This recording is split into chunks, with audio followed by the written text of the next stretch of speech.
I love this little GIF I have on screen. It really feels like we're moving, doesn't it? It feels like we're taking off. I feel like taking off right now. Seriously, I feel like getting back on the ocean and just going to another country, somewhere really far away, somewhere really hidden, maybe back into the jungles again. I don't know. I'm sure a lot of you are feeling that way too. Now, I always feel that way. It's just my nature to want to travel, and I'm a bit of a gypsy. Anyway, you may not even know who I am or what this show is. My name's KJ. This is the Scariest Movie Ever YouTube channel, and this is going to be a chatting with KJ. This is a show I've been doing now I just did one a couple weeks ago, I think. So I've been doing them for the last few months, trying to bring these shows in more. I think it's really important, especially with times now, as crazy as things are getting. It's great to hear from people. It's great to give people a platform, and we have an audience all over the world. It's wonderful. I saw in chat earlier, Mungo was talking about getting up at 4 a.m. to watch the show today. Mungo, you're a rock star, dude. Thank you. That's so humbling, man. Thank you. And I do think about our friends, across the pond and in other countries. So I try to do these shows sometimes like this. I'll do shows in the afternoon, my time. And then, of course, I have my Friday night shows at 7 p.m., which is really late for some of the people out in Europe and other areas. But I've always loved these shows. We've had a really good time with it. It's your show. It's your platform today. I'm giving my platform to you. It's a totally open discussion. We can talk about anything you want. And, with my channel, we get into everything. You can get into the paranormal, the supernatural. You can get into testimonies, faith, your walks with the Lord, if you will, and anything else in between and above and beyond. I'm open to all of it. I know a little bit about a lot of things. Always said that. So we can talk about just about anything you guys want to. It's really your show, as I said. And what I'll do here in just a little bit is I'm just going to put the link to the show in the chat. And all you got to do is click it. And then, boom, you're in. Now, what happens is you'll go into kind of a waiting room. And there's 10 people allowed in there at a time. It's this system I have. Only allows 10 people in there at a time. But it'll fill up usually. We'll get 10 people in there. Then I just go one after the other and just open up the discussion. We talk. You're not going to be on camera. You won't be seen. So don't worry about anything like that. That's it, man. Like I said, just don't be afraid. Don't be scared. I really hope, I'm always happy to talk to everybody anytime, but I always hope that with these shows, I'm getting people clicking the link and coming in that have never done it before. It's not that I have anything against any of y'all coming back in. That's great too. But really, I want those of you who've never done this, and maybe you got a topic, maybe you've got a question, maybe something's on your mind, maybe you just want to say hi. Whatever it is, don't be afraid. Click it. Come on in, because, again, this is your show, man, and this is our chance to connect, hang out, talk a little bit, and, fellowship, really. It's fellowship. So without further, let me go ahead and say some hellos to, thanks to the moderators. Welcome to the show, everybody, as well. Thank you all so much for being here.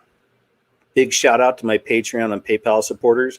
This channel is demonetized, so I really appreciate your support out there, guys, more than you'll ever know. I really appreciate you. And there we go, man. Let me go ahead and get the link here on my end. And I'm going to go ahead and drop it in there in the chat. And you'll be seeing it here in a little bit. And we still got people just coming in. They'll be kind of peppering in here. All right, so there we go. So as I said, you're not going to be on camera. Don't worry about that. I'm going to grab my headset actually too. So give me 1 second. Be right back.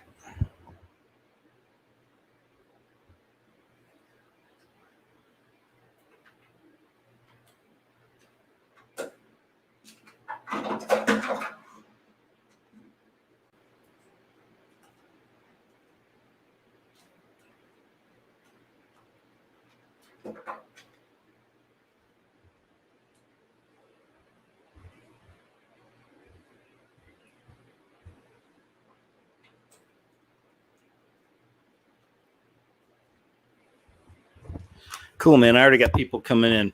I'm getting my headset, guys. 1 second. I'm going to try to set this up. If not, there might be an echo behind me today.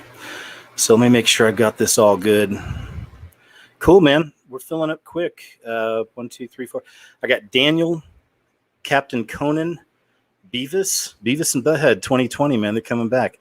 Dwayne, Enoch, God is Love, Blake. Cool, Blake. Yahweh's Ministry, and Slav Plays Games. And I'll put up the link again here in just a little bit, okay? Hey, Daniel, can you hear me? Daniel, can you hear me okay? Yeah, I can hear you. Can cool. you hear me? Let me go ahead and I got to try something on my end here. I want to see if I can't fix something real quick. 1 second here. Let's try this. Okay, cool. Cool. You mind saying something real quick, Daniel? Yeah, testing. Perfect. Can you hear me? Yeah, man, that's great. Okay, we're good. I think I'm all we're good. I'm all set up. Hey, welcome, man, and welcome everybody else. Appreciate you guys so much, and I love these, man. So let's just jump into it. Daniel, welcome. I hope you're doing okay, man. How's things? Man, things are great. Talking to you from St. Louis right now. Oh, cool. I had relatives that lived there many years ago. I remember being a kid and riding up in the arch, and it really freaked me out. Yeah, I've never been up there. I'm a little anti-heights. Yeah. I didn't realize I was till I got to the top of the arch, and I was like 9 years old. It was really scary. But I feel bad for you, man, because St. Louis is really going crazy right now, isn't it? They are, man. They're mandatory masks. But guess what? I'm not wearing one. Hey, I tell you, if you can get away with it, why not? Right. I don't see anybody coming up and actually, like interrogating me or saying, "Hey, man, you're supposed to be wearing a mask." Yeah, the whole thing is just ridiculous. It's in my town too. I've been going to the next county over or the next town over just to shop, and just to do whatever, just so I don't have to wear a freaking mask everywhere I go. It's really one of the tough ones, man. And I talk about it all the time. And I know we're all in it together. And it's just, I have a very fleshly, violent side to me. I can't help it. I follow Christ and everything, but I'm also an ex-vet. I was a bounty hunter. I've got kind of a man side of me, and that side I've really got to keep in check, because there's times I want to get into it with people about masks, and I'm like, no, I'm falling into the trap, and you know what I mean? Anyway, Daniel, are you there? Daniel, I think I might have lost you. Hello? Daniel? I think I may have lost Daniel. Hopefully I didn't lose the show. Hopefully the show's still going. Daniel, can you hear me, man? I'm not getting anything back from you here. Okay. What I may do, Daniel, is I'm going to bounce over. You may have just a technical issue there, which is fine. I'm going to pause you for now. I'm going to jump over to Captain Conan, and I'll come back to you, okay? So let's do that. All right, Captain Conan, how you doing, man? Hey, KJ, can you hear me? Yes, sir. How are you? I'm very good, thanks, under the circumstances. Yeah. It's my first time calling into something like this. I'm actually calling from South Africa, Cape Town. Oh, that's fantastic. And welcome. You're coming in killer. Hey, I just read a story this morning about a couple and their daughter that was kidnapped and killed or something out there. Did you hear about that? Jeez, man. That's actually a very common occurrence here. Murder and just total chaos in this country. We have one of the highest murder rates in the world, and it's been like that for quite some time. It's obviously now escalating with everything that's happening now. Yeah. I mean, if the thing is, we're actually so desensitized to violence and stuff like that in our country. The newspapers, I mean, it's every day when you open a newspaper or when you check online the news, it's just, one story after the other of someone being murdered brutally. And we have so many problems in this country, but I'm not really there. I don't really want to bring that negative vibe. Oh, that's to your okay. show, No worries. Yeah, I know, it's okay. And I've definitely read a lot. No, I've covered some of the weekly shows, and I'm with you. But hey, look, it's good to have you here. And what's going on, man? Thank you very much for calling in too. Such first time. That's great. Yeah, no, thanks. I mean, like I said, it's my first time. I might be a bit nervous, but I'm gonna do my best. Okay. I have maybe one particular thing a story that I can tell from my own life. Maybe I should just give some background first. Sure. I'm in my mid-30s now, and I I came to Christ when I was just past my teens, probably like 18, 19 years old. I was quite fervent, and how it is when you first come to Christ. You're very, fervent, On and you just want fire. to share it with everybody, and on fire. You know that what I mean. And I was that typical person. And I went to a couple of churches because I wanted to have fellowship with other believers, and I sort of had a rude awakening. The churches they weren't quite following the word of God, and I jumped from one church to the other, and for me it seemed like after everything they were just looking for your money. They were just after your money all the time, and the preachers were just preaching about money all the time and giving your tithes, and it was so focused on money that I totally got disillusioned with the church. And I wouldn't say I lost my faith, but it sort of pushed me a little bit away from Christ. I mean, I was still a believer, and I still am today, but it pushed me into an area, into a space where I started becoming very worldly. I took drugs. I everything that you can imagine, things that I not proud of. And I'm not talking about weed only. I'm talking about like hard drugs, cocaine, Right. and everything else, everything except heroin. I didn't ever take heroin. That's I'm glad for me. that. That's me too. Just to interject, you and I already have had a very similar path. So I'm with you. I've done everything but heroin myself. So keep going, man. Go ahead. Yeah. But what I actually wanted to talk about was what happened before when I was a child. I grew up in a very good family. I was very I'm very lucky to that we were never really poor. I mean, we weren't rich, but we were kind of middle class, and we were I had a good I was in good school. My parents were very good to me.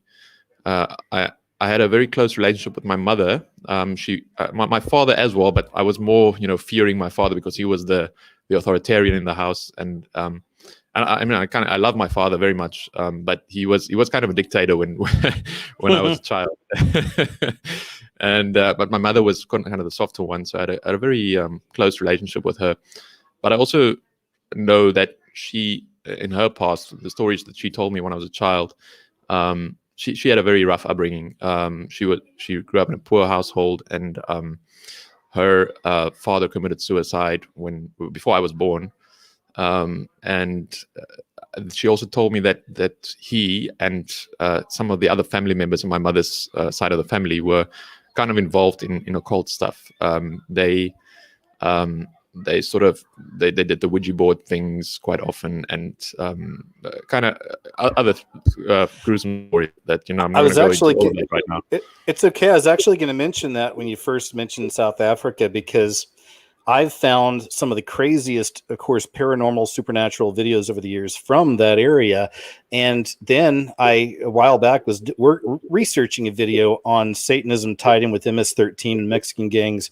And I found all this stuff in South Africa. There's a lot of black magic out there. So I'm sure there's no doubt portals and a lot of weird stuff. But go ahead. Yeah, for sure, man. We have a very, very complicated history in this country. I'm sure you probably don't know a lot about South Africa. I really don't. We have multiple cultures in South Africa living together. Actually, it's quite a strange story. The first Europeans that discovered South Africa.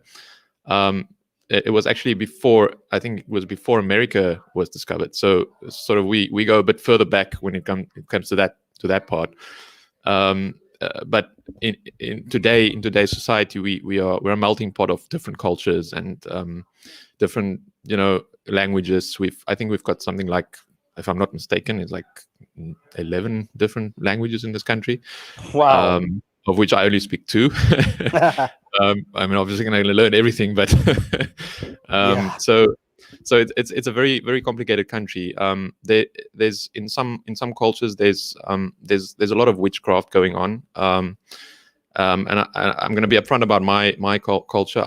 My heritage is I'm from European heritage, but my forefathers arrived in this country in the 1700s. So we've been here for quite a long time. Wow. In my, like I said, on my mother's side of the family, they got involved in some occult stuff, and my mother told me stories like and before, this was when I was a child, and I obviously didn't have internet and stuff like that, and I never really read about what do you call that, when you sleep paralysis, right? Right. Yep. I never actually knew about that kind of thing, and nobody really knew about that if you didn't like specifically look for that in a book, right? But my mother told me stories like that, where she was pressed in a bed at night when she was still a teenager, and she couldn't talk, and something like sitting on her, holding her mouth shut and stuff like that. And then later, when I actually started researching sleep paralysis, I realized this is actually what she had. But she's passed away in 2011. Yes, she passed away of cancer. Oh, sorry to hear that. Yeah, so I only actually after that realized what it was, that what she told me when I was a child, that it is actually sleep paralysis. So I think a lot of that, what she experienced, had to do with the fact that she and some of her family members had involvement in the occult. And I thank God that she got saved, before she died. I mean, she was very fervent for Christ as well. She was a lovely person. Good. She was very charitable, spreading the word of God all where she went. She was loving. She was just a great person. What made her? Do you know what made her pivot? What made her change and go towards Christ? Do you know? Was there a moment, or maybe it was just a long, slow process? I actually don't know I don't think she ever told me, but what I can gather is that my father was my father actually found Christ when he was younger, in his early 20s, and I think they both sort of went on the journey together. And that's what I suspect. I mean, I didn't really ask her. I mean, I should have. Yeah. No, it's okay. It's really, really nice. It's beautiful to hear they had that journey together, and that you were a seeker. I did the same thing. I was in the military in my 20s, most of my 20s. And everywhere I was stationed, I would go to different churches on the weekends. If I was dating a girl, I'd take her. Or most of the time I went by myself. I wasn't always dating. But I checked out every different denomination I could, man. I mean, I was seeking. I didn't even realize I was seeking, but I was. And I was talking to God the whole time. I knew God. I knew Christ, but I kept feeling like I had to be in a church. And then of course, I realized I don't. But go ahead. Yeah, that's right. And when my father was younger, we had in the 80s and early 90s, our country was involved in a war. It was kind of a proxy war between the communist states and the West, and we were sort of in the middle of it. And we were the last stand of the West against communism that was trying to, take over Africa from those countries, from Soviet Union and those places. Wow. And there was a war going on in one of our neighboring countries, Angola. Well, they're not really neighboring directly; they're sort of two countries away, if you know what I mean. But there was a war going on there. There was this. It's a very complicated war, but we got involved because. We were doing some favors for the USA back then. They were supporting us to try and hold the fort in Africa for capitalism, for the West. And it was a very long war. It actually started in the 60s and it ended in the early 90s. And it was sort of our Vietnam.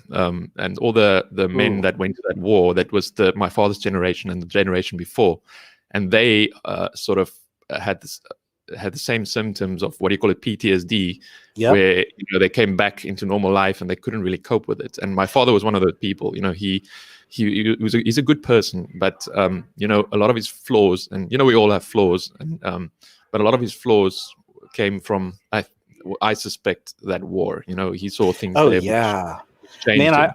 I just saw something the other night about Vietnam, and it was showing some old stock footage, and there were guys talking. And I mean, if you really think about it, of course, Vietnam, the whole thing was over a false flag. I don't know if you knew about that or not. It was all a false flag. Yeah, I know about that ship, right? Right. Yeah. I can't remember the name of it, but yeah, there was a term for it. But there was a false flag, and it started Vietnam. And And the thing is that so many of these young men out there that were out there on the front lines, they were smart, man. They knew about this stuff. They realized that they're fighting some BS war that really means nothing. Can you imagine being in the most violent, evil situation ever, having to fight for your life at the same time asking yourself every day, what am I really fighting for? I mean, that's terrible. It's like that movie Full Metal Jacket. I don't know if you've seen it. Oh, love it. Yeah, I mean, it's hard to watch, but love it because it's so true. Yeah, that sort of puts it into perspective. And also, there's a very good. I'm not a big fan of Netflix, for obvious reasons, but there's a very good documentary on Netflix about the Vietnam War. I mean, it's very. It taught me a lot. I mean, I didn't really know a lot about the war before I actually watched that documentary, but it also shows what those people went through. Those men went through. It's horrifying. What's it called? I'll look that up. I think it's just called Vietnam War. Okay, that's okay. I'll look it up. Yeah, I'm with you on Netflix. I've done videos on it. The programming is ridiculous, and it's getting worse because movie theaters and all that are done. I mean, and people are, it's going to come back, and I don't know, man. I mean, look, they don't want to let this go. There's a new video I found a few days ago from Bill Gates talking about the vaccines again, and now he's saying, and we already saw this coming. He's like, oh, no, it's not going to stop the first. It'll be a series. So like every year you'll have to come back. They're saying year now. But remember, they told us to be a lockdown for 2 months or 2 weeks or something like that at first. Now it's several months later. So we know they don't want to let go of this. A friend of mine just texted me before the show. She texted me this video of these people talking in some kind of a meeting. I don't know. I have to look more into it. I don't know who it is or who these, what group they're with. But they're talking about my home state. I was born and raised in Oklahoma. I'm currently back in Oklahoma right now. I've been looking to escape for a few years, but I'm back in Oklahoma. My family's here, so I've stuck around.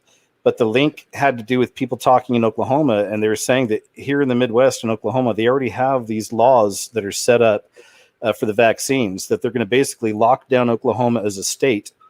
And see, this is that thing. For 3 years, I've been feeling I need to get an RV and get the hell out of here, for real. Even though my family's here, I've been feeling this need to go. But now I'm getting this, and they're saying they're going to lock down. And we knew this because it's called the FEMA regions. In America, they have 13 regions that are already blocked off. All this stuff is already set up. But when they go into lockdown, they'll be able to lock down borders. And they'll have police at the borders, and they'll be checking your papers. And if you don't have your vaccine, you're going to get a choice. Go to one of these mobile units, which we saw the mobile unit with Anubis in my recent video. Yeah. Go to your mobile unit or go to jail. I mean, if that's, I'm not even surprised. Now, I don't know. Again, we're waiting to see how this plays out. I get stuff like this all the time. I don't start wigging out. You got to wait and see what God's timing is, what God's got in mind, and who knows, but I mean, it's there, and that's some really freaky crap. So we know that that's already a possibility. These are crazy times. Am I right, Captain? Oh, These are man. Crazy times. It's ridiculous times. Go ahead, man. Yeah, as well. We started with our lockdown in March, and we are still in lockdown, in full lockdown. They have levels, level 5 to level 1, but we are on level 3 now, and it's since March. I mean, we can't leave the country. Our borders are closed since March. Oh, they did that. Okay, so your borders are closed. Okay, closed since March. We can't leave. My wife is German, and she lives here with me in South Africa. We live here together, and she would like to leave to go and see her family as well, but she can't. They locked us down, and it's terrible. I mean, the poverty in this country is already at a very high level before the lockdown, and the unemployment. And by some estimates, I've heard that they said we're looking at 50% plus unemployment after this lockdown is over, depending on obviously how long it goes on. Goodness gracious! It's the end of our country if this goes on for much longer. We can't recover from that. It's impossible. They just now granted a loan. We just got granted a loan by the IMF of 70 billion rand, which is our currency. I mean, and that money just gets stolen by government officials all the time. We have such a corrupt government. Oh yeah, and it sucks that you've got to work with the IMF of all people too. Exactly. We don't trust those, and our government is in bed with all these organizations, with the WHO and the UN, and with communist China, and they're the biggest buddies with Cuba and all those places. It's terrifying because a big part of every 1 rand of our currency just goes to pay off interest on the loans that we get from these places. Oh gosh. And Well, we tax like to death here, and most of that tax goes to pay off the loans. That's and it's never going to be paid off. It's going to go on forever. Yeah. And it's very it feels like a hopeless situation, and that's why also like I what you said earlier, you just wanted to get in a van and just move, right? Yes, sir. And I feel the same. I told my wife, like, we're both living in the city, and we're working with sort of in an urban environment, but I told her, like, we need to get self-sufficient. We need to get to ourselves a plot of land and just not depend on the system anymore. It's because they're gonna get so much control over everything. They already have so much control. We're all being forced to wear masks all the time. You can't go anywhere without a mask. We have a curfew, like in the evening at 10 o'clock. We have a curfew. We're not allowed to go out. It's total control. It's madness. Yeah. And I'm sure you know what I'm talking about, because it's like this all over the world, I think. Yeah, and it's so tricky because as followers of Christ, there's the idea of the harpazo, or the catching away, that we'll be able to escape these things to come. And then many other believers, they don't see that. They think we're going to be through the whole thing. I go with both. I pray for a harpazo. I pray for a catching away, because we already see how demented this system's becoming. However, I'm preparing for the worst, just in case I've got to go through it. Between me and you, I recently ordered, of all things, I ordered tobacco seeds online. So I've got some tobacco seeds coming. I've already got food seeds and stuff here. I bought a bunch of that. I don't know exactly what I'll do with it, but this is what I've been feeling I need to do.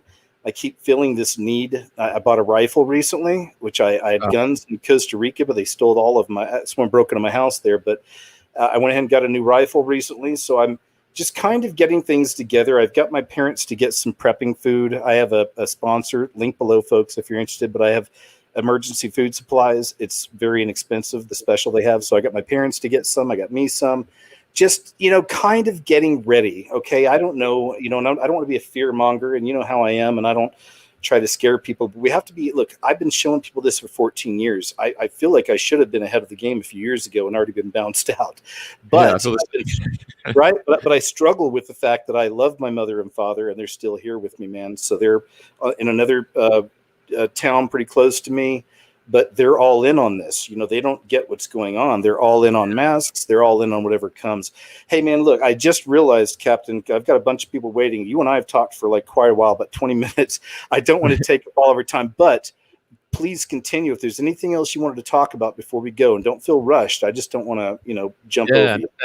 Actually was also went on a bit of a tangent there. I actually want the thing that I wanted to talk about. I'm just gonna sort of narrow it in on that. Okay.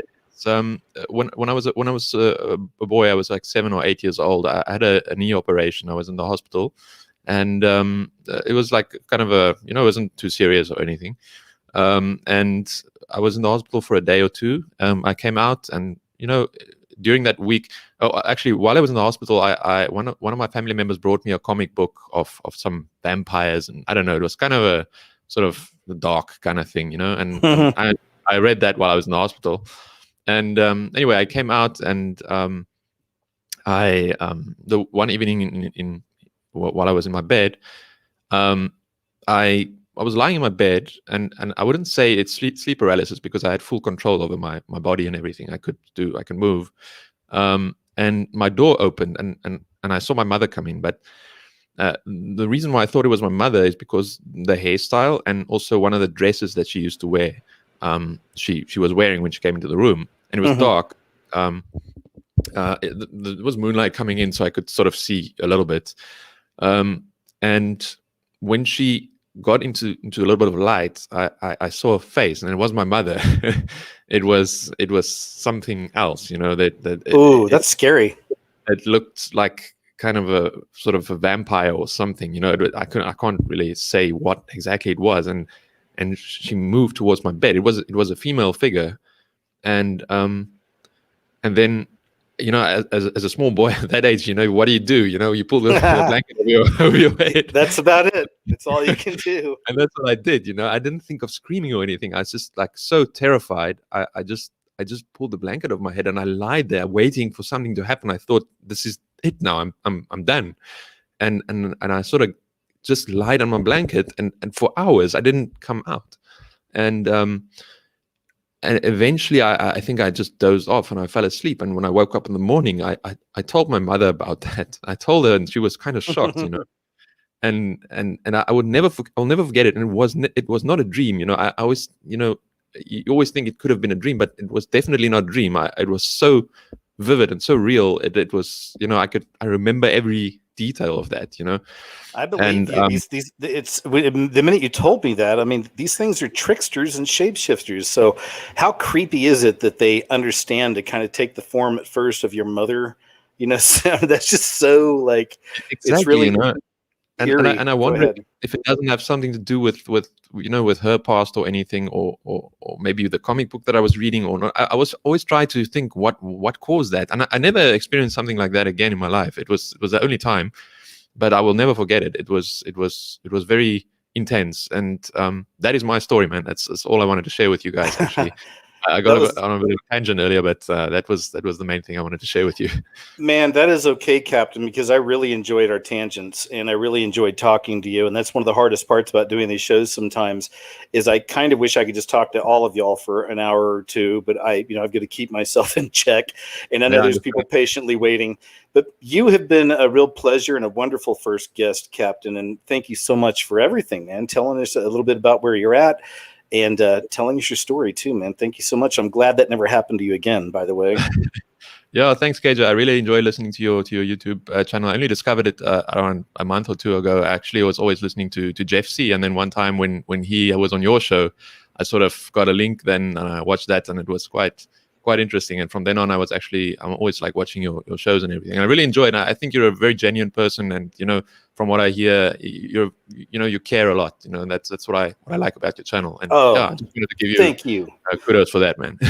Thank you very much, Captain. And I'll tell you, I actually just talked to Jeff 2 days ago. We're doing a show probably Monday or Tuesdays, so we got another one lined up, and it's going to be fire because you know how Jeff is, and there's a lot of there's a lot of things to talk about.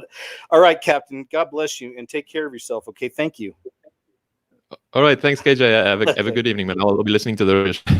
You too. Bye-bye.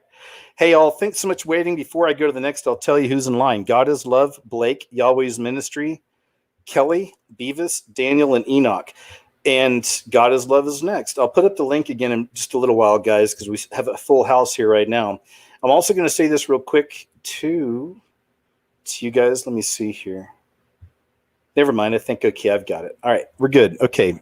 God is Love. How you doing? Are you there? Oh, I'm sorry. I've got you. Let me unmute your mic. Oh, you have your mic on your side, God is Love. It's one of the glitches on this kind of StreamYard. Look at the microphone icon on your side and click it so we can get you in here because you're muted for whatever reason on your end. It'll do that. There you go. It'll do it automatically sometimes. How you doing? Yeah, you should be good, God is Love. Can you hear me? I can hear the background. I can hear me in the back, but can you hear me, God is Love? He muted his thing again. Okay, you're back on. You're unmuted. I can, but you sound very far away. Very far away. Yeah, that's because I can't hear the audio. I do hear you, but yeah, it seriously feels like you're wearing like 3 masks. And 1 mask is enough, as far as I'm concerned. Is that better? No, I'm sorry, it's not. You still sound really far away. There for a second, it came kind of clear. I don't know if you got to unplug something or plug something back in. And I want us to talk. Okay, how about this then? Is this okay? Because again, it's very distant, man. We can barely hear you. I'll pause you for now. I'll jump to the next person, which is Blake. Yeah, tinker with it, and you'll be next after Blake. I promise. Okay. Thanks a lot. I'm going to pause you now, and we'll talk to you in a bit. All right, I'm going to jump over here to Mr. Blake. Blake, are you there, sir? Uh-oh, Blake, I can't hear you. It's on, I don't know. I would check your side, maybe check your volume and make sure that, because you're on, you're in here, but I just can't hear you, Blake. I'm sorry, I can't hear anything. Yeah, it's totally quiet on your end. It's just a technical thing. And I know this is weird because people aren't used to doing this kind of a thing. But I would just tinker with it a little bit, maybe unplug, plug back in, whatever it is. I'll let you know if it becomes clear. Maybe check your mute, or whatever. And it's the little things. I do it all the time. Check your mute, check your volume. But we're getting nothing on your end. It's completely quiet. So here's what I'll do. And I still can't hear you. I'll wait for you, though. We'll see if you can get it here. And we'll give you a second. And while we're doing that, I'll change the background picture. I got some new ones today. Really been liking this one right here. It's kind of cool. Still not hearing you, Blake. Sorry. Something's not connected right. Something's not plugged in. Here's what I'm going to do. I'll come back to you as I was God is Love. I'm going to go to God is Love first, and then I'll come right back. If that's not working, I'm going to try Yahweh's Ministry. All right, God is Love. Okay, I think you're supposed to work. I'll come back to you too. Blake, I'm still not hearing you. I'm sorry, man. So please keep tinkering with it, and I'll come back to you. Let me jump over here to Yahweh's Ministry. Yahweh's Ministry. Can you hear me? Can you hear me, KJ? I hope this isn't on my end. Yeah, there you go. I started getting scared. I was like, oh, boy, maybe it's on my side. I heard you there for a second. Now you just cut out. Yeah, there you go. Can you hear me? KJ. Yeah, it's a little bit. Yeah, I can hear you. Can you hear me? KJ, can you hear me? First of all, man, yeah, I can hear you. Can you hear me, though? Okay, cool. Yeah, your volume is probably like at 30% is what I hear. So do I need to put the volume up? Yeah, please. Just a little bit so we can hear you a little more clearly. Okay, can you hear me now? Yeah, that's okay. Still a little faint, but it's not bad. We can hear you, though. What's going on? Thank you for calling in, by the way. Yeah, KJ, this is awesome, man. What a pleasure to be on this call with all of you. Really appreciate the previous share. I've never done this before. This is huge. This is awesome. And just pleasure to meet you, KJ. So you too. I understand you have other people on. I know you have other people on no there, rush either. Yeah, no rush, please. Yeah, and I'm just really passionate about this, man. Really passionate about what's happening in the world, things that are going on. People need to wake up. They need to understand what's happening. And I just wanted to quickly say that, the whole, and I'm not trying to cause division here either. Everyone is entitled to their own opinions. But in terms of tithing, right? That whole thing in the churches, and I'm not saying that all churches are bad. That's not what I'm saying. There are good churches out there, but unfortunately many churches have been tainted.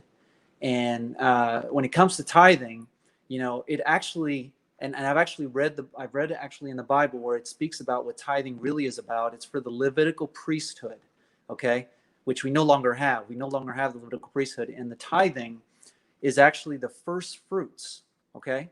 It's the first fruits of what you have, whether it's your produce, whether it's your cattle and things like that. So it has nothing to do with money.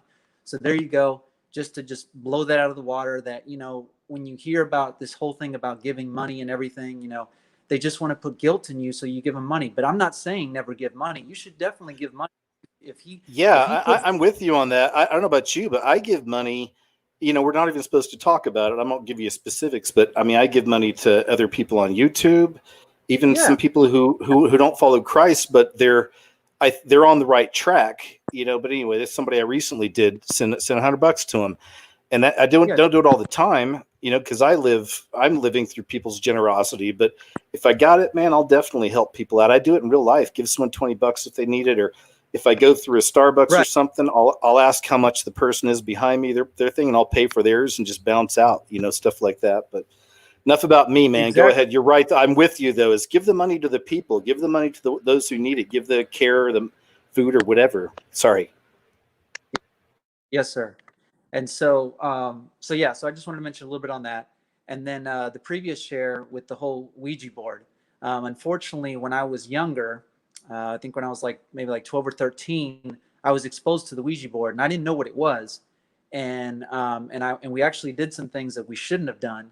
And I think that's also why my spiritual eyes opened and I was able to see things that I wasn't supposed to see. And it was pretty crazy because I would see, like you said, shapeshifters. I would see very strange demonic faces. I didn't understand any of it. And I was tortured as a child.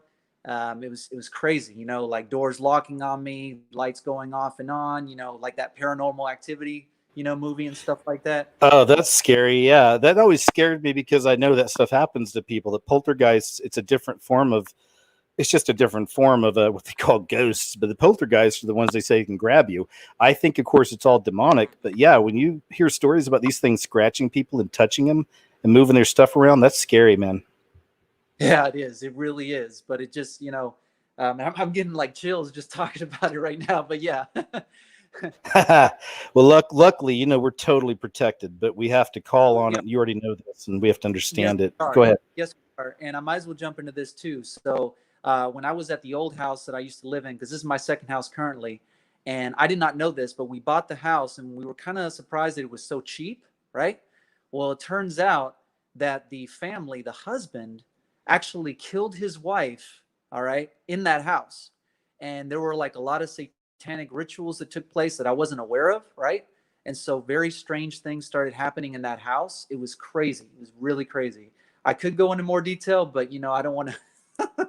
It's pretty crazy what you. Well, what his is that? wife. No, please, you can say, because I'm fascinated by this stuff too. And it's not that we're worshiping demons and evil, but it's just more proof of our Yes. Lord and more proof of the other dimensions and the devil. And so I'm not scared of it, but it's fascinating. We're looking at real creatures and monsters, and they can shapeshift, and they can, you know, it's incredible. You know, again, it's not a love and, you know, worship of it. It's just a fascination. Also Yes. keeping in context that we know what they are, right? Go ahead. Exactly. So, okay. So now I didn't actually see anything, but that's not what's important. What's important is what I actually felt, because the temperature in the rooms would change, you know, like on a consistent basis, right? And it could be, you know, it could be hot in the room, it could be cold in the room, and things like that. And most of this activity would happen at night. And like I kid you not, like I was the only one in the bed, you know, laying down and all, and I hear like things walking because we have wooden floor, right? So like I heard things walking on the floor. I mean, man, that was creepy. That was creepy because I knew there was nothing else in the house, man. It was just me. I knew it for a fact, and I could just hear like things walking on the wood floor, you know, like actual walking. And you know, I heard like scratching on the walls and things like that. This was also really strange. I was sitting at the dinner table and I had this bag and it was full of a bunch of pens and markers. And you know, the air conditioning wasn't on, and in fact, it was actually hot in the room. And then all of a sudden, that bag literally goes and it goes the opposite way. So instead of opening the bag, it actually closes into itself, almost like it was creating this suction into the bag. And I'm like, what is going on? What's happening here? Strangest thing, man. And then like I lighted a candle one time, and the next thing you know, it exploded right there in the kitchen. And I'm like, okay, what? Yeah. And then that's when we started investigating, you know, trying to figure out what happened with the house. And then we found out that the husband actually killed his wife. It's crazy. Okay, first he strangled his wife. He killed her in the bathtub in the guest bathroom. Okay, then proceeded to cut her up into tons of little pieces. Make sure her blood drains down the bathtub. I mean, this is crazy. Wow. He burns them, and then he goes and buries it somewhere in Fresno. I mean, it's just Wow. Yeah, I see. I watch occasionally a crime story here or there, and you'll see this whole thing where people are dismembering each other. Man, that is so beyond anything I could even comprehend. I can't even imagine putting a saw to somebody's arms and legs and stuff like this. So gross. But yeah, but they're operating on a different level, man. There's a different spirit with these people most of the time, you know? Yeah, man. And you know, and I think, I mean, I may be wrong in this, KJ. I mean, I know you have a lot more knowledge with this, but you know, when a demon enters somebody, because this is real, you know, and these robots that we have coming up now, I mean, think about it. All these robots are hosts. You know, all Oh these yeah, robots, absolutely. you know what I'm saying? And they are just body Sure. to be, you know, to be for demons to enter them. It's not a far-fetched thing to think about. Not at what I'm all. saying? Look at demons. They're disembodied fallen angel spirits. They're demons, and they're interdimensional, and that's all they do is they're floating around looking for a host. So they start making these lifelike robots. I showed my recent video I dropped earlier, but in there they're developing. Cool, man. They're making those robots more human-like, and can you just imagine? I mean, that's the kind of weird future they're trying to. No thanks, man. No, thank you. Go ahead, though. Exactly, man. And I like what you said about the masks. That one of the people that they were wearing like 5 masks. You never know these days. And look, I'm completely against masks. I know that there's a lot of people who are for masks, and I'm not trying to cause hate or problems or issues. I wear a mask to some degree, not because I want to. And I just want to be respectful and kind to other people and stuff like that. But what I did is I actually cut holes in the mask so I can actually breathe, right? So I did the same thing. Yeah, and you got to do what you got to do, man. I'm not about to get, muffled or, people don't realize, but these masks actually cut off the circulation, Oh yeah. Yeah, and you're breathing in your carbon dioxide. It's hot where I'm at. It's like been triple digits last week. I mean, wearing a mask. I see these people working outside and wearing masks at some of these stores, and I'm just like, gosh, darn it, man. I don't. What can you do? Yeah. It's all around us. It's here. Go ahead. No, sorry, Yahweh's ministry. Go ahead. No problem, KJ. You're awesome. Okay, so I also wanted to tell you that I really strongly believe that the Lord has called me to be a watchman and to bring people and to really, so I really admire what you do, brother, and just keep doing it. Don't change for no one, only for the Creator. And just really glad that you're doing this, man, and that I'm actually a part of this, to be a part of what you're doing. So that's really amazing, especially that video that you put up recently with the Anubis symbol. Thinking that it was an aardvark. I mean, really? Come on, man. It's amazing how we can be deceived. We can be deceived so easily by anything. Anything. And it goes, the majority of people, all they do is they're just like sheep, led to be slaughtered. And that's exactly what's happening every day. Every day, more people are lining up into a conveyor belt to be slaughtered. But then I see that people who are waking up, and they are understanding that there is a powerful force that's taking over.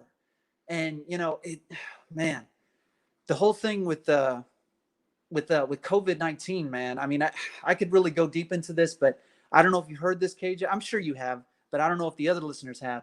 But what COVID actually means, they've talked about, is that COVID means certificate of vaccination. And then you have ID, which is the identification process, right? Like a driver's license ID. Right.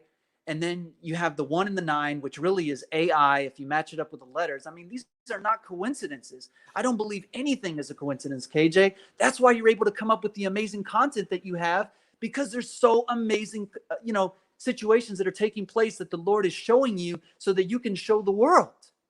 Man, and I was going to add, thank you. And you know what? It really gets deep. I was trying to explain to a friend that it'll take me time to make videos because I wear them. I live them. I'm anxious. I feel the pins and needles in my chest. It's not necessarily a fun process, but I'm also so obsessed I have to do it. So thank you very much. I was also going to throw this in too, though. I have a good friend, Jonathan Kleck. He's controversial for some. Some people aren't crazy about him, but I've been to his house 3 times. We're actually real good friends. I don't necessarily see some of the same things, the same ways every now and then, but that's not what keeps us as friends. It's just the things we see together. He breaks everything down with the Bible and what these numbers mean that are connected with C19 and everything else. And if anybody hadn't checked him out, check that out, because that's a whole other level. He's showing people as well. This whole thing is coded, and it's unbelievable. Remember Indiana 500, Go ahead. Yeah. Sorry. Definitely. COVID, COVID coded, like a code, COVID coded. I mean, there's all these things, we all have gifts, KJ. Obviously you have many of those gifts. And we all have gifts, and we need to use them to the highest potential. And, I'm sure you've heard of this before. I'm not taking credit for any of this, but, with Walmart, right? Walmart, reversed this martial law. That's what's coming, like, I mean, we already Yeah, have that's a good one. and things like that. I mean, the Bible is just, it's amazing. But, KJ, I don't know if you've thought about this, brother. And again, I'm not trying to cause division on this channel. I just want people to open their minds and really see, you know what I mean? And when it comes to Enoch, okay, what's very interesting about Enoch is, first of all, there's no book of Enoch in the Bible, right? They say that there's 66 books, but I strongly believe that there are so many other books. And just the fact that it's 66, I mean, come on, one more Yeah. six, you're already at the beast system. You know what I'm saying? There's a sinister plan there. And you've mentioned this so many times in your videos, that there's a sinister plan that's taking place, and it's been trying to manifest itself, and even more so now. But that there's so many other books and things like that in the Bible Tons. itself. The Apocrypha, I mean, all that as well. Yeah, exactly. And it talks about the book of Jasher. Well, if the Bible has the book of Jasher in it, then why is the book of Jasher not in the Bible? You know what I'm Exactly. saying? I mean, oh, yeah. you really have to open your mind and think. And that's why I go back to this verse every time. Romans 12:2. Do not conform to this world, but be transformed by the renewing of your mind, so that you can discern what exactly is truth and what is right and what is his perfect will. And that's what we need to go back to every time. I love that. And thanks for sharing that too. Was there anything else you wanted to share with us? Yahweh's Ministry, is that the name of your YouTube channel, by the way? Yes. So, honestly, brother, it's not that, it's not that I don't want to do the channel. I don't have many videos on there, but there are things on there that I believe people should see. And I'm not trying to promote my channel at all, but no. And you're welcome to, by the way. That's okay. We have to share information anyway these days, with as much as everyone's getting shut down. You know that. Go ahead. Oh, no, I appreciate it. So I haven't made any videos, guys, and it's not that I don't want to make videos. I actually want to go out into the streets and tell people about this. That's what I want to do. That might be your calling. If that's what he's telling you to do, it might be time. Yeah. So that's what I want to do, and I have been doing it recently. I just went out here right outside and just made a sign, and and just with no mask, and just showing it to everybody, at the street lights, and watching them and seeing who honks, who doesn't, and I've been getting a lot of honks, so that's a good sign, because people are waking up. That's good. Keep it keep it up. Was there anything else you wanted to share with us? Yes, just one thing I wanted to share that's really important about the Bible. Okay, one message that the Creator has shown me, and I want to give to all of you, is that in every single chapter of the Bible, there's this same message that's being repeated over and over again. And this is not something that I came up with. This is something that a good friend of mine, the Lord showed him this, is that when you look at these chapters and you really understand the Creator and what he wants for us and how much he loves us, that is beyond comprehension. This is the message. Repent, for the kingdom of God is at hand. Turn away from your evil, wicked ways. Change the way you think and act, and turn back to the Holy Father. That's it. That's the message. I love it. That's great. I won't get into detail, but I've been working on that, and I've done pretty good over the years, honestly, not to toot my own horn, but even little things I still have to work out. And I've consciously really been working on it, especially just since all this kicked off. It really does put it much more into perspective, doesn't it? So I appreciate you sharing that. Yes. And just one more thing, and then I can go ahead and let you move to someone else. So two things ring clear to me right now, as I am alive and breathing. Number one, be the best servant that I can be to the Creator. And number two, be the best father I can be to my son. Because right now, I hate to say this, and I didn't want this to happen, but I'm currently in a divorce, and it's very difficult not having, my other half, right? Having, right. It's a word, you should not, we were not made to be alone, right?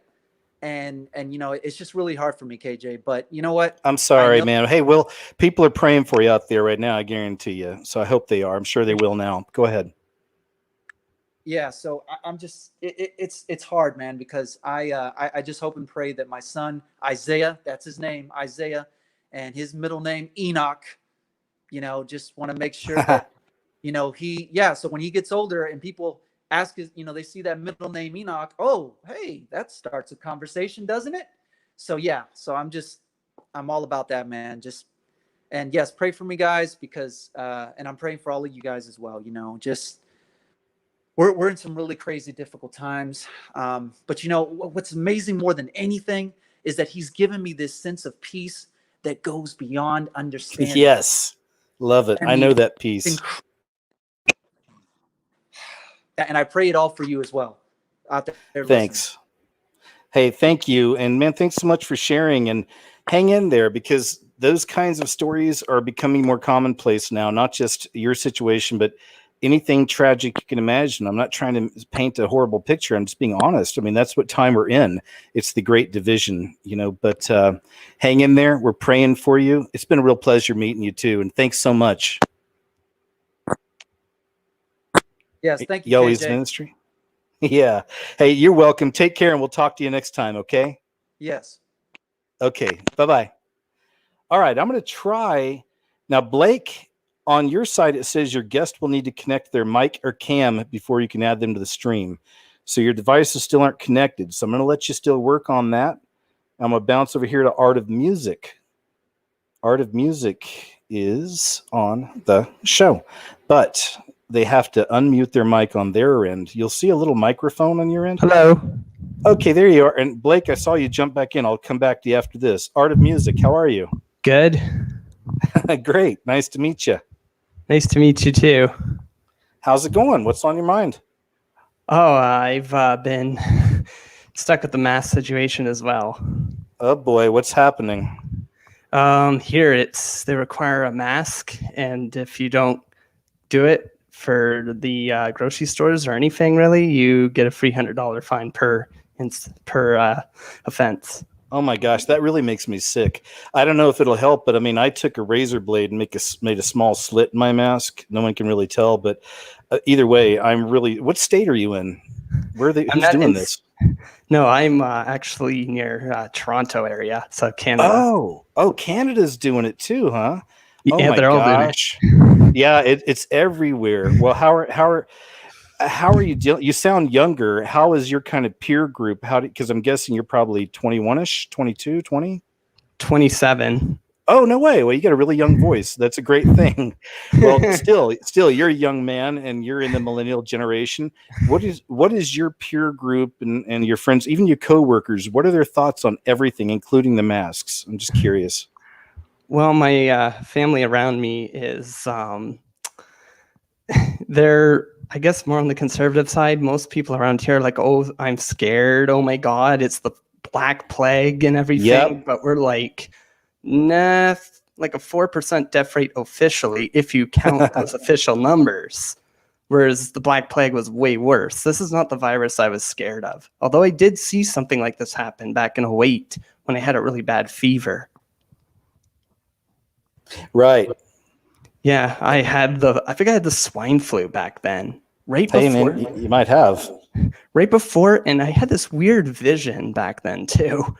Back in 2008, when I had this fever, I was seeing like troops on the ground, and I saw like 51 everywhere, 5-1, 5 being, 5 plus 1, 6, the devil. 6.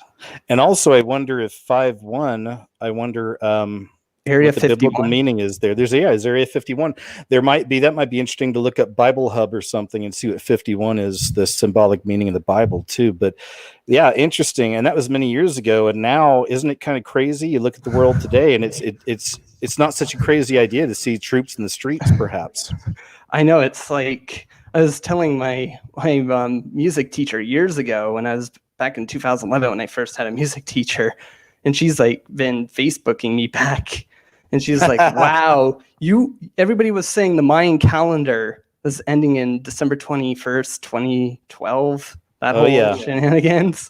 And what ended up happening is I was actually, I think 2020, all seeing eye, the eyes can open, the eyes Sauron. Clear vision and everything. 2012, it'll take a long time to get too deep into it, but I definitely believe there was something triggered spiritually, more connected with the Lord and with an awakening towards Christ and everything in 2012. It wasn't what the New Agers thought. I had a friend back then. He was a DJ. He was a New Age kind of guy. He was totally into this and all bummed out that, nothing magical happened. But even back then I tried to tell him, and I think something triggered spiritually, and I didn't even know what that meant. And now we look so many years later. I was making YouTube videos back then too. And we look so many years later now.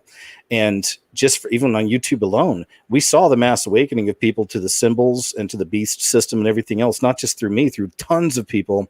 And most of them aren't around anymore because YouTube's wiped everybody out or they quit. But we saw something trigger after 2012, I believe. And now we're so far beyond that awakening process that the system itself can't contain it. And I believe that's why, the devil has a short time. And I feel that's why all this stuff's really kicking in now, because so many people are truly getting it about what this is all about. Go ahead. Don't let me take all your time. Sorry. And remember back in 2017, the eclipse? Which one? The big one that went over the states over. Oh, yeah. It was not California. It was New York, right? Washington. No, Washington. It went through Florida. It went that way. I'll have to look that one up again because there's so many of those. And I have a friend, Jacob Israel's good about picking up on those. Go ahead. Sorry. I believe that Trump is going to win again. I believe we're going to have another 4 years to spread the word. And the big X is the big thing that is going to be America's symbol when the other eclipse happens in 2024. It'll make a big X for the country. Wow, really? That is very interesting. That is. You can look it up on YouTube. I will. Yeah, I will. Because the whole X thing, the 2017 eclipse, and then it ends in 2024. It's kind of ironic because 2017 is when Trump got in, and 2024 is his last year that he could legally be president without a crazy military insurrection kind of thing going on.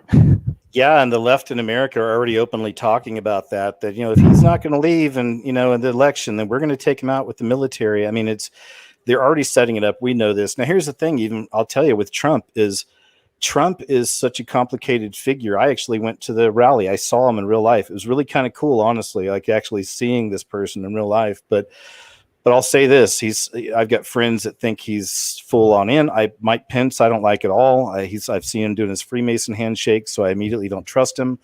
But then you get into the whole black versus white tile. That there's the white hats and the black hats and the Freemasons. I don't even want to deal with that. But what I try to do is I judge everything on.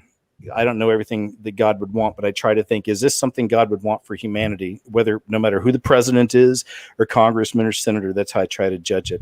And with Trump, no matter what people like or hate or whatever, he really is pretty much the last chance we've got in America to have that maybe few more years to keep going and have another chance to kind of spread the word, as you said, really get it out there and really try to fight back. Because in America, they really, the beast system itself, especially the far left and whatnot, really want Biden in there. And Biden is he's a pervert, he's a creep, he's a dum-dum. He's a total New World Order puppet and stooge. So, of course, they want this dum-dum in there. It's frightening because I was thinking not long ago, I even said, I was like, man, and I pray about it. It's like, Lord, justice. I've been praying that's where I'm at. I feel overwhelmed by this stuff. I look at it all the time like, Lord, justice. I can't wait. We all need it.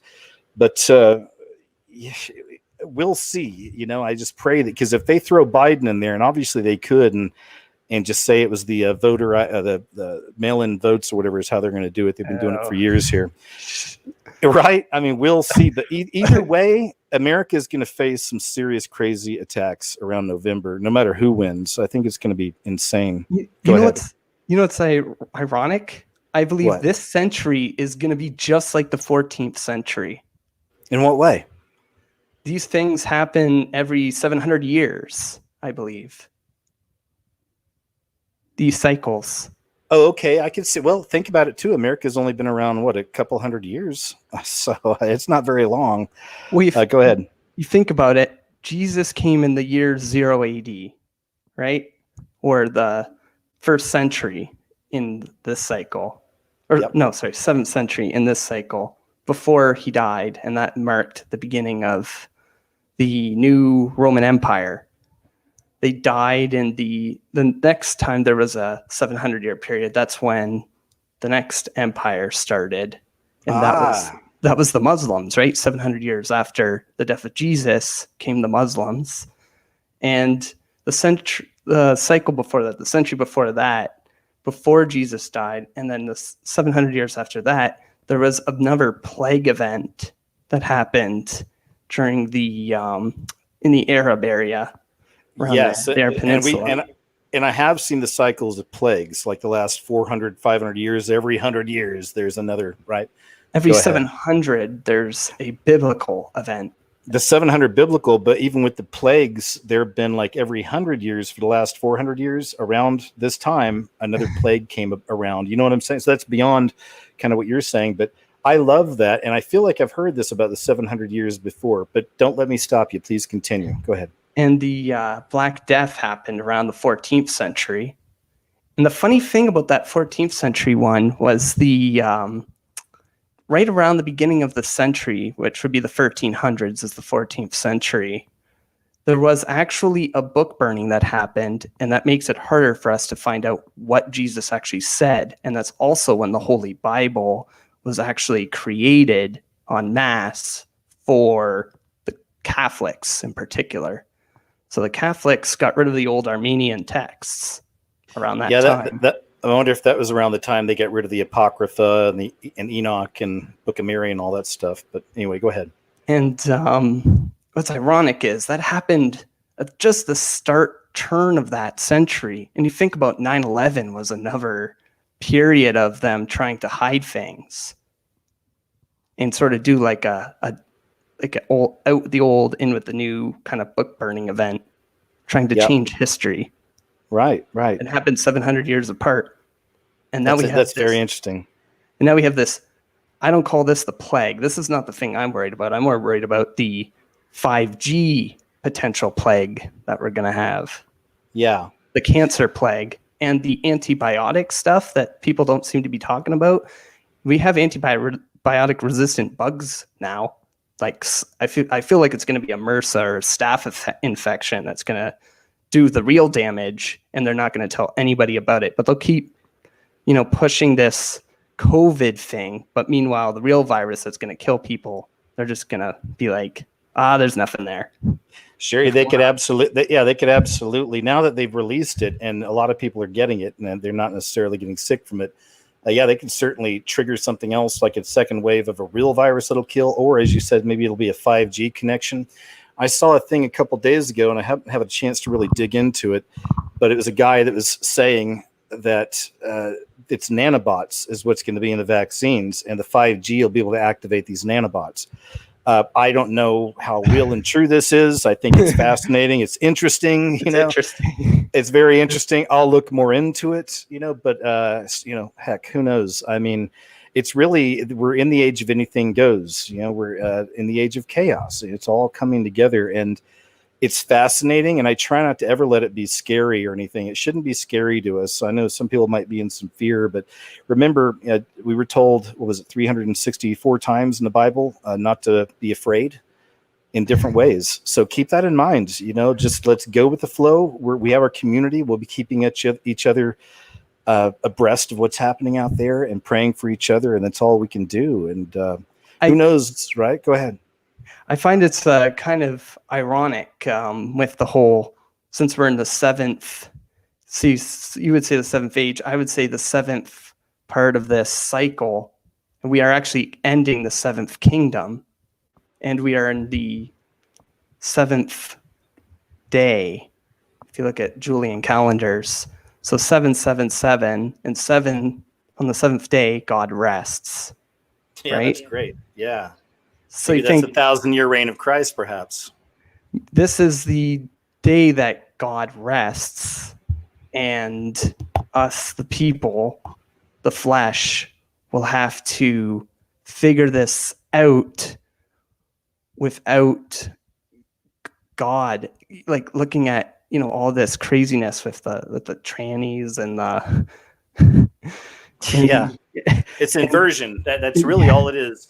It's inversion. It's absolutely inversion. Anything that would normally be something God would detest is becoming mainstream, normal, okay. And it's inversion. That's all it is. It's the as above, so below. They are literally doing it. And they love it. Yeah. Go ahead. I find it kind of funny around my peers. My peers are all into like this new agey movement and stuff like that, but I'm more old fashioned. I prefer like classical music and stuff like that and classical culture, and they're all into this degenerate Ariana Grande. Oh, barf, TikTok, stupid stuff, all that. Yes. I want to get away from the technology personally, and I used to actually administer network systems. So I built the networks. Oh, wow, that's great.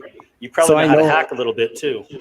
Yeah, I know a lot about 5G. I know a lot about Bill Gates. I'll tell you right now, what he did to Netscape is what he's going to do to America if you let him. Tell us, I'm curious, what did he do to Netscape? I'd like to hear this analogy.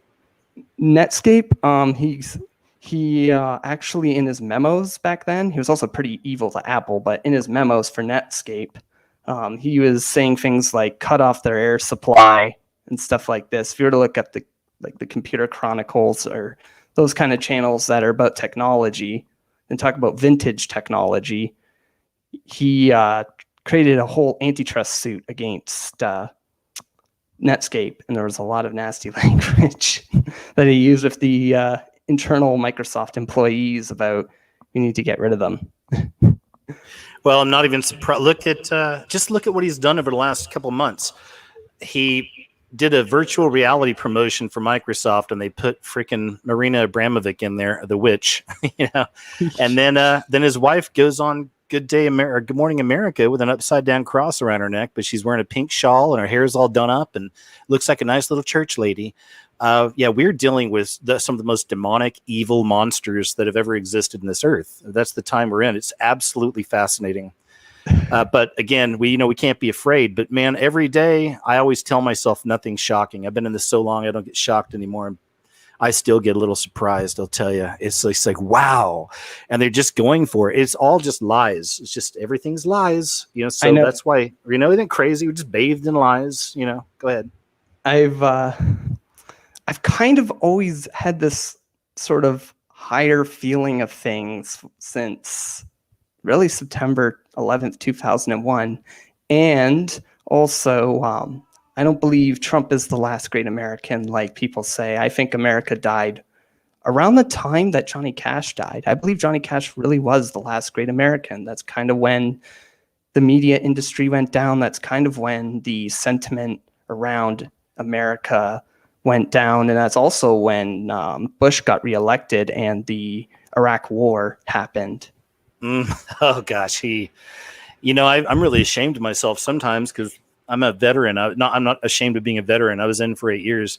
But when I was in, I was just so into George Bush. I just thought he was this great dude, a really good Christian man. And I was so blind and dumb. And I mean, because I worked in a clinic my last 4 years, and it was Fox News on every freaking wall. And I still would have to choose Fox over anything else. But even them now they're like 60% liberal and 40% conservative. I mean, it's so encroaching. It's just sickening. Isn't your media up there, CBC and all that? That's real far left, isn't it? I wish our country had the right. I think the only two networks I can think of, and they're not even mainstream.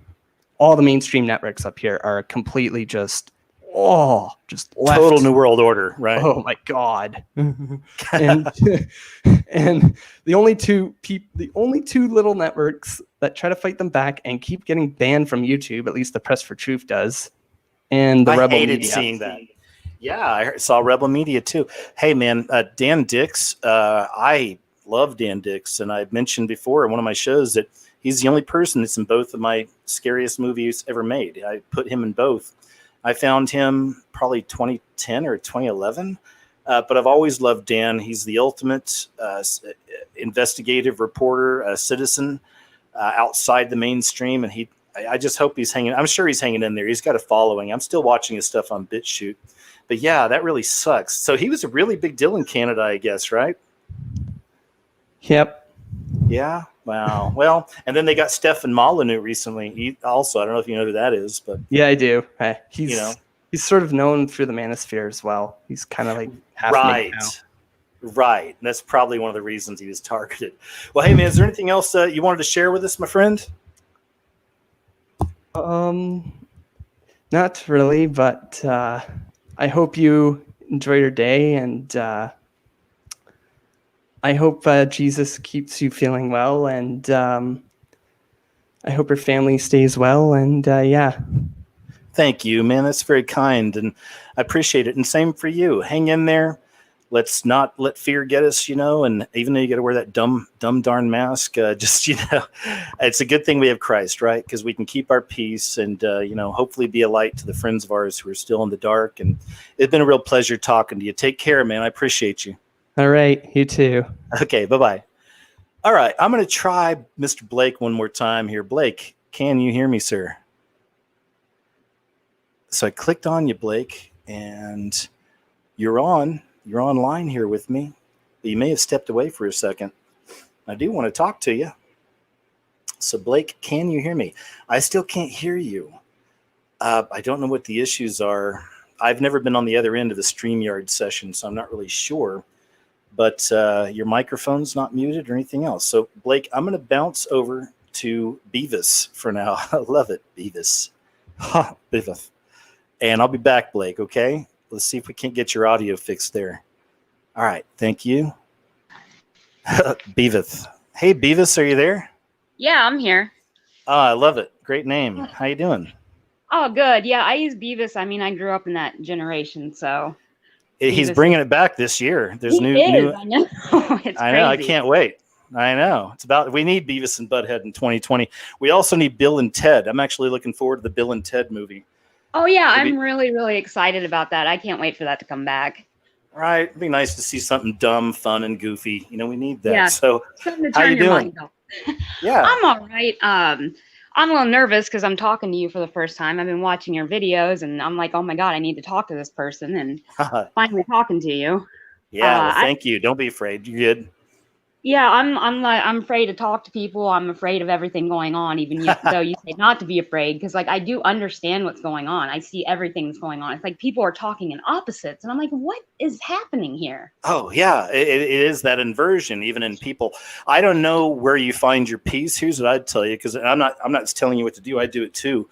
Is you know what brings you peace and what's good for you and safe, and just get more of that in your life. I've been going out to nature and walking more. I go to the pool over here. I get out there and just swim, sometimes late at night, sometimes early in the morning, just so I can be alone and just talk to God. And that brings me strength. Exercise is helping. Just whatever you can do, because that's the time we're in. It's so overwhelming. Yeah, even with me, I got it. Go ahead. I always try to go to that safe spot in my head, and it's been hard lately to find that safe spot. But like the quiet, just me alone with my thoughts, just turn them off for a minute and relax, come back, reassess the situation. Well, what is it that kind of is what's going on in your situation that's making you feel more so kind of concerned about all this and a little more on edge, if you don't mind? Well, like ever since I was little, I used to have these dreams about the apocalypse and good versus evil, and my family was not religious, so I don't know where that was coming from in my head. I mean, I was born in 1983. There wasn't mass media around or anything like that. Yeah. And so I'm like, wait a second. And like one dream said the devil's mind is the devil's work is a mastermind. And this is when I'm like 10 years old. And I'm like, okay. Wow. So no matter what I've done, it's always led me back to Christ. Even though I look at science, logic, everything, it always comes back to Christ and what's happening right now. Good. I love that, because I feel like that's why I know you're one of his. Like, he was talking to you as a child, and I love it. I love that. So I'm sure, I don't know what it is, but he's got something for you to do, and maybe you're doing it right now. I'm not sure, but I love that you keep that. Go ahead. And also, like, I've done a lot of dumb stuff in my past. You're talking about the drugs. I've done all that. I've done bad things. And I've had probably 4 or 5 near-death experiences where I come back and I'm like, okay, something really wants me to stay alive. So I want to hear some of those too, by the way, but please continue. Oh, God. Well, I did have to go to rehab for drinking. And when I got out, I went to my friend's house, who she happened to be a registered nurse. So she was like a director of nursing. And I went to sleep, And I told her that night, I said, my chest feels kind of tight. Something's not right. And if I don't feel better in the morning, I'll go to urgent care. And so I didn't wake up the next day. I was aspirating and no one knew what was wrong with me. I had to go on a ventilator and I woke up 2 days later, like, what just happened? And Wow. I mean, it was crazy. So yeah, there's lots of weird stuff like that has happened to me. And I come back like, okay, so. But did you ever see anything or have any experiences you can remember? Not really. Like my That's visions okay. more so come in my dreams, but when I'm in that like anesthetic state, it's just like blackness. Right. So when they Now put you that- under that go ahead. deep anesthesia, for me, it's just blackness and then I'm back. Now that makes sense. Now, what about, you said dreams you've had. What are some of the dreams you've had that are really sticking out with you? Well, just like when I was like the dreams I had when I was younger, where there was this good and evil, and I was the only one that could see the evil taking over and everyone else was blind to it. But I would get so afraid I would hide in my own dreams because I was so afraid of it. Well, you know, there's a lot of people out there right now feeling that same way. I'm sure they probably feel isolated because everything's being isolated now, and they feel like, are other people seeing this? And that's why it's so important that, you know, you're here and all of our friends are here and we have a chat over here and we're talking so that we can let all these other people know, you know, hey, you're not alone. We're and I try to you know? warn people about it and explain to them. And you know, I got my family and stuff, and then my mom will just go back to looking at clothes online, and I'm like, okay, Mom. So, man, listen, I'm with you. No, I feel you on that. Here's some real stuff here for real. Like I've been struggling about this here lately because there's scripture that talks about when the mark and all this comes that families will be divided and things like this. Right. I'm really close to my mom and dad, and they're still with us, which is wonderful, and they live fairly close. But I still have been wanting to get out of here for a long time. They know I'm a drifter. But even with them, you know, I've been praying a lot about it. And, you know, you would think that, KJ's parents have to be hip to things. And no, it's not like that. Not at all, man. They're same church for years, deeply religious, but they don't have those eyes. And they have Christ, which is fine. So I don't feel the need to twist their arm and show them signs. They get it. They have Christ. But still, man, when we talk to them about this stuff, my mother and father are terrified. They wear the mask. They're not scared of vaccines, all this other stuff. So I'm afraid. Well, my parents are pretty much like anti-mask, anti-vaccines. I don't want it to alter my DNA. Good. That bothers me too. I'm just like, God. None of it. We can't let the government shoot something, no matter what it is, into. I mean, no thanks. But that's my concern, Beavis. Is what if I have to cross that bridge with my folks? What if they're like, hey, we're going to do it because we're older and we're scared, and I'm the outlaw? Well, that's just what's going to happen. You know, we'll figure it out. I got a tent. You know, we'll figure it out. Yeah, and like I think that is a verse from the Bible. A house divided against itself will not stand. A nation divided against itself will become desolate. Totally. So keep going. What else? Anything else on your mind you want to talk about? I just keep worrying about that Christian Holocaust. Like I do see these things, and I'm hoping to God it doesn't happen in my lifetime, but you know, it might. So I'm getting a little worried about it. I know, and I don't want you to worry, of course, but you know, it's obvious with my work. You know, I'm showing you guys that Christian Holocaust is very close. You know, they've already passed the statues and they're already heading to the churches, and the next it's going to be us. And every time I watch the news and they're saying, oh, it's the Republicans, I wipe that out. Is if you look at the percentage of people that are Christians that are Republicans, it's very high. So I immediately I put Christian in there when I'm watching the news. It's the Christians. They're going after the Christians, and that's ultimately it. But that's not to add more fear. It's just this is the time we're in. We really have to lean on the Lord. And I know that's not the easy answer. Some people get pissed. It's like, oh, great, I'm supposed to pray and it's going to be all right. Well, it's like, man, really work in your relationship. And what I do is trust the Holy Spirit. Say, Lord, show me, provide me with peace, but also show me how I can do my part to find more peace in this world and find peace with what's happening. Right. And I know that I feel him in me. I feel Christ in me because I've had like such an aversion to this kneeling thing. I'm like, why? I don't understand. But you said it's a hive mind. I completely understand that. Yeah. Good. I'm glad you see it. Yeah, I'm able to step outside and be like, whoa, wait a second. And I've always been like that. Again, probably because of these dreams I've been having since I'm little. Like, I'm always like not trusting what's happening in the, like, in the mob culture. I'm like, I don't go along with that kind of stuff. Well, most of us don't hear. You're in very good company, Beavis, even though we may be far away from each other, all of us, but we're still, the world puts these dumb commercials. We're in it together, and it's celebrities. It makes me sick. But us as followers of Christ, we're connected to the Holy Spirit. We're brothers and sisters in the Lord. Yeah, and I feel it. I feel it more than ever now. I mean, I can feel it in me. Like, I feel okay about whatever's going to happen. I do feel okay and at peace with Christ in my heart. Like, if whatever happens, I know I'm good.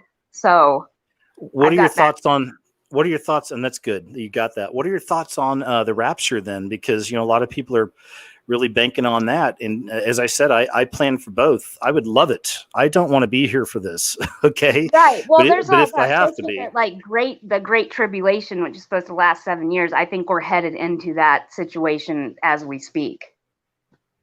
So, there's, as I said, maybe it'll be a catching away. Maybe the harpazo, maybe he's going to save the bride from the wrath. Right. And that's one angle. And as I said, I have friends on both sides of this issue. Many of them y'all know that I've had on my shows, men that I trust and women that I trust who have great perspectives, and it's split right down the middle. Half of them believe in a early harpazo, that it could happen any day at this point almost. And then some believe we have to go through all of it. So that's why I'm the type, and it's being a mediator personality. I'm INFP, so I have to look at every single possible angle. That's why I say I just pray for both. I hope there's a harpazo. Did you watch that show, the show The Leftovers on HBO? The first where season, everyone just what? Yeah, I watched the first season.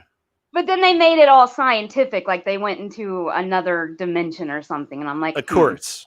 Of course. Yeah, I figured that they would do something like they'll give no relevance to to Christ and God and the rapture, but yeah, that's what it is. So I hope that I don't know what to tell you. I don't want you to be in fear, of course, but I hope talking to us and you're talking to me and being in this community helps. Is that helping? Oh, it really does. Knowing there are lots more people out there, it makes the light in me grow so much more.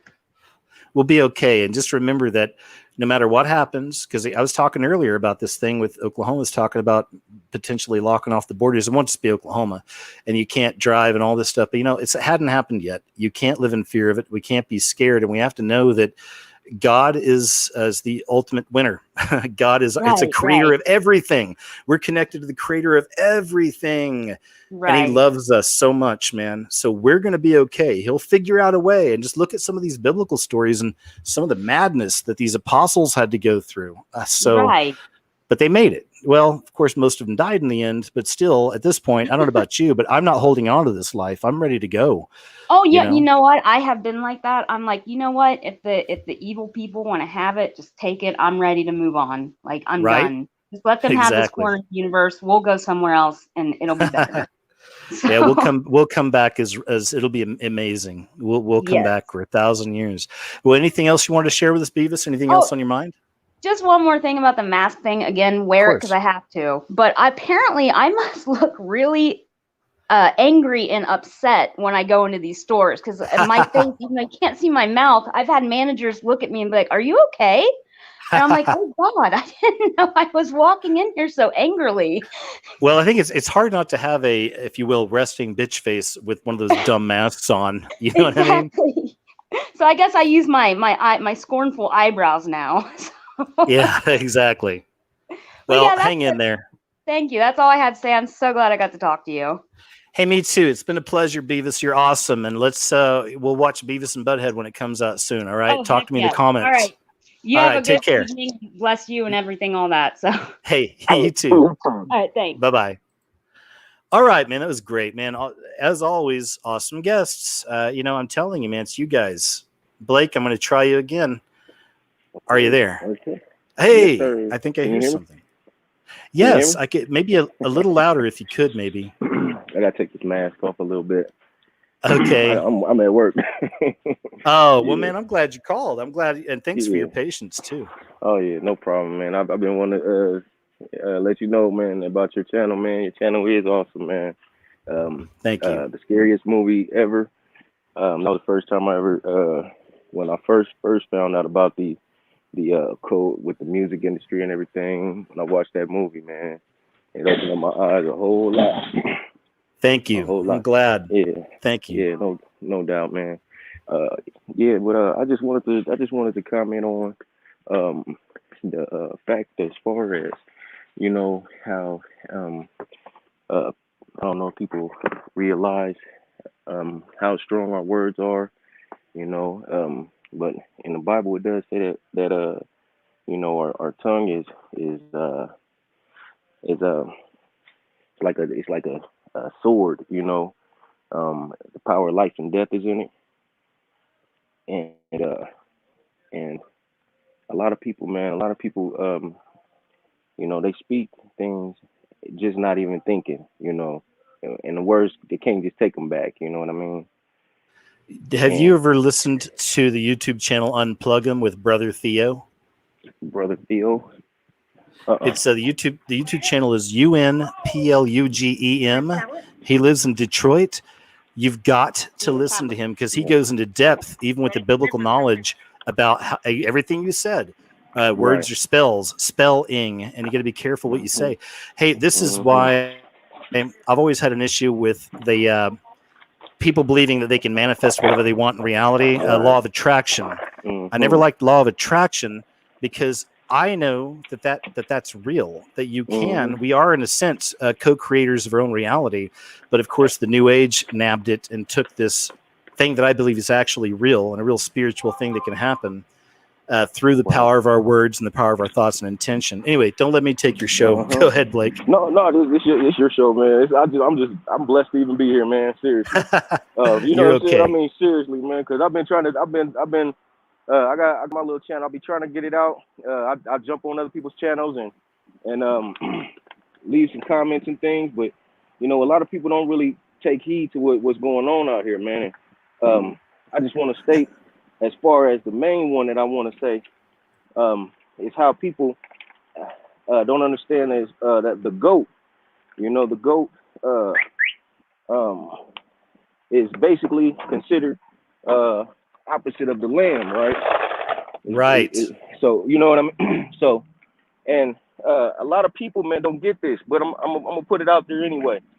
You know that man, we I call my little ones, I call my babies, I call them all either my offspring, I either call them my child, I call them you know, what God called them. You know what I mean? You know what I'm trying to say? I think so. Keep going. Okay, because Oh, and I was going to say, you just kind of cut out a little bit, Blake. But when we get you back, I'm sorry. everyone. Oh, there Yeah, you go. You can you sound hear good. me? Everyone's asking. Yep, you sound good. Everyone's asking what your YouTube channel is too. They want to go find you. How can we find you? It's under Lift Him Up. Just Lift Him Up is what it is. Lift Him Up on YouTube. Got it. Yes, sir. That's what it is. Yep. And the thing about it, I just wanted to put this out there, man. That you know, a lot of people don't understand about that. It's almost like they kind of sacrificing their own child to the goat. Is what I'm trying to say. Because in the end, God is going to separate the sheep from the goats, right? That's fact. Absolutely. No doubt. Okay. Now, the Lord showed me. I mean, about 2008 or so. You know, I started noticing a lot of different businesses turning from changing their names from like Child Connection or something like that to Kid Connect, or you know what I mean. But they changed the word to kid though, and you And know, that's it. so I We didn't know even what the know what kid kid is. meant. Right. And what is it? It's a goat, right? You even got pastors calling they congregation kids, and these are the pastor that should know. You know what I'm saying? But they're up there talking about, you know. They should, what I'm and saying? that's it.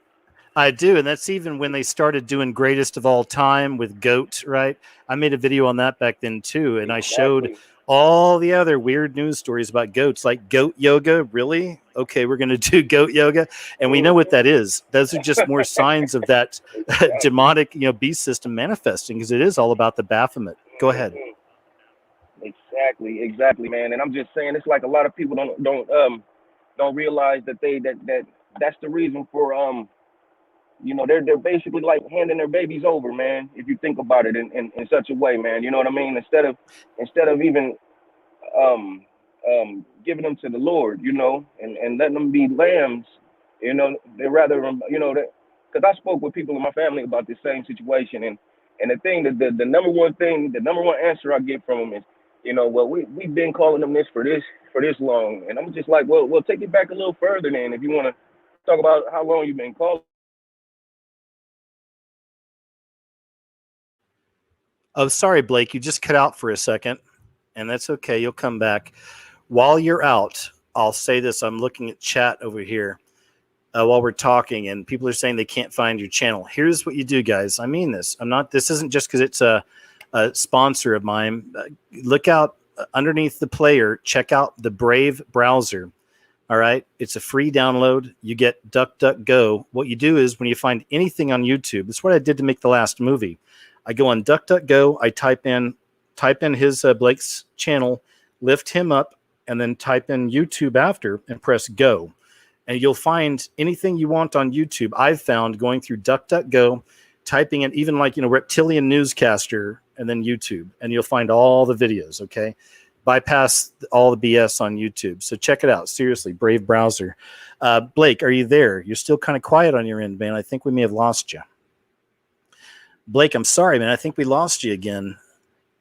Here's what I'm going to do. I'll pause again. His device isn't connected. Sounds like he's mobile. He's working, and we understand that it's going to be a little crazy there.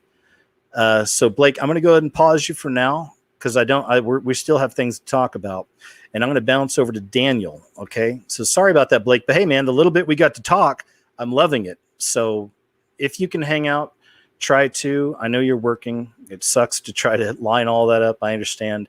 But I can't hear you on your end, man. And I understand you're just mobile. So I'll put you on pause for now. And now I'm going to jump over here to Mr. Daniel. And Daniel, just if you could, unmute your mic on your end and we'll be solid, man. You'll see a little microphone icon. And you may just have to click it and unmute it. And you'll see what I mean. Just look at your screen. Look for, there you are. Right there? Yes. Yeah. How you doing, Daniel? Right on. Yeah. We got cut off at first. Hey, that's okay. I'm glad you're here, man. What's up? I'm glad you're not back. Much, man. So just in case we get cut off again, I want to say two things real quick. Okay. One is a question. Are you still using the yerba mate?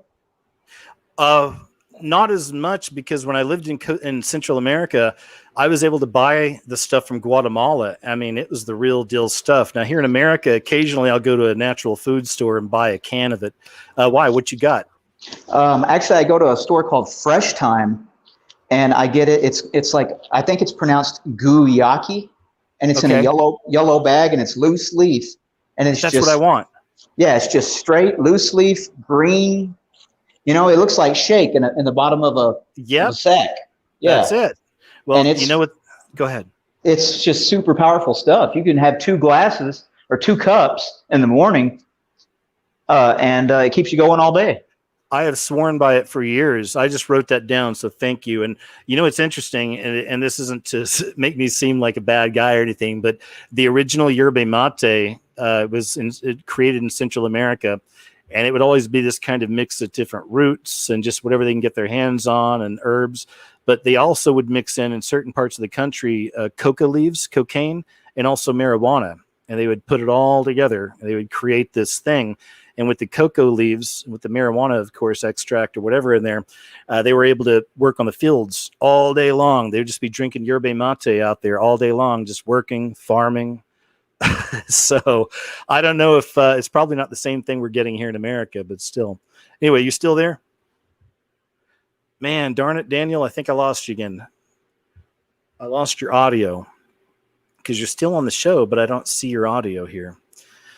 Okay, man, I am going to... Daniel, I'm sorry, buddy. I wanted to talk... There you are, maybe. All right. Is that working? There you are. Yeah, much better. Yeah. Okay, we're back. Cool.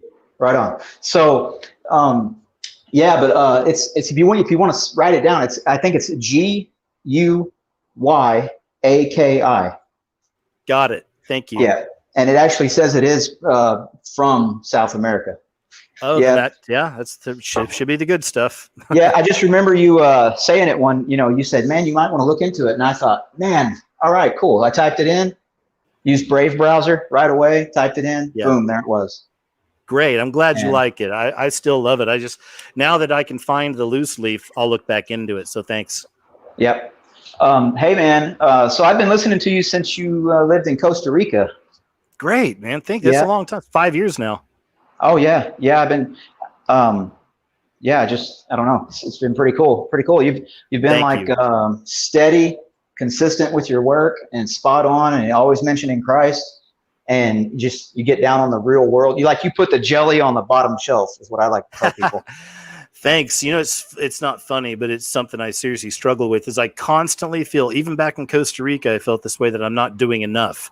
So I really appreciate people having patience with the stuff I do, and just thank you. I appreciate that, Daniel. Yeah, not a problem at all, man. So, what else is on your mind? Well, I don't know. One thing I want to tell everybody, because I know some people probably have anxiety issues with what's going on now, but yeah, I worship the same Christ as you, and King of Kings and Lord of Lords, and he says, always comfort one another with these words, that whether it's a rapture, post-millennial, pre-millennial, whatever, I'm pan-trib. However it pans out, I'm going. I like it. And he said he has gone to prepare a mansion for us. He's coming back to get us. Encourage one another with these words. So everybody just hold on to that and stand on the rock, which is Christ, and you shall not be moved.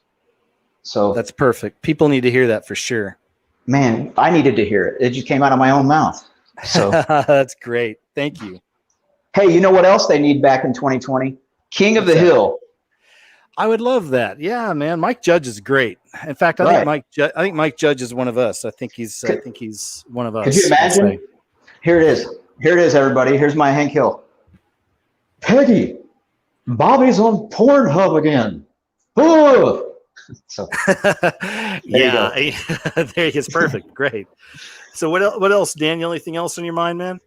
Nothing much, man. Honestly, dude. One time I was listening to one of your live streams, and I think your microphone is a little bit too good, because the FedEx guy came to the door. He used your first name, and I heard it. Really? So, yeah. Oh, and boy. I don't want to give away any clues as to what it is, but I heard it. So, the one, it's okay. I remember that now. The one thing that gives me solace is that, well, for one, a little group of people doxed me several years ago. But even beyond that, it still didn't matter, because when I first started social media, it's when I made the first Scariest movie ever made. So that's when I was like, how do I get people to see this? So I got on Facebook and everything else, and it was always under KJ Osborne. So I have no personal anything out there. I've got no pictures I've ever placed online of myself. For years, I've had people sending me pictures. Oh, we found you. And it's like, no, you didn't, man. I'm not on there. You're not going to find me. And the Lord, I believe, set it up like that on purpose for me in the beginning, But my thing is, I always said that if I live to see the Antichrist arrive, and if we're still around, I don't want to be, but if we are, well, then I'll probably go live. At that point, it doesn't matter anymore. And then we'll probably talk about the Bible every day or something, as long as we can. Who knows? But yeah, that's cool. Thanks, man. Yeah, it's good. Go ahead. Hey, and you know how earlier you said you had that violent side, and you're a vet and everything, and I know you were in the Coast Guard. And I was actually in the Navy. I was stationed out in California in Port Hueneme and Point Mugu. Oh, cool. Air base. So nice. And I was military police. So did the same job as you, was also on the water. So we could call each other shipmates. There you go. When I got out, I was an E5, so I was a second class petty officer. Me too. Yeah. So me too. I had, you have guys underneath you that look up to you and stuff. And thank you. It's like, hey, man, I'm just a regular person. I'm just because I'm an E5, it doesn't mean. Oh, I see what you're saying. Yeah, exactly. Yeah, the sergeant. They called it sergeant where I was at, but yeah, same thing. The toughest part for the military for me was the fact that people can advance before you just because they took a test earlier, and a lot of the people I had to work for were just not very great. I could do a whole live show about stories about some of these people, but it is what it is. It teaches you humility. You learn lessons. You're right. It does, because I had a man in boot camp. I remember one morning, it's not even 7 o'clock in the morning yet. And this chief, this freaking E9 or whatever is E8, he's right in my face screaming at me. and you're not allowed to react at all. You just have to do the 1,000-yard stare. And I'm like, but it instills that manly, because now, man, I'm not the same person anymore. It's like people don't walk over me now. I don't punch people in the nose, but I like to use words of kindness and humble myself. But if I need to, hey, I'm ready at all times. I'm like, like Bruce Lee said, I'm not compared to Bruce Lee, but he said always, be like water, So. Oh yeah, I love that. I love that quote. Actually, I say it all the time. Yeah. And because if you think about it, it's exactly it. But I say go with the water and just let the Holy Spirit guide you down the stream, man. And this is gonna be random. I have to shout this out. I just saw this for a second. Sorry, it's on my chat. It just popped up. I have to shout out to Prawn Star Killuminati. If y'all didn't know, Prawn Star Killuminati is one of the most old school exposers of Illuminati and all this stuff that was ever out there. He was back around when I first started around 10 years ago. And Prawn Star, you and I have to talk sometime because you're going to know a lot of the same people I remember, like Farhan K501, Noriega, Dr. Freemason. All these guys have been banned and gone now, but they were freaking fantastic. Okay, sorry. Blake or Daniel, anything else you got for us? Yeah, I just want to share two things and then I'll be done. Okay. So one is, I have a miracle that happened one time. I'm a spelunker, so I've been going in caves a lot, right? And I was like, I don't know, 9 years old, 12 years old, somewhere around there. But we were in this cave, and I had my stepdad with me. His name's David, and another guy whose name is David. Well, the big guy, that's the big 6 foot tall guy named David, he discovered a pit. So he made a homemade rope ladder. So there's one issue. But anyway, he was going down in this pit on his homemade rope ladder, and one of the rungs slipped out, and his leg got twisted up in the 2 strands of nylon right by his thigh. So he's like 6 foot tall, and he's been hanging upside down for a while. He said, "Hey man, my leg's going numb." And my dad said, "Man, we gotta pray." He said, "There's nothing else we can do." So we have to pray or else he's going to lose his leg and he's probably going to die. And so we were sitting there, we prayed real quick, and our lights were turned on, right? Because if you turn a light off in a cave and you're so far back, you can't see your hand in front of your face.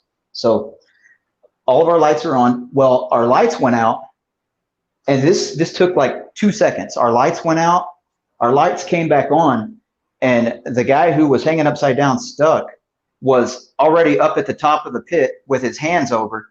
And we said, "How'd you get up here?" And he said, "I don't know." And we pulled him up, and there's no other way to explain it except God did that. I mean, I love it. I love that. I'm glad you acknowledged that when you saw it, So, and the other thing I wanted to say was, you did this video where you were seeing numbers, like, I think it was 1111 or something like that. It's 111. Yeah, still get it. Well, here's what I've seen: stars everywhere, pentagrams, 5-pointed stars are designs on trash cans. The banks use them. They put them everywhere. In a square. They put them in circles.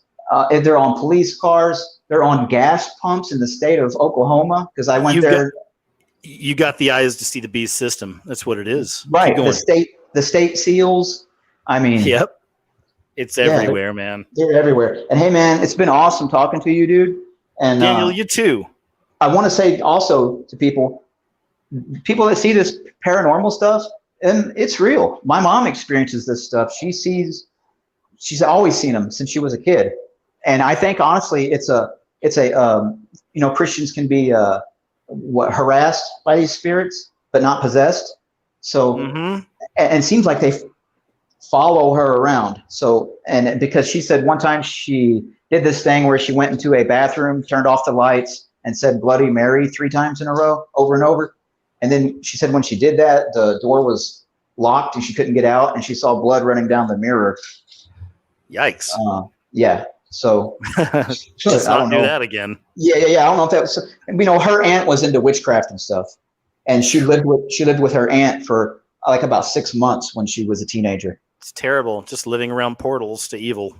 Right. And dude, and this lady's house, she had every wall had like a display cabinet on it, a glass display cabinet, and there were collections of dolls, porcelain dolls that looked so real. So everywhere you went in that house, there were eyeballs, these creepy dolls staring at you. so gross and bad. Not to go off on too far of a story time, but when I first moved out of my house when I turned 18 and graduated, I moved in with my best friend. We got a 2-bedroom apartment that lasted 6 months. I wanted just moving out on my own, but in that time, he was dating a witch. I was a kid, and he was dating a girl older than us that practiced witchcraft. She came to the place and, quote, blessed it and did this whole ritual. Again, I was like 19, did a ritual, put this doll above our door and nailed it above the door. And in that month, I went through the worst depression I've ever went through my entire life. I'll never forget what that felt like. I had no idea what it was. And I started after a month trying to figure out what is going on. Like I couldn't get out of bed. And I thought about that stuff, and I ripped that freaking doll down and threw it outside, got rid of it, threw it out in the trash. And a few days after that, of course, I started feeling better. And even that's before I fully understood the stuff I do now. I'm rambling too much. Daniel, It's been a pleasure. Right on, man. You, man. And no, you're not rambling, man. I believe dolls and action figures are idols for the most part. And honestly. Yeah. These things get attached to that. Well, hey, it's been a pleasure, Daniel. Thank you, man. Yeah. Hey, man, I'm always praying for you, dude. I prayed for you when you had your motorcycle wreck. I prayed for you when you had your heart attack. Your heart attack. Yeah, dude. But the thing about that was so scary is because nobody let any of us know anything for like 2 or 3 weeks almost. You know why? Is because I got so burned by the internet whenever I told y'all about my accident in Costa Rica. That's when people doxed me and they were making videos saying I was lying, and it was torture. Oh. I went through torture for a year. It was torture. These people were evil. I know, but it was every angle, man. It was so hard to continue. If ever I was going to quit, it was right then when I came back to America after my accident, because they were making me pay $30,000. I didn't have it. I came back. And that's when YouTube first demonetized or took the, adpocalypse hit. So I was out of money and I was broken. And on YouTube, everybody's like, this guy's a piece of trash. He's a liar. So when I had the heart attack, I was like, there is no freaking way I'm going to tell everybody on YouTube. But I did tell my Patreon. I let them know. I showed them my footage from in the hospital. I was like, guys, I had a heart attack. I'm not asking for my money, just a prayer. Please pray for me. But thanks, man. It's been nuts. I have 3 stints, and I'm only in my 40s. So hey, man, I'm the same age. Done his work. I'm the same age. I'm 42. I was born in 1978. Yeah, man. Well, we're still hanging in there. So I bet you played with He-Mans when you were little. Sure did. Yeah, Stretch Armstrong as well. Right on, man. Hey, man, and Daniel. If you ever did quit and didn't warn anybody, you'd have thousands of people. It would be on their mind, dude. It would be like, what happened to KJ? I could never do that. I have a backup plan. I know this sounds grim, but I had to make it. I have a backup plan that if I die, my dad's going to call my friend Casey, Enter the Stars, this is a YouTube channel, and let him know, and Casey's going to do a video. So that's my backup. I hope it never happens, but I'll make sure y'all find out one way or another. Anyway. Hey, man. Hey, you know what else? If you couldn't get well, no, never mind. That's a weird idea. So anyway, yeah. Hey, nice talking to you. That's okay, Daniel. Man. It's been good, and you take care, man. All right, you too. Bye-bye. All right, and moving on here. Let me see. I am going to try over here. Enoch already. No, I did Beavis. Enoch, you're next. After that, I got Travis, In His Grace, Sama, Blake, and Jared Hammond, and Kelly. Okay, so I'm going to try to get to all y'all here shortly, and then I'll probably pop it out there again, the link. Let's see here. Let's go to Enoch. Enoch, all you got to do, I think you're on there. Are you there? Hey. Hi. Hi. Good to be here. It's good to hear you. Now, your audio is just a little low. I don't know if you can get closer to the microphone or something, possibly. How about this? Is that better? Yeah, that's a little better. Go ahead. Hey, good to be on the show. I was here, I think like 5 months ago or 3 months ago. Oh, cool. Yeah, and it was really nice talking to you, as it always is. I remember now. Welcome back. Yeah, thank you. I'm in Canada, in Vancouver. I had to do school online because, everything that happened. And, I have a few things to talk about. I actually have a list. Hey, that's okay. And I will say this. My dad is originally from Canada. We have relatives up there. I've never actually, I did go to British Columbia, Victoria, when I was in the Coast Guard, because it's on the coast up there by Alaska. Uh-huh. It was beautiful. But all I've ever heard is, as nutty as Canada is with their politics, like America, I hear it's just an amazing, beautiful, cool country. So go ahead.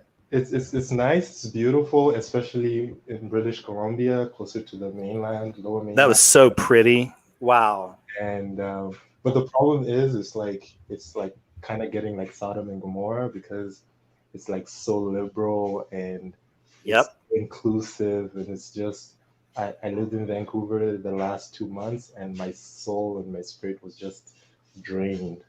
Like, man, I feel that. So did you move? I moved away. So God saved me. So saved me out of that situation. Good. Actually going to this church, which was closed down. But then when it started opening up again, I went to church, and the pastor's wife came up to me, and she was like, Enoch, I feel like you need a place to live and be with people where you can grow closer to God. And I was like, yeah. And they offered me a room in their house. Wow. So I really know that God takes care of me more than I can even imagine. That's beautiful. Yeah. I actually took your advice from last time. I did start like doing a podcast. And great. I tried out StreamYard, and I post my stuff on YouTube and Spotify. How's it going? It's nice. I realized that people really have a short attention span. Yes. I wanted to do like a whole like 1 hour, 4 hour show, because you have a lot of like years put into it. So instead I do like 7-minute like daily like short podcast. That's fine. Yeah. Go where you're led, and then build your thing, and then just see where it goes. I mean, man, I'll tell you, Enoch, I never would have seen what's happening now with my work and my channel and the reach, even though YouTube suppressed me for so long. When I first started off, I was making, you can go back and look at my early videos, just showing like 3-minute little videos, 2-minute videos, paranormal stuff, weird stuff. Yeah. I may add in some things, but so I'm with you. It's amazing how if you just put your heart into it and just say, okay, Lord, I'm going to go forth boldly. I'm going to follow my heart because I feel like I got to do something and I need to reach people. You're already seeing it. He totally helps you out. It's great.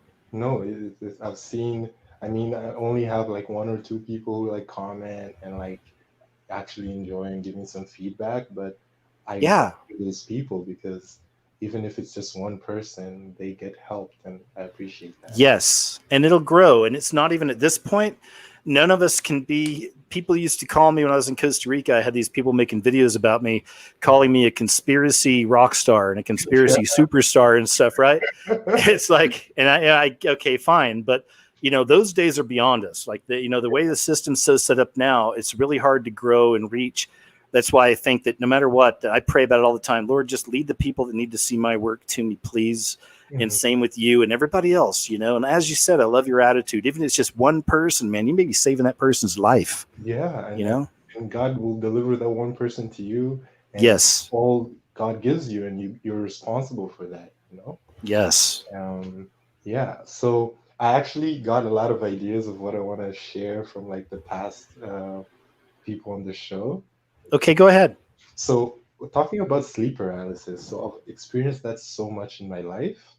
And because kind of like how my brain works, I can be awake in my dreams and kind of like affect them in a way.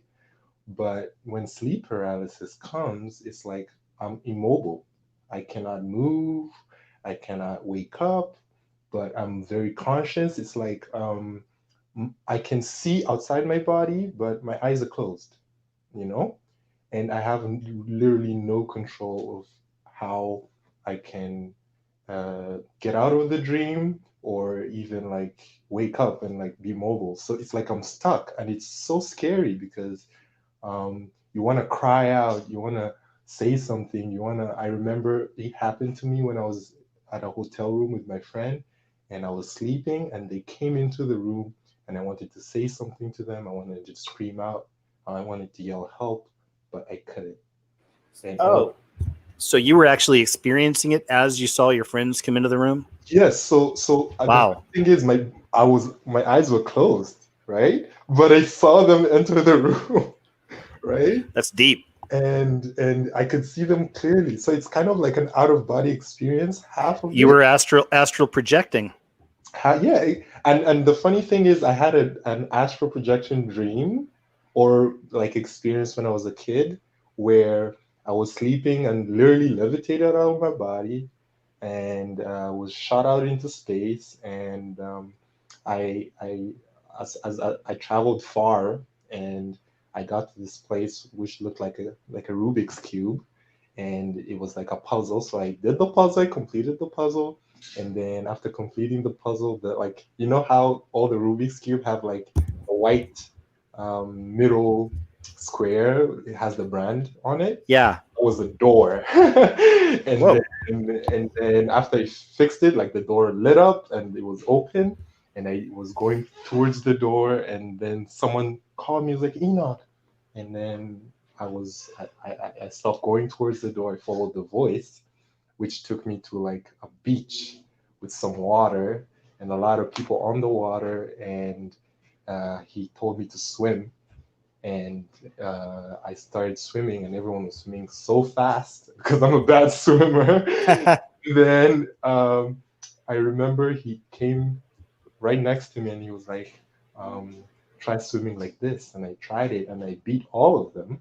And at the end, he told me to pay attention to details. That's all he said. And then I was just zoomed back in my body. So wow, it's not just that dream. Sleep paralysis happens to me like once every 2 months, every 3 months.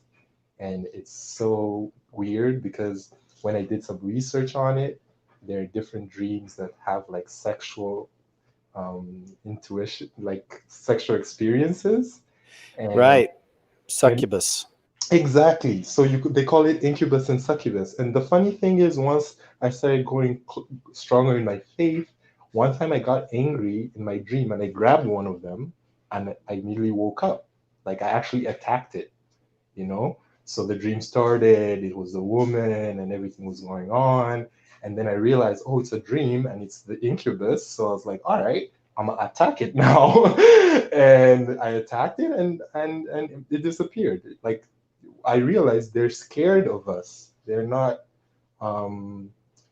The reason they disguise themselves as things we enjoy is because they cannot come up. We have to accept them. You see, and Yes. And if we don't accept them, they have no power over us because we're Christians. Christ dwells within us. He that is within us is stronger than he that is in the world.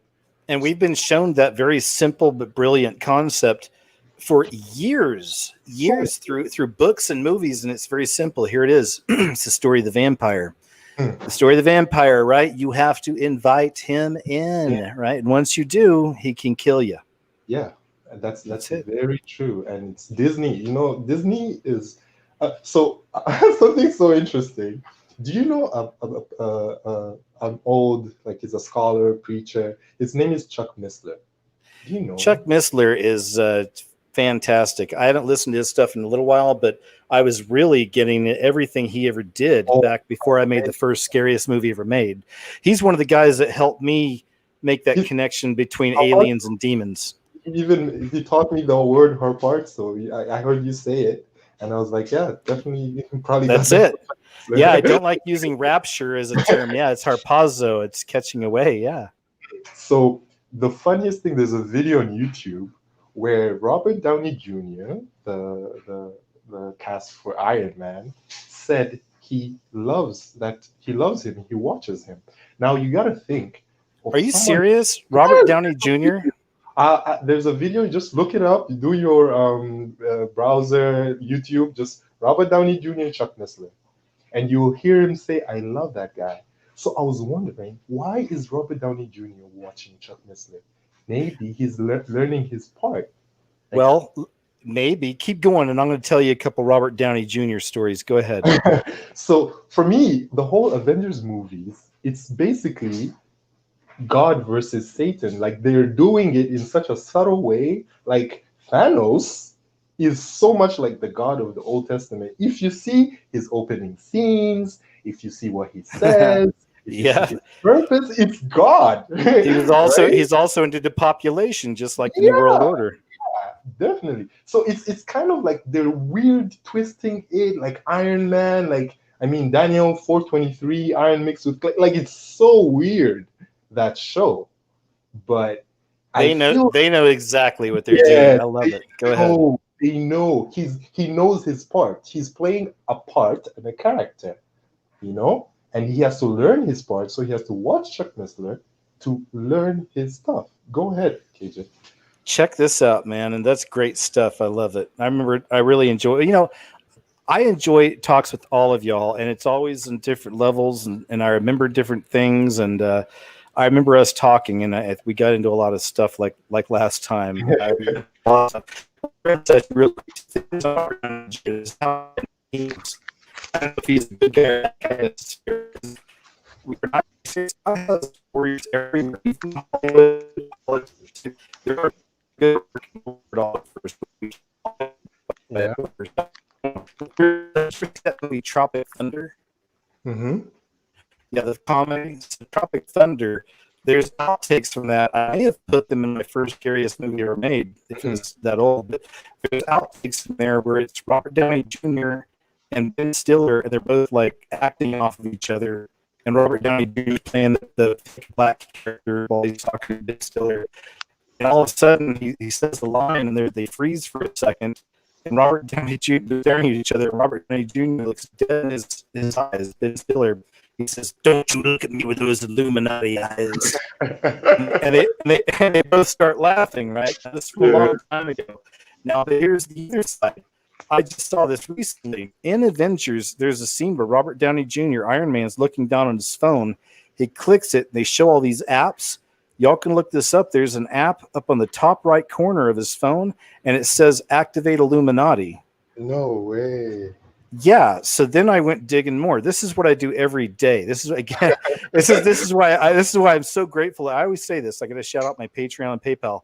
Y'all let me live this life to create these things. Thank you. But I went down the rabbit hole further. I found out that Marvel has a whole comic series called Illuminati, and now they're thinking about making movies about them. So okay. It's a league. The Illuminati in the comics, it's the smartest people.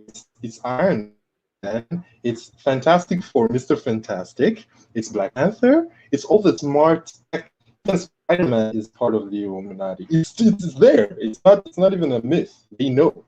It's in the comic books. Hey, I think that sorry, someone's saying my mic was spazzing out a little bit. So let me see if I think I got the mic too close to my mouth there. Is this better, guys? Let me check the chat and make sure you can hear me okay, guys, and see if this is better. I had the mic like right on me when I was saying all that stuff about Robert Downey Jr., so I just want to make sure they can hear me better. Right, guys, I'm checking the chat. Y'all please let me know if this is any better, if I'm sounding more clear. I'm just saying audio is bad. Someone turned the auto tune. Fix your mic, everyone's saying. I don't think it's on my end, man. I think now they're saying I'm good. Okay, better, good, much better. Okay, there we go, guys. Thanks for your patience there, Enoch. This is one thing we have to remember. These are live shows, and all kinds of technical stuff happens on this side and on that side. Sometimes YouTube's being a wiener. That happens. I'm going to go back in case they didn't get to hear that. I'll tell them just quickly about what the Robert Downey Jr. stuff is. The first one, guys, it's outtakes he had from Tropic Thunder. I have the videos, and he's looking at Ben Stiller. They're acting out a scene, and they freeze, and then Robert Downey Jr. says to Ben Stiller, "Don't you look at me with those Illuminati eyes." This is from a long time ago, so this is where we know that he understands. Secondly, in the Avengers, recently saw a scene, Iron Man, Robert Downey Jr. looking on his iPhone, clicking some buttons. It shows the whole face. Top right corner app on his phone is called Activate Illuminati. So there we go. So just threw all that out there, and I think we're a little more clear now. I think that's better. Okay, Enoch, go ahead. One more thing from Robert Downey Jr. And I think we're kind of the same, KJ, in the same way. Like, I see something, I connect it with something else. It's just that, like, I haven't yet, had the time to sit down and put all this stuff together. But there's this scene in Iron Man, in Age of Ultron, where they're creating Ultron, and he's like something about peace. He's like, he says something like, um, uh, something about peace, and then Kyrie Irving, who's a basketball player, wrote it in one of his Instagram posts, like, we will see peace in this lifetime, in our lifetime, we will like find peace. So it's like all this like whole thing about peace, peace, peace, and we know who's gonna take the world by peace. By peace it shall Yep. see. Peace and safety. Yeah, peace and safety, and then so this destruction comes upon them. So it's all these subtle things in those movies that really interest me. Oh yeah. Something else. Okay, so I heard about the numbers. So me, I see 33.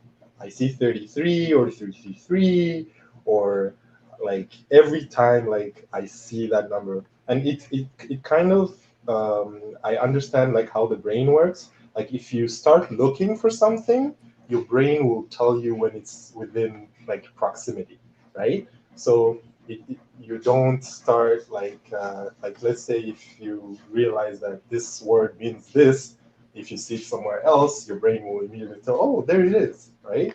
So it's that kind of thing that happens in your brain that helps you notice. But then what was so scary yesterday is that my birthday is equal to the number 33. So oh, wow. I'm like born in January 22nd, 99. So if you just take all the digits, 22, 2 plus 2 plus 1 plus 1 plus 9 plus 9 plus 9, that's 33. So I'm like, oh. Well, did you ever see that video I did where I showed all the 33 coding on these stories for the crown virus? I posted that video to all my I use Snapchat. I put thank you. I spread you around like that. That resonates with me so much. The 33 is like the dead giveaway.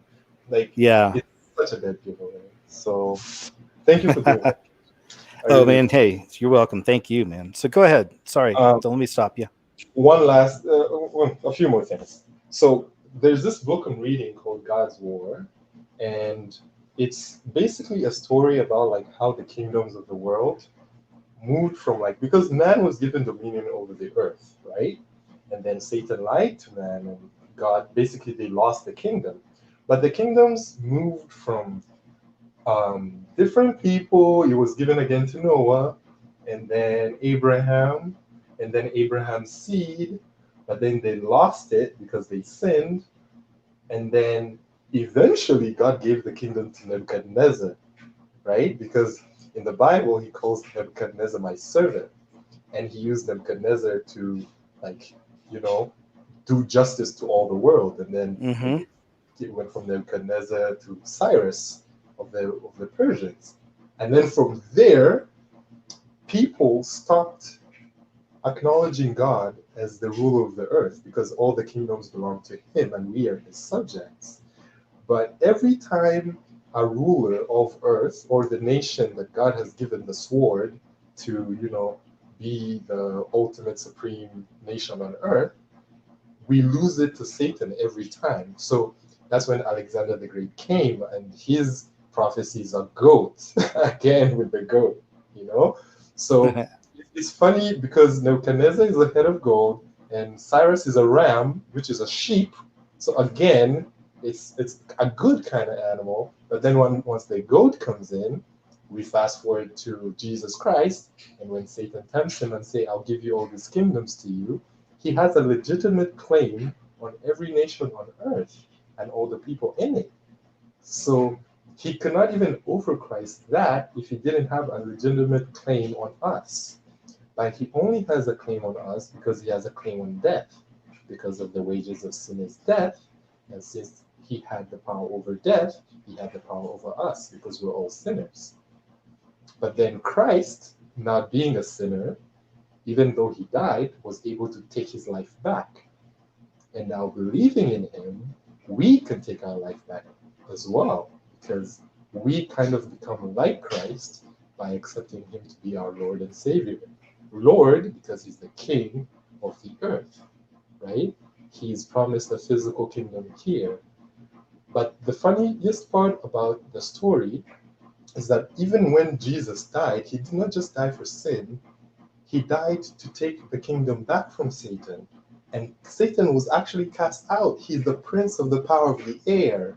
He doesn't really have any legitimacy on the ground. And Christians refuse to acknowledge that and know that, because we are left here as kings and priests. So we are rulers, kind of, in Christ's place. Man, that's a great way. Keep going. I'm loving it. Go ahead. So since we're rulers here in Christ's place, you know how Jesus said he will come as a thief in the night? This is the age of the night.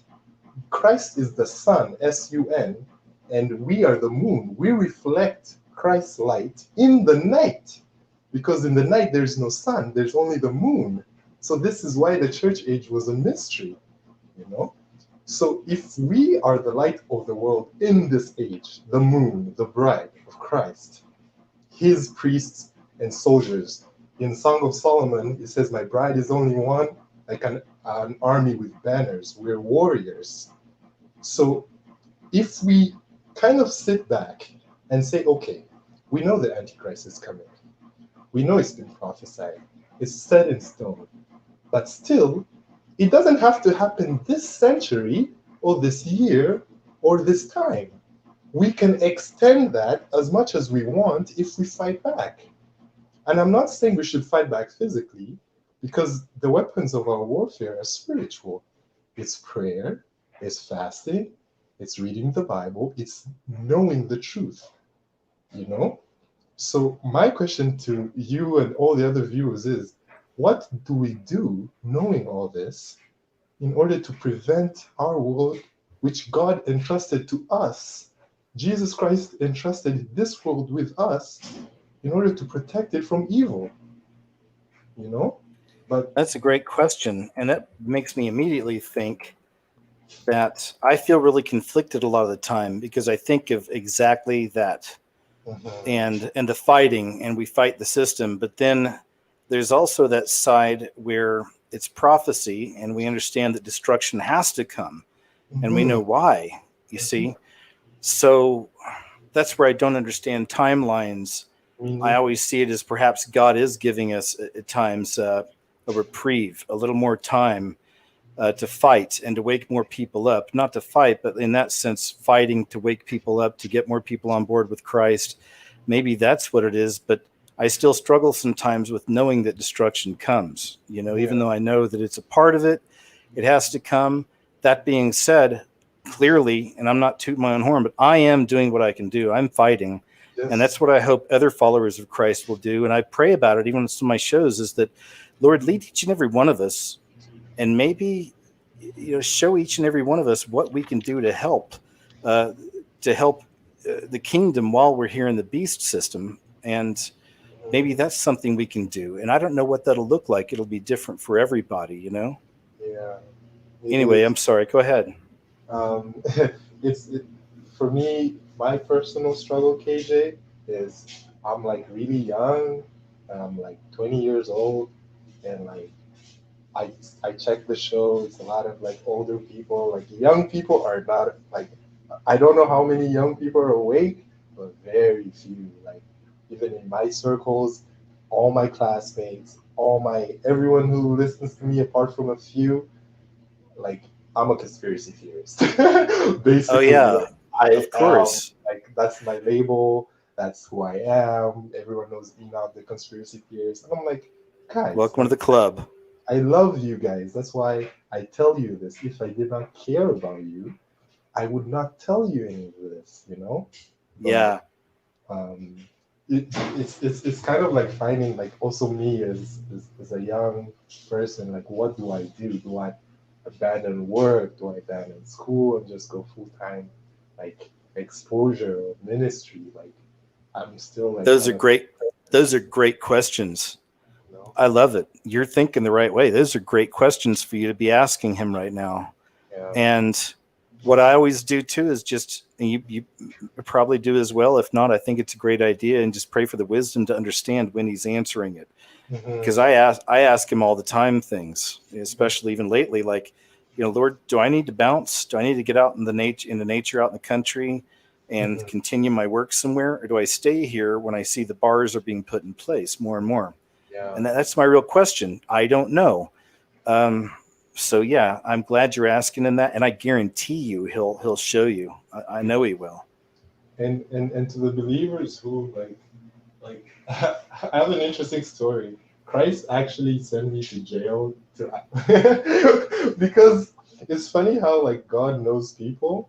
Like I was going through a tough time and I tried to go to another country to become like a missionary, like out of the blue, like very out of the blue. And I was caught at the border and then like arrested and thrown in jail. And it was only like for 3 days, but the first day I was with a lot of people and I had my Bible, and all I was doing was like telling people about God and preaching to them. Good. And it's so amazing that we think that going to these places, or when the Christian Holocaust comes, if it comes, it will be like the worst time in the world. No, like Christians rejoice in those kinds of moments. The Holy Spirit is more powerful when we are at our weakest. You know? That's a great point. I should have thought of that when I was talking to her. You're right. You know, that's exactly it. Well, I've said in the past that's people have asked how I can do this kind of thing for years. For years, people have asked, how you must be creepy. How can you look at this? It's like, no, this is exciting to me because I know where it leads. And I'm already done with this world. I was done with this world when I made the first Scariest movie ever made. That woke me up at the same time, and I was finished with this place. So, you know what I mean? Go ahead. Go ahead. To like for me, I've thought of like suicide because don't please present with the Lord, but I know it's dumb, but it crosses my mind a few times. I'm like, I don't think it's bad that it crosses your mind. I've thought of that too. I mean, I'm being honest, but more in the sense of in the end, like if I'm still here, if we're still here during all the stuff, my suicide would be just walking up and getting my head chopped off, because what's the point? You know what I mean? But I understand also, man, Enoch, I think it's a part of us being apart from this world, because we do just want to go home. And I've had those fleeting thoughts, and I know what you're feeling and how you feel, but hang in there. I even tell myself the same thing. Hang in there, man. Of course, like the Lord has work for us here and there's things to do. We'll get there soon enough. This life is very short. We don't need to make it any shorter. Let it happen on his time, and let's just work for him, and try to be a light in this world, and actually try to enjoy our lives and live it day by day and not worry about the future. And because I've been seeing the end come since I was 13 years old. Wow. Yeah. So it greatly affected my life. I never got married or had children on purpose. Why not, KJ? Because I was never felt long for this world ever. And I don't mean that in a bad way, because I look at things I wrote when I was a kid, and I used to tell myself, you're meant for something big and da-da-da and all that. And what happened is that I'm married to this. I'm married to my work. I'm married to talking to the people. I don't feel I ever missed out on marriage or children as much as I love women and I love children.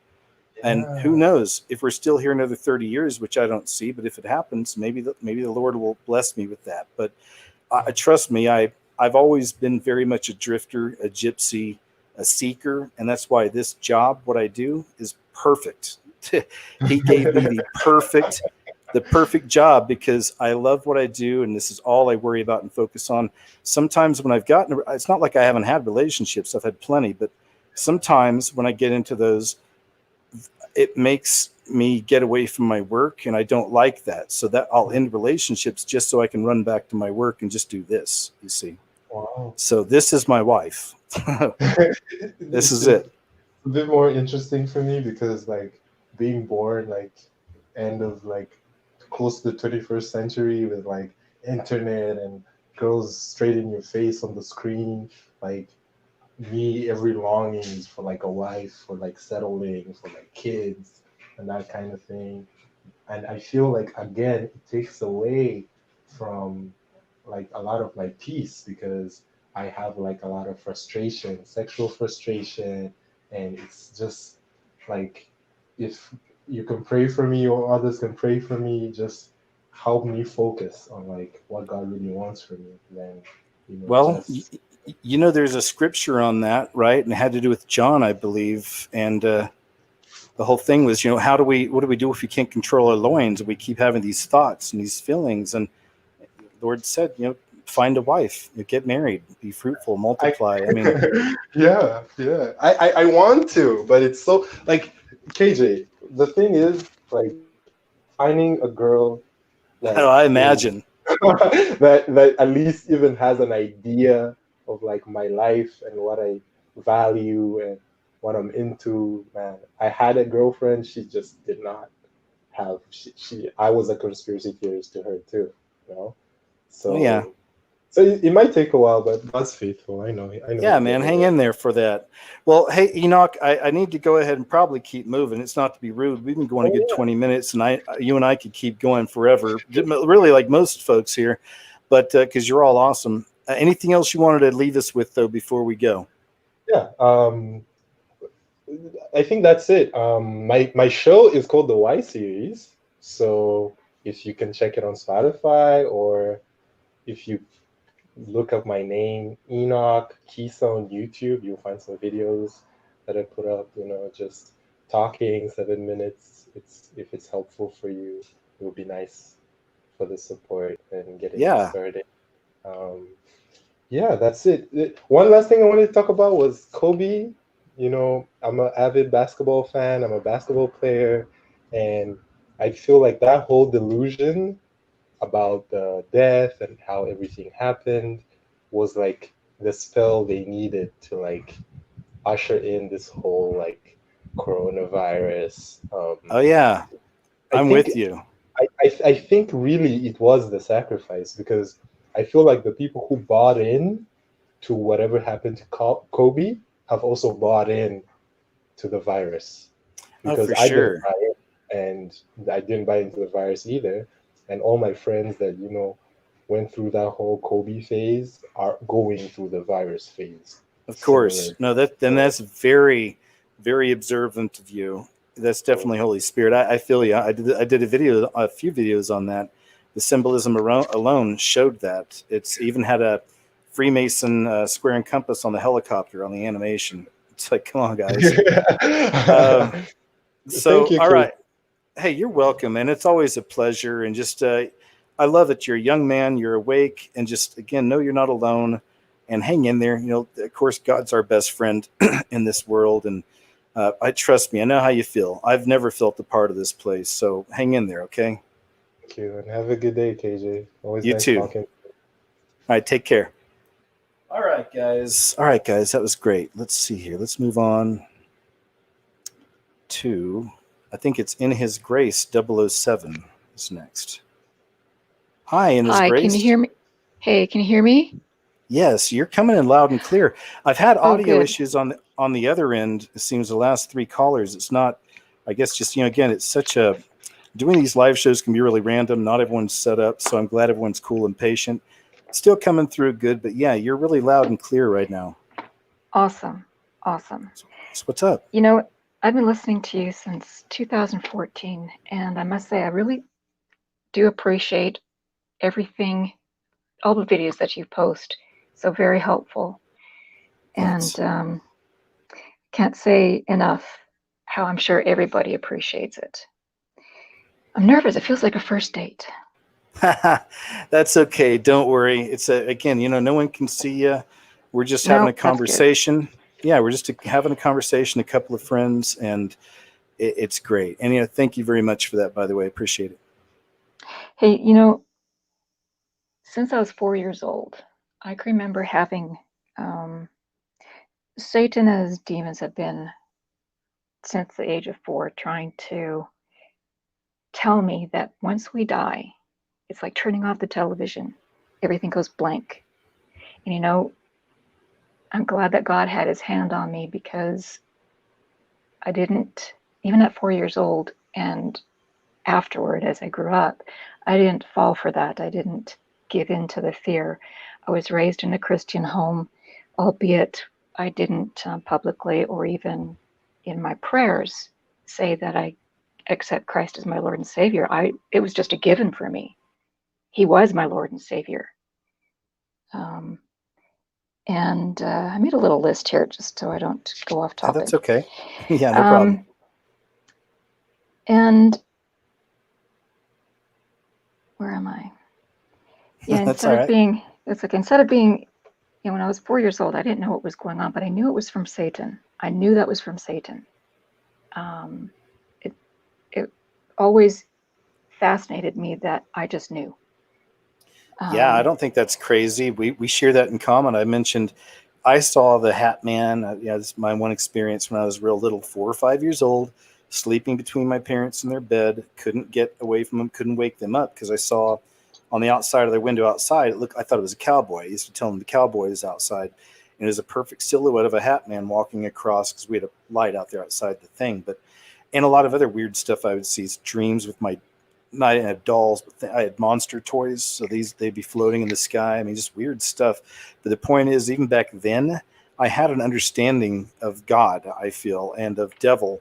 Because when I was 8 years old, I wrote my first 2 stories.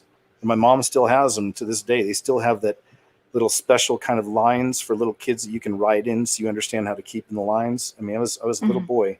The one was called The Strange Secret, about a UFO killing a little girl in a pond. I know it's weird. And the other one it's called The Devil and the Woodcutter. And it was about a woodcutter, whatever that means. And his wife lived in a little cabin. He was out chopping the woods or chopping, some trees down, came into the house. They had a baby in a crib, and the devil came out of the fireplace and ran towards the baby's crib. And the woodcutter chopped his head off with an axe. My mom had to talk to my teacher on a one-on-one after turning those stories in. I'm not even kidding.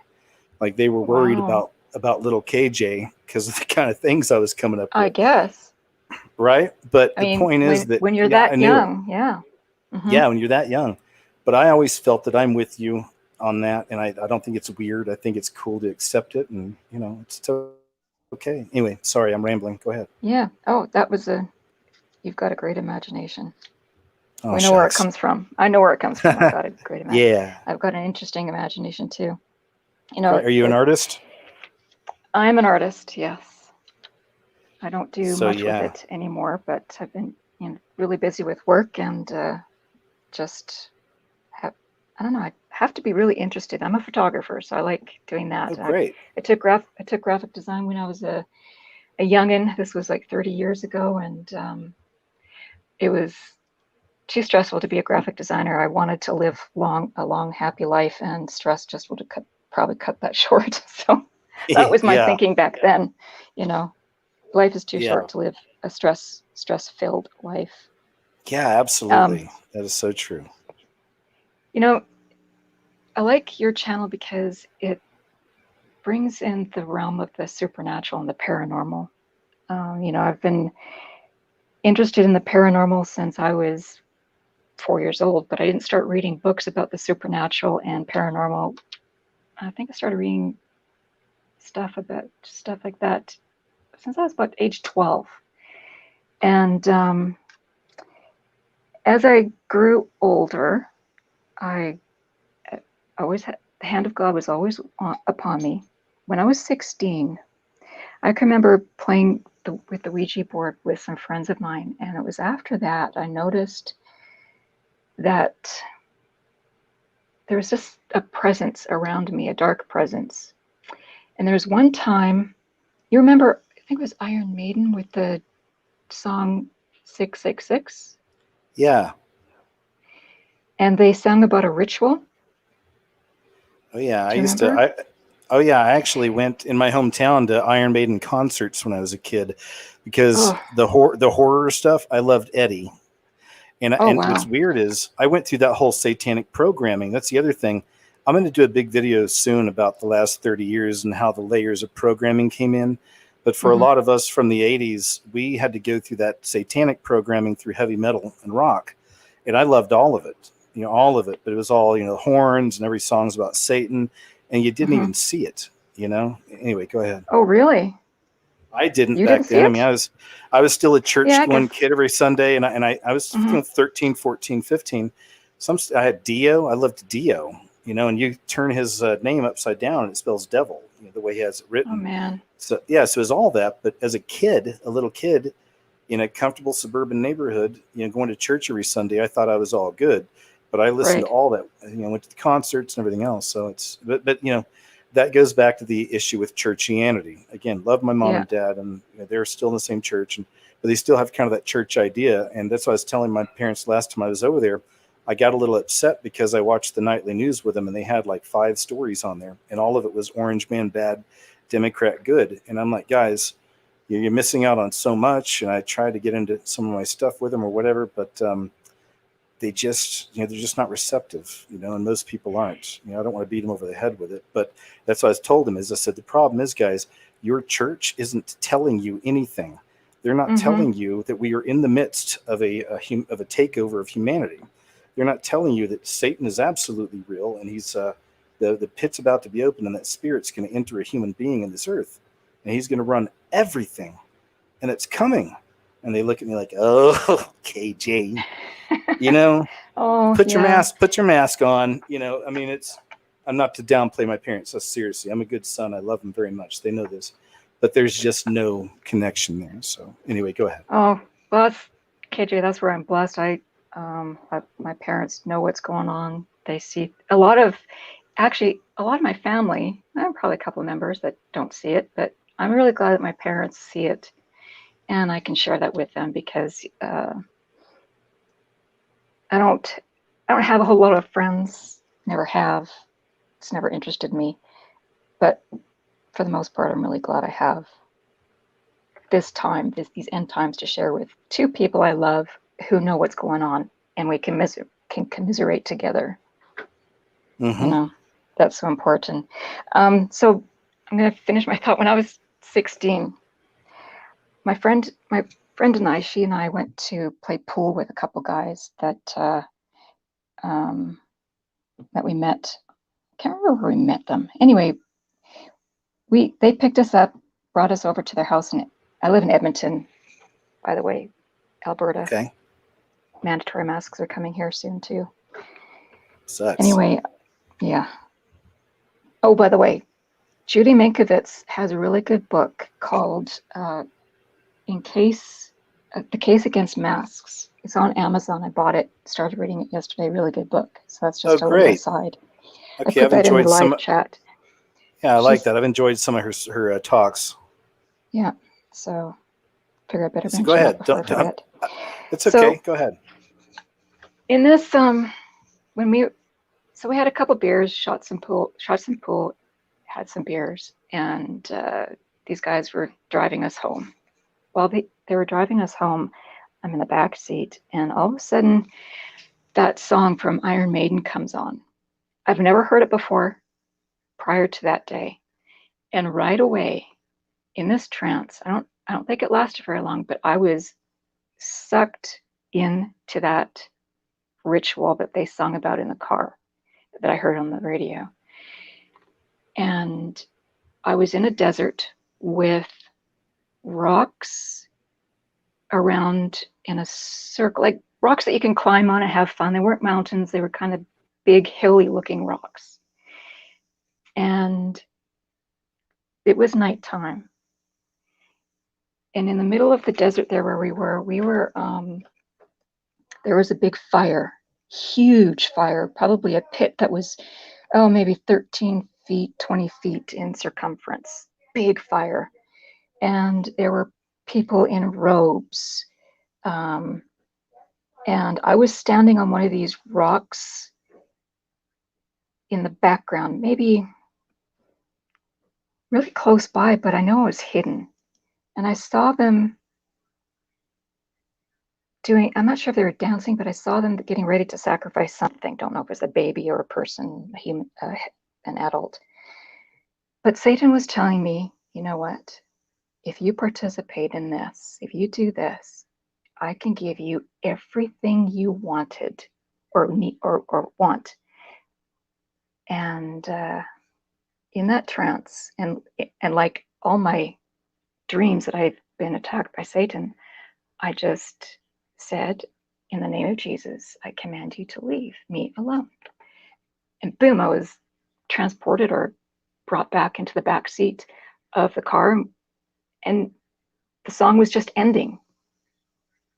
It was really weird. It felt like a long time. I'm describing it very short, but it felt like I was there. It scared me. And I thought, who in the world wants to worship something so evil to risk their eternal life into damnation? Never understood that. Yeah. Unfortunately, there's millions of them. Yet there is. And, you know, I pray, I try to remember to pray every day for them, that for God to open their eyes, to show them how they're being deceived, and for them to call upon the name of Jesus Christ for their salvation, so they can be with God in eternity. You know, I just don't understand that. But then again, I never had that mindset to begin with. Yeah. So well, go ahead. Oh, no, go ahead. No, I just wanted to ask if to go ahead and continue. I wasn't sure if you'd finished that thought or not. Go ahead. Yeah. So after that dream, you know, I was it didn't chase me to God. I wasn't any closer to God, but I knew I loved God. I knew I loved Jesus, and I didn't go to church very often, but I always clung to God, always. And when I was in college, I can remember there was a time when Shirley MacLaine interested me. And you know, it's funny when I just want to add this. When I first moved out of my house, I was 19, living with my best bud from high school at first.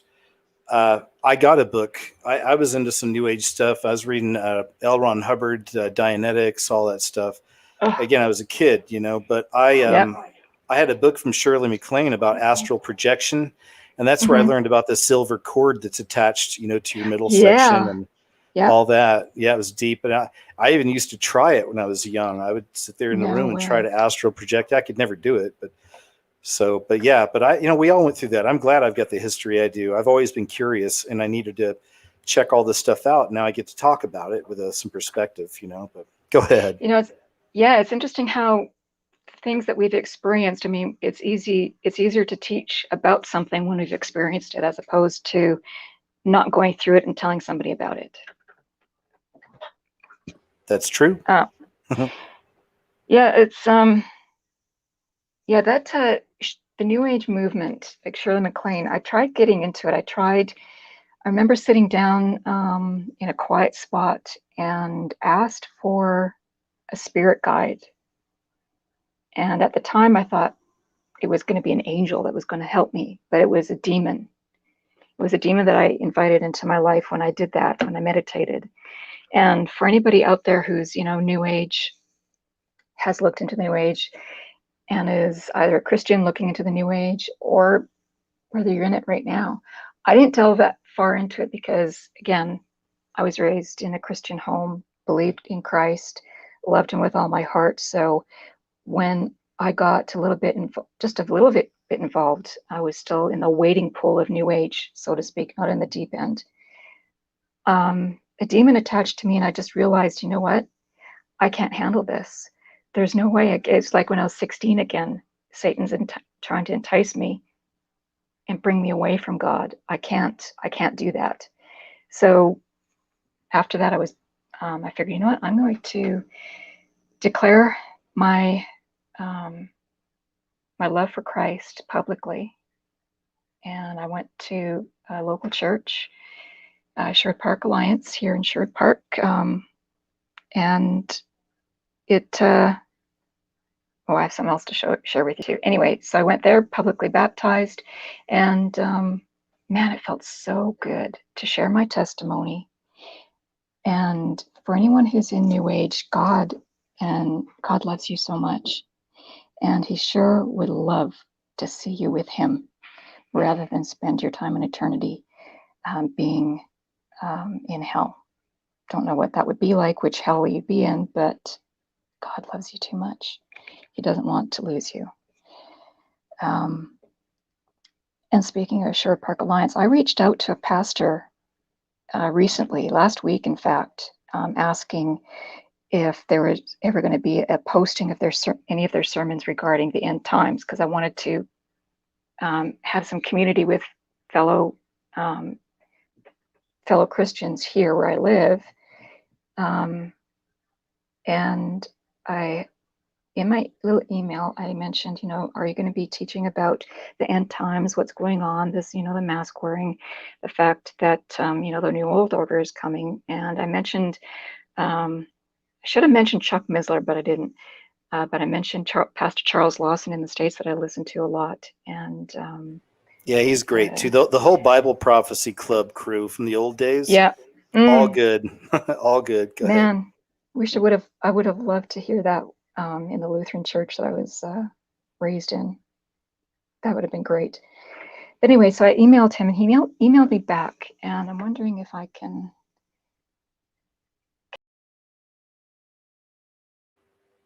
Uh-oh. I think you pressed the wrong button, my friend. I'm sorry. I think we lost you. I think she pressed the wrong button because she totally went away. So I'm going to move on to the next one, Sama. I'm sorry I lost you, my friend. But let's go ahead and jump over here to Sama. Then we'll go to Blake after that, okay? Sama, did I pronounce it right? Hi, Sama. Yeah, you Samantha. can say Samantha. Okay, good. I kind of shorten it. Yeah. Okay. Hey, no problem. Nice to meet you. I just wanted to say I'm a big fan. It's nice to meet you. I've also been watching since you've been in Costa Rica. Oh, cool. Thanks. I love Costa Rica. I can imagine it. I'm pretty sure it's beautiful. Yeah, it really is it was heaven on earth to me. I thought it was great. But thank you for listening so long. Yes, my pleasure. I had goosebumps before when you mentioned your first paranormal experience as a child, because that's kind of how it started for me. I think I was probably around 3 or 4 in the first house that we were in, and I vividly remember waking up in the middle of the night, and my mom had a huge window, and I was between her and my father, and I saw the outline of a man, and that's the only distinct figure that I could see. It was a shadow, and he had a hat. But I always described it as like the Freddy Krueger hat, which was so weird. And since then, I could just remember as a child, I never had a night where I had a good dream. It was always nightmares and night terrors. And then I think when I was probably in my early tweens, maybe like 12, 10, things just steadily started to happen. I would see shadows.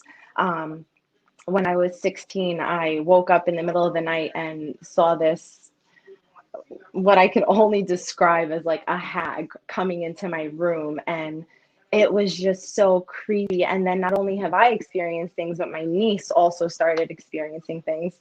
And I guess I would kind of equate that as like a generational curse.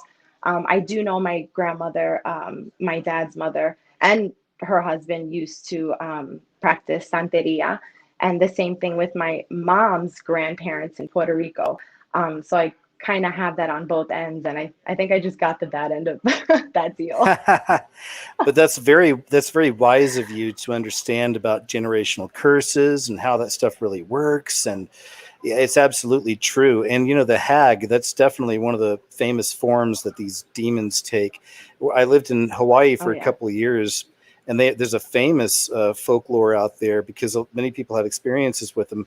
But they talk about the old hag in Maui, Hawaii, and also they call her the choking ghost because it's sleep paralysis and she chokes you, Yeah, my niece actually, she asks me about this because she knows that I've experienced these things for, I guess, well over 15 years.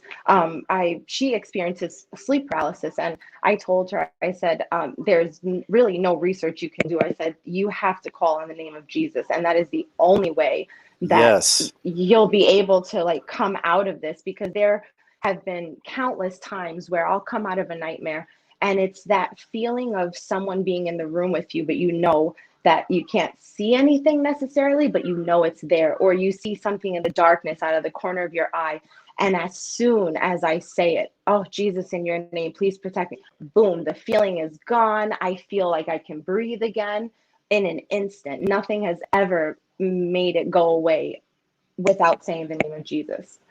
I love it. I'm so glad you mentioned that. And I try to mention that in a lot of my work through the years you've seen, and especially in relation to the grays, and which are just different forms of all these same types of beings. But Oh yeah. yeah, it's always Jesus, and it's that simple. I had made that movie When Demons, Aliens, and Angels Visit Your Bedroom back in 2015 because I watched that documentary called The Nightmare. Did you ever see that documentary? I think I did. It was the sleep paralysis one, right? Yes. Man, that was Yes. so good. But even from Yes. that documentary, right, when that one lady, the young lady mentioned, she was like, I never believed in this stuff. I wasn't really big into it, but I threw Jesus's name out for some reason. And that's when Yep. she became a believer. She was like, it stopped. So thanks for sharing that, though. Go ahead. Because it's almost like how could you call out to him and it not work? So I'm pretty sure everybody who has tried it, they're like, oh, aha, it does work. I don't think I've ever came across a person who's like, I called on Jesus and he didn't show up, and I'm like, ooh, sorry. You know? Yeah, that's so true. That's why there's times that even when I feel overwhelmed by the information I'm taking in to share with you guys and stuff, I'll sit there and just as a child, I'll simply think, I am a child of the creator of everything. What could go Yeah. wrong? You know? Nothing. Go ahead. Not under his watch. Nope. I try to So go instill that ahead. in my daughter. She's 3. We started going to church when I was maybe 7, 8 years old, but I don't know if I don't know if this is going to sound bad, but as a kid, I don't know if I really ever understood what it really was until I got older, what it was to love Jesus and have a relationship. So now that my daughter is young and she's 3, I try to worship with her. I tell her every day, Jesus loves you. God created this, God created that, God created you. And she'll Awesome. randomly walk up to someone and say, Jesus loves you. I'm like, yes, baby, he does. That's great. And that brings me such joy because I wish as a child I had that innocence where it wasn't as dark as it was, because I did grow up in a very I grew up in a dark family. Not that we didn't have love, but there was just a lot of addiction and, everything that was going on. And, it was probably not the best environment. And spiritually, for sure, it was like a black pit growing up the way that we did. But I do just want to say that it is really Jesus that pulls everybody through. And I definitely wouldn't be where I am today if it wasn't for him and his grace and his forgiveness, because I mess up all the time, which I think we Yep. all do. And everybody falls short. And sometimes I feel like I fall a little too short. But I always get that reminder that no, you're okay. Don't worry, you're fine. Yes, I love it. That's exactly the way to look at it. It's ultimate grace. He already paid the price. We don't need to put Jesus on the cross again. So it's done. You're saved. You Absolutely. accept Yeah, him, right? It's beautiful. absolutely. And we can't It trash really is. ourselves, and that's why I've always had a heart for, especially one of the toughest sins I feel people for people to get over is homosexuality. I have a heart for Mhm. that whole community. That's one of the tough ones. That's a really tough one, and I It especially really have a is. heart because they're told so many times that God hates you, because of this. God hates you, and that's just a tough one. But thank you for the putting it out just like that, really, just like a child, and that's how we're supposed to approach it. It's a very simple, it's pure love and forgiveness. There you go. It's Yeah, done. yeah, Stop beating yourself up. yep. Yeah, sometimes I have to hear that. And I do have to say, you always remind me of that. And I love you for that. I really Thanks. do. I Thanks. really do. And I'm so happy I finally got to talk to you. I've been watching you for years. Love you so much. And I'm definitely going to second, I think it was what Daniel had said. If God forbid you ever disappeared, we would all be distraught. Absolutely distraught. Thank you, Samantha. You've been a real light. It's been very nice talking to you. Is there anything else you want to share with us? Was there anything else you wanted to share with us? No, just that All right. I love you all. And I hope you have a really, really good night. Thanks, Samantha. Take care, all right? And I'll talk to you later. That was awesome. Love it, man. All great people. I hope the audio is coming in okay for everybody now. Let's try Blake one more time. Hey, Blake, are you there? Yeah. Blake? Yeah, can you hear me? Darn. Yes, sir. Can you hear Yeah, me? now I can. How you doing? Hello? Yes. Hey. Okay, I'm okay, man. We I'm got okay. you. Yeah, man. It's yeah, like she said, man. It's beautiful, man. Being up here, being able to talk with because I had seen it and I just didn't catch it in time. Yeah, But I'm that's just glad I okay. was able to catch it this time and everything. Thank you. You know, yeah, but yeah, man, no problem, man. It's that's where the Lord put you at, and you know what I mean. So I mean, that's a beautiful thing, man. To be able to share it with everybody, man. Yeah, I did want to speak about the ventilators also. That was my other thing that I wanted to say. Um, when they were talking about the the face mask and the PPE, everything that was needed that they kept on running out of. For some reason, they kept throwing in that ventilator. You know what I mean? Like the ventilators were short and everything. And I had just went through me and my wife lost a baby back in 2018, and he was on a ventilator, and it was swelling his body up and everything. And back in I don't know when it happened in America, when the COVID hit America, but back in March, the Lord just gave me like an epiphany, you know what I mean, and just took me back to when my son was going through what he was going through with the ventilator, and he just showed me that basically it wasn't really that COVID that was killing them people, it was the ventilators that was killing them. And now you hear all these doctors saying that stuff, man, and talking about it. And yeah, my point for saying that is, that's very observant. Go ahead. huh? I just said that's really Yeah. observant because So my point. that's a part of what happened in New York City with Cuomo is that there were people dying over there on those ventilators. That's a whole other thing. Go ahead. Sorry. On the ventilators, man. Exactly. No, it's the same. It's the truth, man. It all tie in, man. It's the truth, man. Yeah. It just was because the whole thing is that you could see now how a lot of people are a part of, like Freemasons, and you know what I mean. I mean, I live in Bellevue, Nebraska, man, and we just moved here about a year ago, man, and I just really started moving around, and I'm rolling past Masonic temples and streets named and parks named after Masons, and you know what I mean. It's just you know, and then when you think about it, man, it's kind of hard to let people know things like that if they already know about it, man. You know what I mean? Like, whose side is Yeah, they on? it's I mean, even with even the hospitals. oh yeah, it is tough, and that's as you're talking about that, I was thinking. Of course, America was built by Freemasons. That's why you can do the Google Map search and look at Washington D.C. and you see all the symbolism. So we know that that's a part of it. But now it's just all coming out to the open, and as obvious it's becoming, like you said, it's still tough to convince people. Here's something I try to keep in mind for myself, Blake, and I'm not always perfect at it. But I always think of something Confucius wrote. Confucius a long time ago. He said, if you want to teach somebody something, just give them half a cup of water at first and then walk away.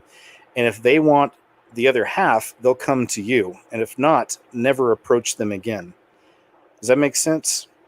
Maybe we're not the teacher for them. Maybe you're not your friend's teacher. Maybe I'm not their teacher. But the student will find the teacher, and they'll come back for the second portion of water. It frees us, doesn't it? Doesn't it liberate you? Yeah, it liberates us. It frees us from this responsibility. Yeah, man, because it is heavy, man. I ain't gonna lie, it is heavy, man. Just looking around and and then you just think about how many people is in this cult, man. They don't even know about, I mean, it's true. Willing and not willing, you know what I mean? They don't even. I mean, seriously, it's deep, man. And then I mean, like these mass situations, man. I mean, the guy said it's one letter away from Mark. You know what I mean? It's one letter away from the mark that got us wearing everywhere. You know, It's and true. it just you know, it's just we gotta definitely, man, we gotta definitely keep our eyes and our ears, you know, to the scripture, to what God say and what God means, you know, because a lot of things are twisted out here, man. And if they can get you, man, they sure got you. They gonna try it, man. They gonna do everything. They are the devil. Even buying you. Yeah, the devil's tentacles are seriously, You know? they're spreading. But again, we man, have to remember, you know, that we got to remember we're on the winning team, and it may be tough, but just this is where I always say again, just the Holy Spirit will guide each one of us individually. You know, I have no idea what everyone else's path is going to be during this, but He'll guide you. You know, you'll know it. It'll be good. That's right, bro. That's right, bro. That's right, for real, man. Yeah, I'm glad that I got to talk to you. I just wanted to talk about the first subject I talked about earlier. Cool. And I appreciate you letting me be able to. I do music, you know, so cool. That's the basic things on my channel. So yeah, you know what I mean. If anybody ever want to check it out, man, it's called Lift Him Up. Lift Him Up YouTube channel. YouTube page is yep. It's heartfelt, so you know you might shed some tears if you just, you know what I mean, because it's about the truth, man. Ain't nothing else. I don't know. No worldliness, nothing, man. I just, you know, it's just about God, man. Good, man. That sounds perfect, and I'll definitely check it out, and I'm sure the others will too. And I'm glad we got to finally finish our conversation, Blake. It was nice meeting you and talking to you. Most definitely. You too, KJ, man. You stay strong out here, man. I will. You too. God bless, and I'll talk to you later. Take care. All right, bye. All right, man. Nothing but out of the park. Every single call. That sounds perfect. And I'll definitely check it out. Hey, Sure the others will Jared, if you could turn down your volume on your computer. Blake. It was nice meeting you and talking to you. Oh, yeah? Just give me 1 second. Yeah, that's okay. Thanks. Sorry about that. Hey, that's okay. I always go with the flow of these things because, as I said earlier, man, they get crazy. But nice meeting you. Thanks for calling in or checking in. How you doing? Not bad. I'm better now. That's great. What's on your mind? Oh, not too much, man. I was going to talk about a sleep paralysis story, but it seems like half your guests have already been talking about that. Hey, that's okay. I want y'all to talk about whatever you want to talk about, man. So if you want to talk about that, that's great. Any other subjects you've got, that's cool too. Yeah.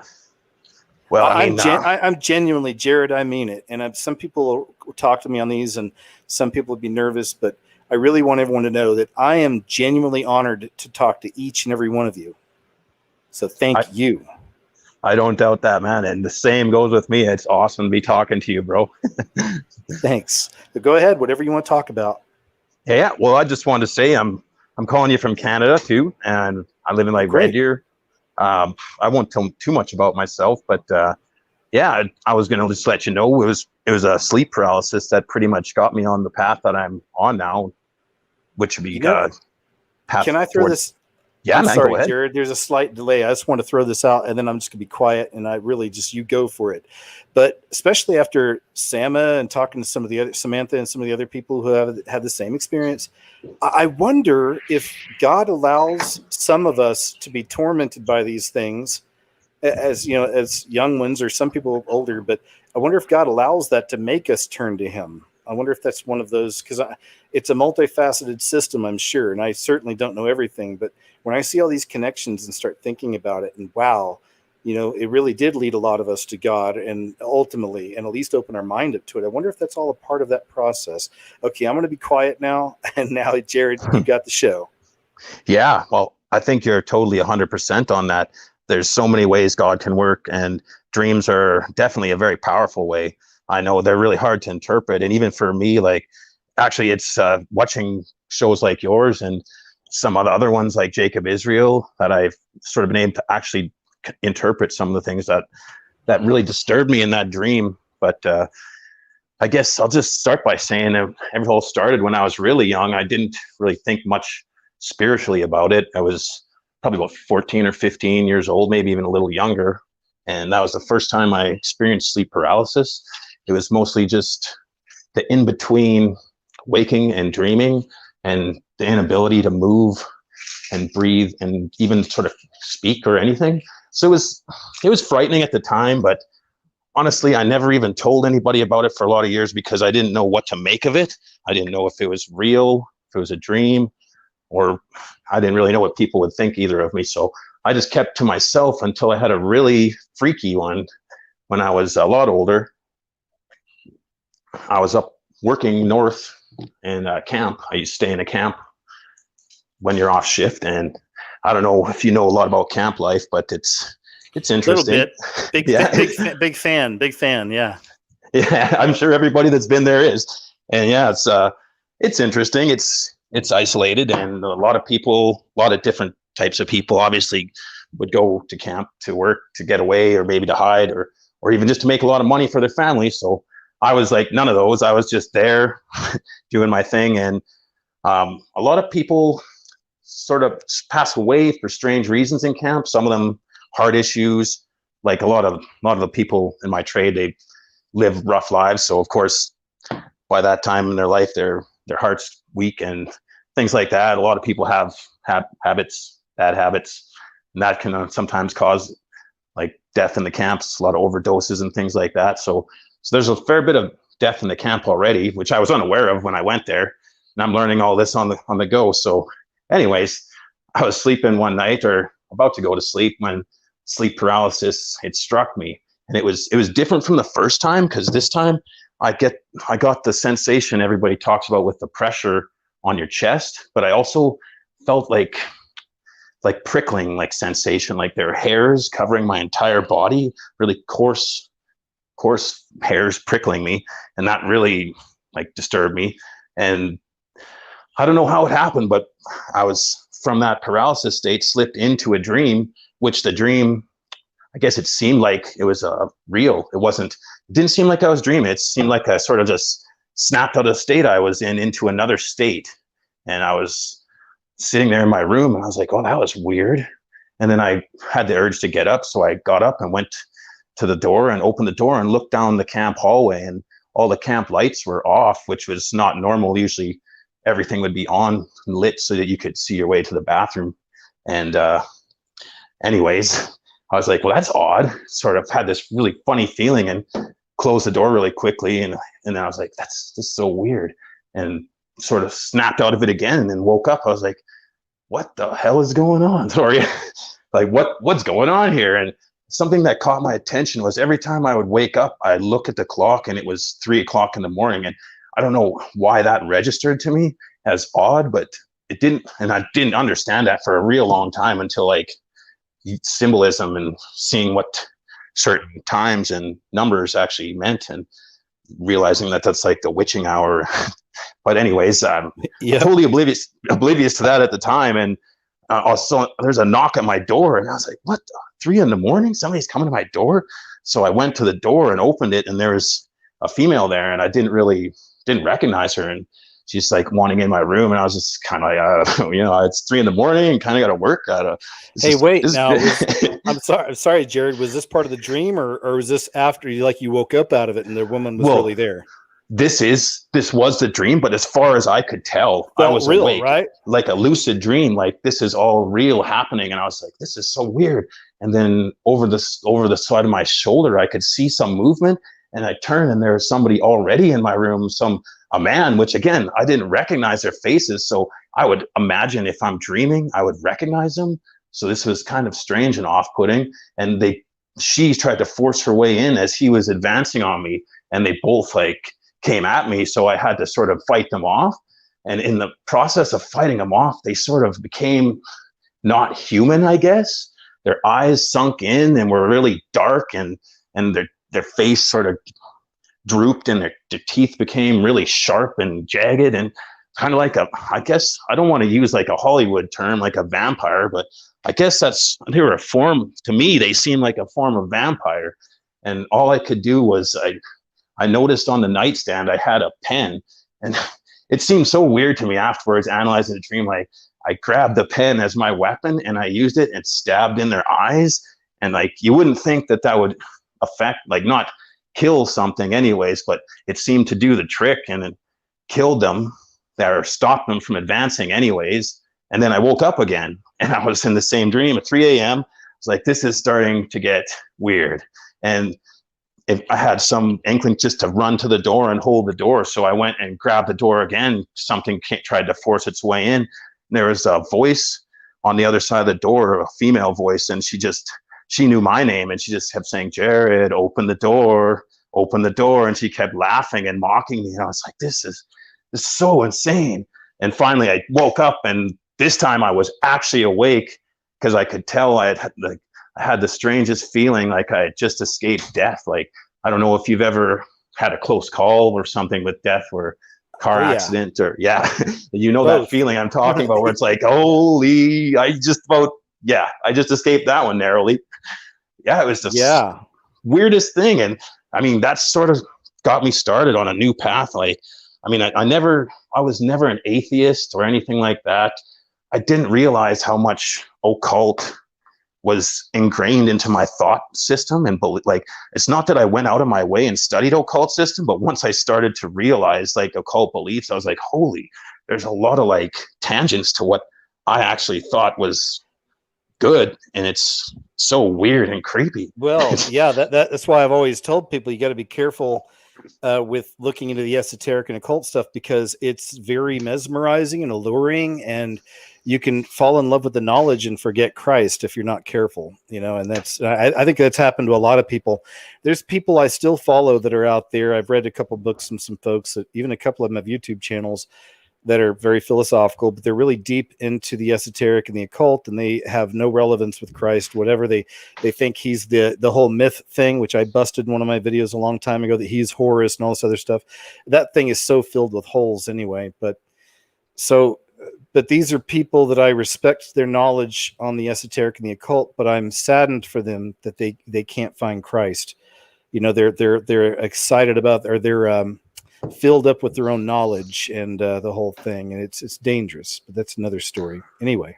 Yeah, I think a lot of it appealed to me because when I was younger, I was a lot more selfish and self-absorbed. So a lot of that ideology was like, you know, the worship of self. It just seemed like the next step from being selfish, you know. But yeah, now that I see the right way, I can't believe how far down the wrong path you can go and not realize before you realize, wow, Jesus definitely is the right path. Absolutely, man. Please continue. What else you got for us, Jared? That was pretty much my story about sleep paralysis. Okay. But I appreciate you sharing that with us. Yeah. How's life where you're at with all the mask madness and everything? Are you hanging in there? It's not so bad. I mean, like, I see all the stuff that you guys show in the US. It's pretty bad there, but I know they're talking now. Next month they're going to make it mandatory here, but I haven't had to put a mask on I had to put one on to go see the doctor. I had to put one on to get a haircut. That was about it. So I probably shouldn't have, but I mean, I did it. Yeah. Well, Jared, it's really nice talking to you and meeting you, and thanks so much for calling in and sharing your story. Yeah, no problem, man. It's awesome to be able to get through. And next time you do one of these shows, I'll be trying again for sure. Sounds good. All right. I'll talk to you later then. Take care. You too. Okay, bye. All right, guys, here's where we're at now. Here's what we got left. I got Fighting Soul, Travis, In His Grace, Aaron, Rain, Kelly, Fashion Star, and Blake. Now, I'm not going to post the link anymore just because I started at 2. We've been going over 3 hours now, which I can go really long. Don't get me wrong with these shows. But I still got plenty of guests, so we're going to go ahead and just kind of stick with these folks here. And sorry if you couldn't get in this time, but I've been doing these lately every few weeks. I've done a few of these recently. So next time, definitely next time we'll try to get to you, and hopefully you can get in here. And it's always a bit of a gamble. It's always a little bit crazy when we do these, but that's something I like about it. I like that it's unpredictable. You never know what you're going to get. Never know what's going to happen technically, everything else. So I think it's kind of fun. It reminds me of my catching up with KJ days. Anyway, enough about me. Let's go to Fighting Soul. Fighting Soul, I've got a message on my end saying, there you go. I think we're good. Maybe. Hello. Fighting Soul, are you there? Hey, can you hear me? Yes, you sound a little far away though. I don't know if you maybe let me make sure it's not on my end. Do I have my volume down over here? No, I'm at 100%. Okay, how about now? That's pretty good. I think that's pretty good. Guys in chat, can you guys hear him okay? I hope you can hear him all right.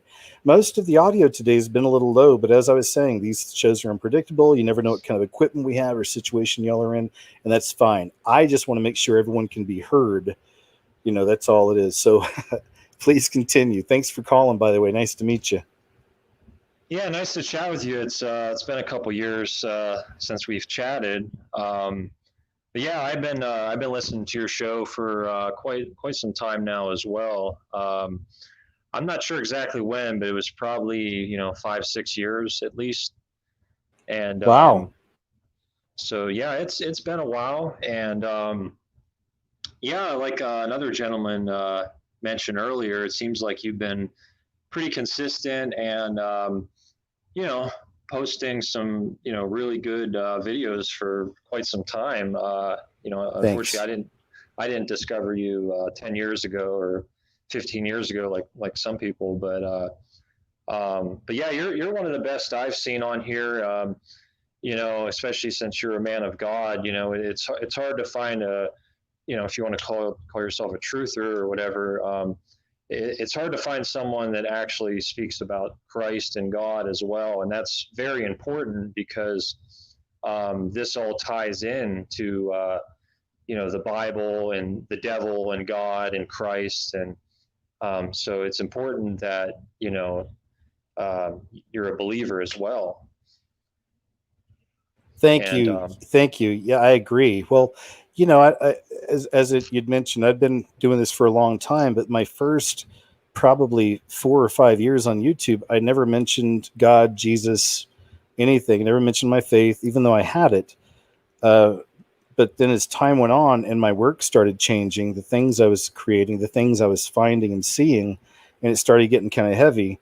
And then people even say, like, dang, dude, it takes it out of me watching your videos sometimes. And I always thought that was a good thing. It's like, good, you're getting hammered in the head with some truth, But then as time went on, I really think the Lord spoke to my heart because I started feeling very guilty. I felt like I was doing what all these other people on YouTube do. It's like I wasn't giving anybody any answers or any hope. Like I can show you evil all day long. If you want to see evil, trust me, I know, I get it. I see the devil in all the details. But what good is that if I'm just leaving you with that? Even talking about now, I feel bad. So God changed my heart and he made me do it. I'm serious. And I don't know when it was when I started. It's probably like 6 years ago, maybe. But you could probably find those videos and you could tell I was very timid at first at the end of the videos, kind of talking about that. But then I just had to blow it up, man. You got to. Anyway, I'm talking too much about myself again, so please continue. I'm sorry. Yeah. Yeah, actually, I had to take a break, not just from your channel, but just in general, just from all the evil and the dark stuff, and people that run the system and everything, just because it's overwhelming. And I started wanting to get into the Word and just focusing on like positive stuff, nature, Christ, being healthy, eating right, just anything good, and but ever since this whole thing this year, especially in the last few months, I felt like now I'm really hearing your channel and other channels, and I really need to stay focused now because some of the things I want to get into now, I want to get more into the serious, deep stuff, because I feel like there's not, like you said, there's not much time left. And, it's God could do anything. It's possible, like you said, that, we could be here for another 34 years as long as we're, in health, good health and whatnot. But, it's just, you never know. And, but yeah, I'm with you. It just doesn't seem like we have much time left. And, I just wish the what I really wanted to say about the churches and the pastors. I just wish that more pastors would kind of step up their game and you know, like you said, instead of keep going over the same stuff over and over, I just wish that they would recognize what's going on in the world and talk about that stuff as well, because you know, this all ties into the Bible. And it's unfortunate that a lot of churches and pastors or just people in authority in general, even just as simple as a police officer, you know, as good as they might start off or as good as they might be as a person, you know, it seems like they're always conflicted with, you know, either it's politics or, you know, whatever it is, you know, being lukewarm, you know, it's just, it seems like it's hard to find, you know, real good pastors that, you know, they don't let politics stop them. They don't let the majority stop them, you know. And I just wish we had more pastors and churches that really just, you know, stuck to the word, but also, you know, talked about, hey, you know, all this stuff in the world, you know, I mean, there's a lot of it that people look at as normal and okay when it's not. And, you know, with this whole mask thing, you know, and, you know, there's a lot behind that. And I mean, there's a lot of people that are exposing this whole mask thing and, you know, the meaning and the real agenda behind it. And, you know, I don't know if there, I mean, I wanted to ask you, I've done a little bit of research on it, but do you know is there really any places left in the United States that they don't have like 5G towers? Because where I'm at, they're everywhere. It seems like on every corner, and it's true. I mean, you experience, you know, what they say, you know, whether it's headaches or lack of energy, being tired all the time, depression, you name it. And do you know of anywhere that doesn't have many 5G towers? Like, where would a good place be to go? Like small towns, maybe? In America, I'm not sure. I'd have to actually research that and look it up. But you know, I go state to state sometimes over the last few years. I travel a little bit locally or whatever. But one thing I can tell you is that I see 5G commercials all the time, everywhere, even here on the internet. So it's being advertised because it's here. You know, Yeah. That's when I see this. It's like, oh, of course, yeah, it's here, and I believe it's in most places. But I don't know the exacts of like where exactly to go. Maybe in America, I would think maybe Wyoming or Montana, possibly places like that. But who knows? But again, that goes back to the idea you're talking about the churches and why aren't these churches standing up? Well, that's what's happening is the evil is encroaching so much now and getting so serious and full on assaulting us, all of us. It's getting really obvious. Well, I've mentioned this for years. They're first the statues, then the churches, and now they're coming after the churches and the statues. That's when most of these churches, I believe, are going to wake up, which is really sad. It'll be way too late when they're getting someone kicking open their door and 10 people coming in, firebombing and shooting the pastor and things like this. That's when it's going to be like, wait, what? You know, but we're good Christian people. We talk about the Bible. I'm not trying to make it funny or be mean, but it irritates me sometimes. That's going to be what I see. And it's not pretty. And I know it's not nice, but I just follow the trends and the symbols and the connections and everything I notice. I also see that that'll be the real awakening. Then you're going to see preachers and pastors on fire out there, not literally, but, you know, out there preaching, possibly literally, unfortunately, but out there really preaching and putting out the word. I think that's when we'll see if there's ever going to be some kind of, quote, revival in America with the churches. It's going to be after most of them have been burned and people have died. I know that's not nice. Sorry, guys. Yeah.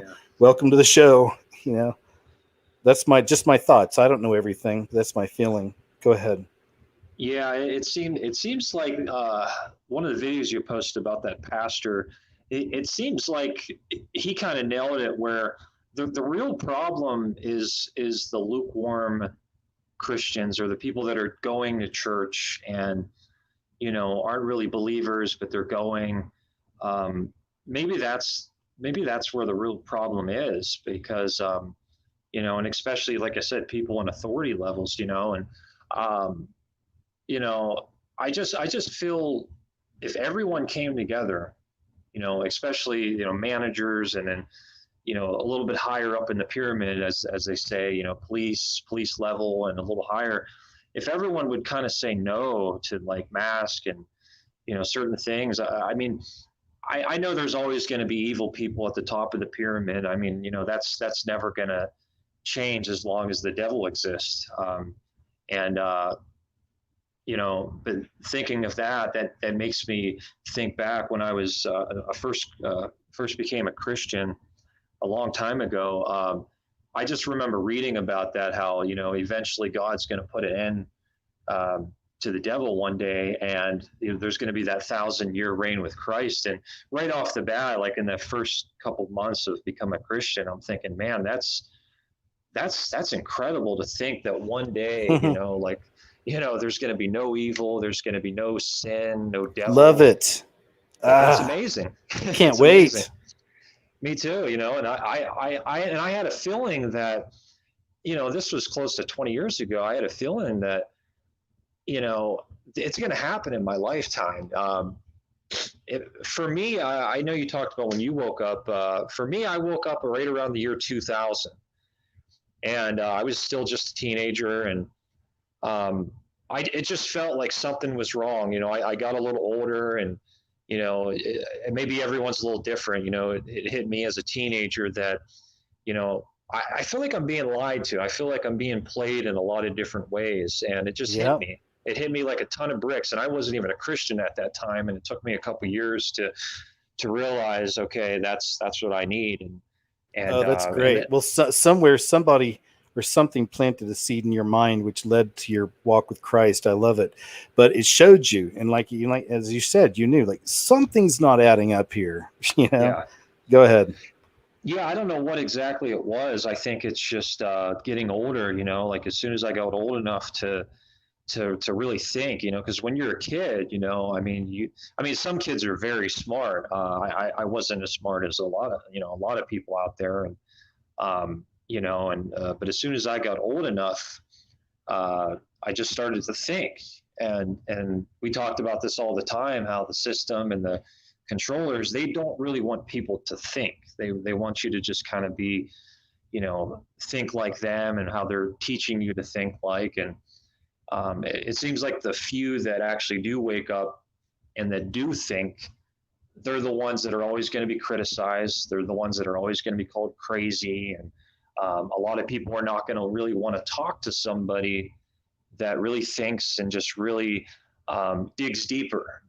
And that's what I did. I really just started to dig deep. And I think just, God gave me a lot of favor, and he gave me a lot of gifts and abilities inside of myself that I'm grateful for. And that's kind of like what's got me this far. And, so thank God that he's been with me. And, but lately I feel like I've been stepping up my game in the last year. I went through some personal issues last year, and it was probably the hardest time in my life, relationship and, breakup and all that. And yeah, that can get rough. Sorry you went through it, but I'm glad you're a year out now, so I'm sure you're doing better. Yeah, I got to tell you, God really has given me a lot of favor, because I think what happened is he was actually preparing me, because I realized I wasn't near as strong as I am now, and I'll hopefully get even more strong to deal with what's coming, because I feel like it is coming, and we have to be very strong during these times. So he was actually preparing me. So it's kind of interesting how he kind of took that part of my life. It was just so much struggle and hurt, and he just kind of flipped it and just made me a lot stronger. And I fought through it with him. And but going through that, I don't think is near as hard as what's coming. I think what's coming is, not to be negative, but it's in the Bible, is it's going to be the hardest time in history. There was a messianic pastor that talked about how he believes that 2/3 of the Jews will be killed during that time. So apparently more than the Holocaust. Wow. So that's scary. It's my hope and prayer I don't have to see it, you know. Yeah. It really is my hope and prayer. There's harpazo and a catching away. At the same time, keeping reasonable with the possibility, what if I'm here? And maybe there is a harpazo. There's still going to be followers of Christ on earth, the remnant. So there's still going to be people here. So maybe some people are predestined to be a remnant for whatever reason.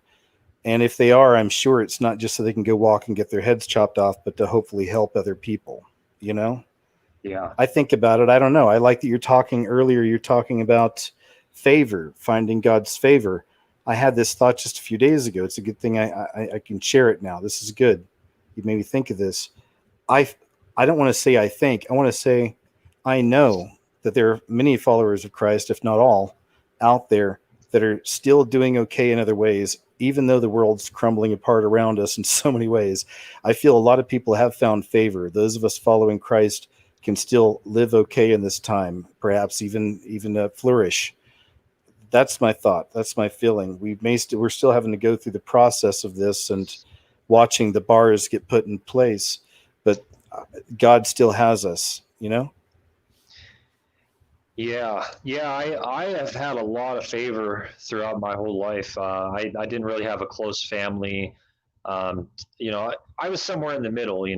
My life wasn't extremely hard, but it wasn't extremely easy. And I didn't really have any good family support. There was only maybe one or two people in my whole family that I felt like actually really loved me and believed in me. But God, as I got older, someone even told me this, that God was pretty much my mother and my father. He was always there, and even though I made some mistakes and fell down, he was always there to lift me back up and take care of me. And he really gave me the ability to see the truth. And it's great, but at the same time, when you're at a level of understanding what's going on and you really see the truth and you really desire the truth, it makes it difficult for other people to kind of understand where you're coming from. And everyone's on a different level, and I don't think there's two people in this whole world that's on the exact same level. I think everyone's on a slightly different level. So it makes it challenging, but at the same time, I wouldn't trade my life for anybody. I mean, God's been amazing. My life has been, really adventurous. I'm kind of like you. I've moved around a few times and, wanted to see what was out there. I related to what you said, how, you just wanted to see what was out there and especially, it sounds like you're from a somewhat small town as well. And, small towns can be great, but at the same time, where I grew up, it's very limited. A lot of the people are the same. You don't meet a lot of foreigners or people from other countries or, people with different mindsets. And, I thank God that it's opened my eyes. It's amazing. Just one state, go to a different state. It's almost like you're in a different country. It's amazing that the United States just has so much. And it sounds like you have a lot of listeners from Canada as well. And Canada seems like a great country as well. I know people have talked about how, there's politics and liberal and just weird things that happen in Canada. But it seems like there's some really smart people in Canada, I've noticed, just from some of the people that have joined you and just people I've met. It's still North America, but it is a very different country compared to the United States. And there's just some really I would say some of the most intelligent people that I've heard from Canada. And they really know how to think and just, use, different abilities. And but yeah, it's pretty interesting. And I'd really like to know, like what you're thinking. I know you talked about moving, and I'm looking to move myself. Where I'm at, like I said, there's 5G everywhere. There's mandatory mask, and it doesn't seem like there's many places left in the U.S. as far as no mask. I know there was one state that got a lot of headlines because I guess the governor banned the order down in Georgia. I'm sure you've heard about that. Oh yeah. And I want to know what you think about that. I mean, is there an agenda behind that, or is that governor, or is that state really taking a stand against this? Or, I mean, would that be a safe place to go? Well, right now, and this is, I'm in the middle of it right now because I've been really praying about, if I should leave first off and where should I go? Because my parents are still here, but as I mentioned, they're kind of all in with a lot of this stuff. And how do you explain? And this is being for real here, because my parents don't really get what I do. How does KJ Osborne, who's been on YouTube or online for 14 years, making all this stuff, explain this to his parents that I can't stay here because I'm going to be in danger and I need to be out there so I can hopefully be a voice for other people without sounding crazy or arrogant, or narcissistic? Do you understand? Does that make sense, or am I sounding crazy? But I've been grappling with that, you know? I hear you. How do I explain that to them? And so I don't know. But then again, I'm a big boy and a grown man, and I've always done what I wanted to do. I've stayed here much longer than I expected. But I do feel it's best to just, I got a truck, just go get a trailer, take rent that I'm paying now, just put that into a trailer. I've already been online. I found parks in really isolated spots all around America. Now, I haven't looked at the 5G in those areas, but they're very isolated, and you can pay like $250 a month. You can have electric and water and just camp there, man. I had Wi-Fi and just do my shows, do videos, and still broadcast. Even being able to drive around America and go film things as they're happening, or even meet people, who knows? But see, that might be coming to a close soon, because we got, they're talking about the borders in America, the FEMA regions locking things down, and each state's acting out its own way. That's why it's really incredible. I mean, we're literally watching the dismantling of America through a hive mind system of people who are demonically possessed. Some of them may not even realize it. Many of them are part of all of this stuff, and they know what they're doing. They've attended the rituals. They've been to the lodge, et cetera, et cetera. And that's what we're seeing. It's fascinating. And it can be scary if you don't have Christ, but it's fascinating. And we are in the battle now. Look how much they try to hide any kind of truth online. And I always mention people, oh, you're a shill, KJ, you're still here. I pray about this all the time. I wake up saying, Lord, thanks for the YouTube channel. Thanks that you're keeping me safe. That's all we can do now, Anyway, Fighting Soul, is there anything else you wanted to share with us before we go? I realize I still got about 7 more people to go through. No offense. Just want to make sure we got everything covered.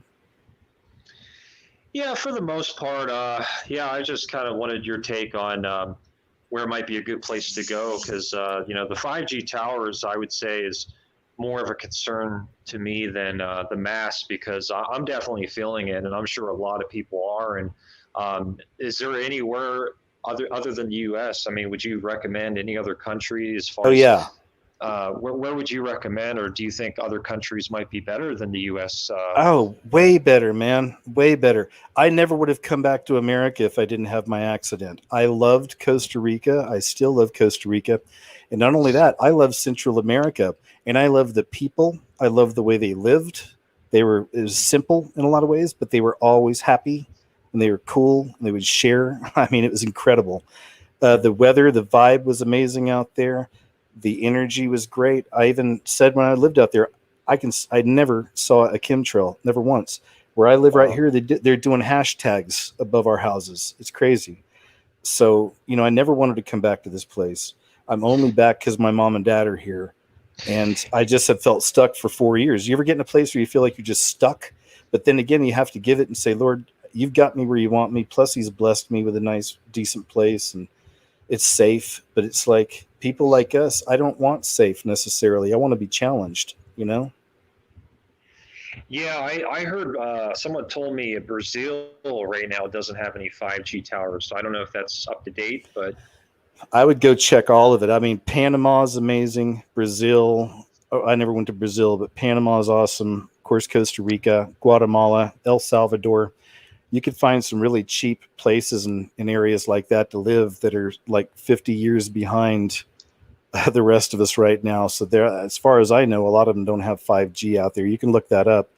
But Costa Rica is even known as one of the healthiest places to live on the planet. I mean, it's just a magical place.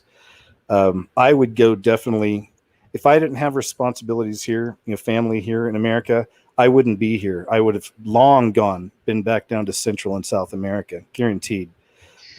Yeah, and pretty soon, like you said, I mean, pretty soon you're not even going to be able to leave your state. So I feel like if you want to make the move, it seems like we got to make it soon. We do. That I've even been looking up if I can get out of my lease because of this COVID-19 crap. You know, so maybe there's might be this. I need to look really deep into it. I haven't really done a lot of research, but I'm thinking about it, man. That's all I can tell you. I'm right there. I wish I had an easy answer. I don't. Like, we're living it. This is actually happening. But I'm not doing it out of fear. I'm also telling when I pray, like, Lord, no matter what happens, I just want to make sure it's whatever your will is be done.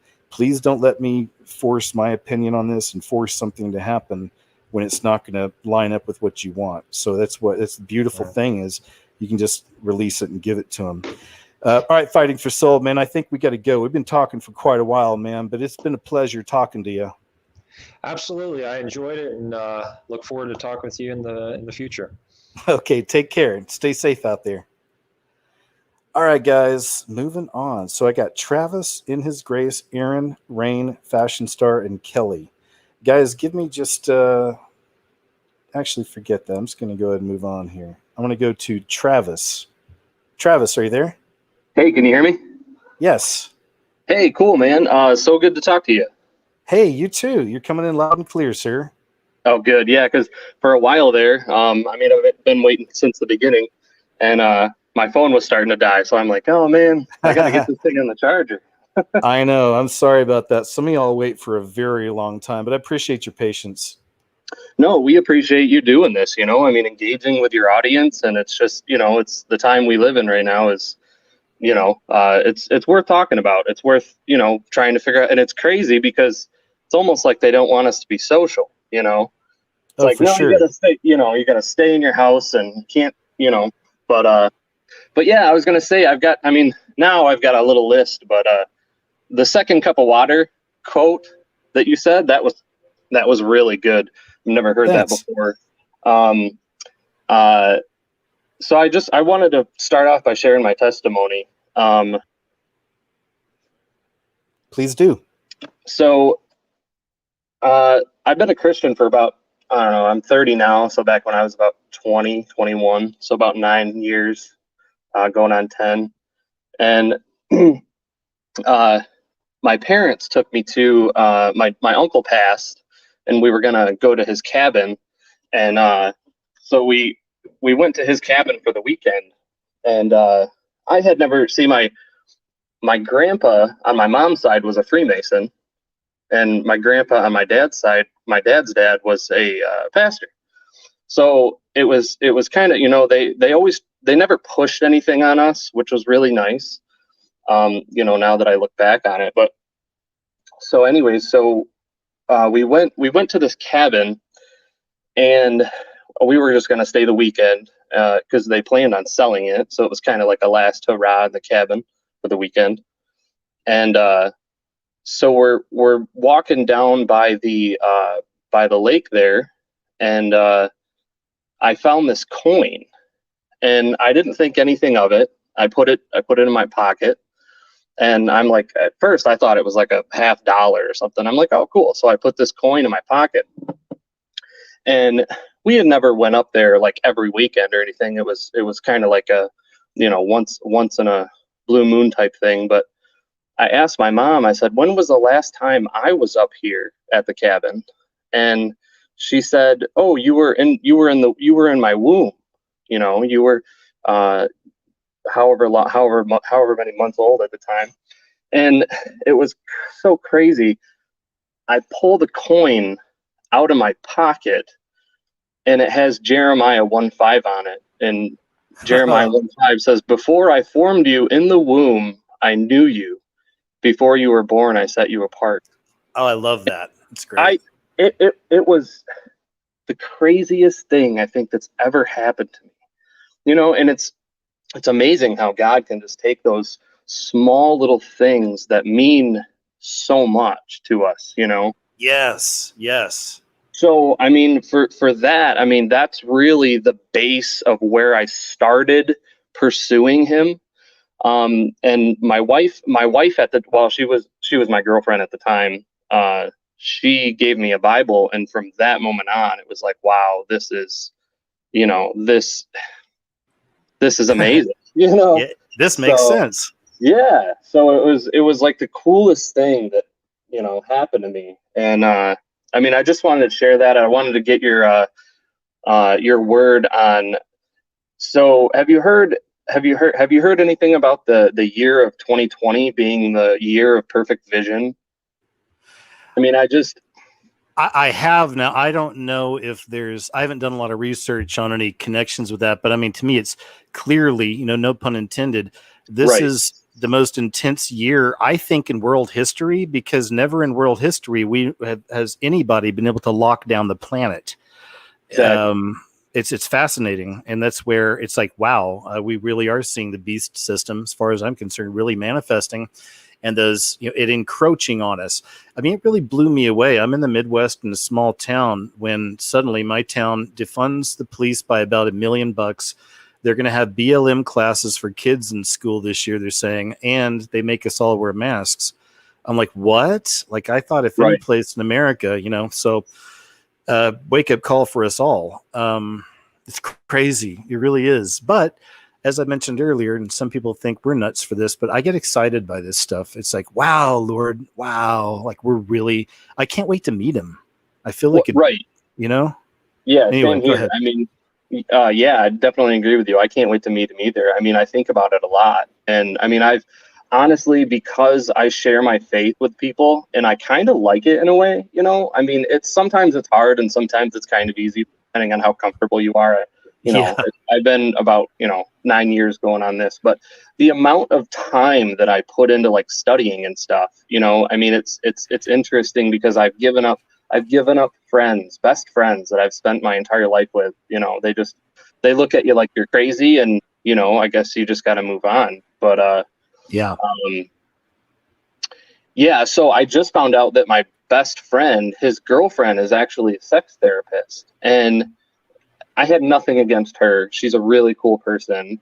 I learned that she told me she basically talks to people and tells them that it's okay to be gay and trans, and I have nothing against, the gay and trans people. I mean, I just think that honestly, I think that it's a spiritual thing. I mean, there's no other way to explain it. It's encouraging their sin, and that's the big thing. It's encouraging their sin, and it bums me out when I see some of these big festivals and you see these people out there who are trying to support them, and their heart's probably in the right place. A lot of these people thinking, oh, sure, I love these people. They're good people. It's just love. And meanwhile, completely and totally spiritually blind, these masses have no idea.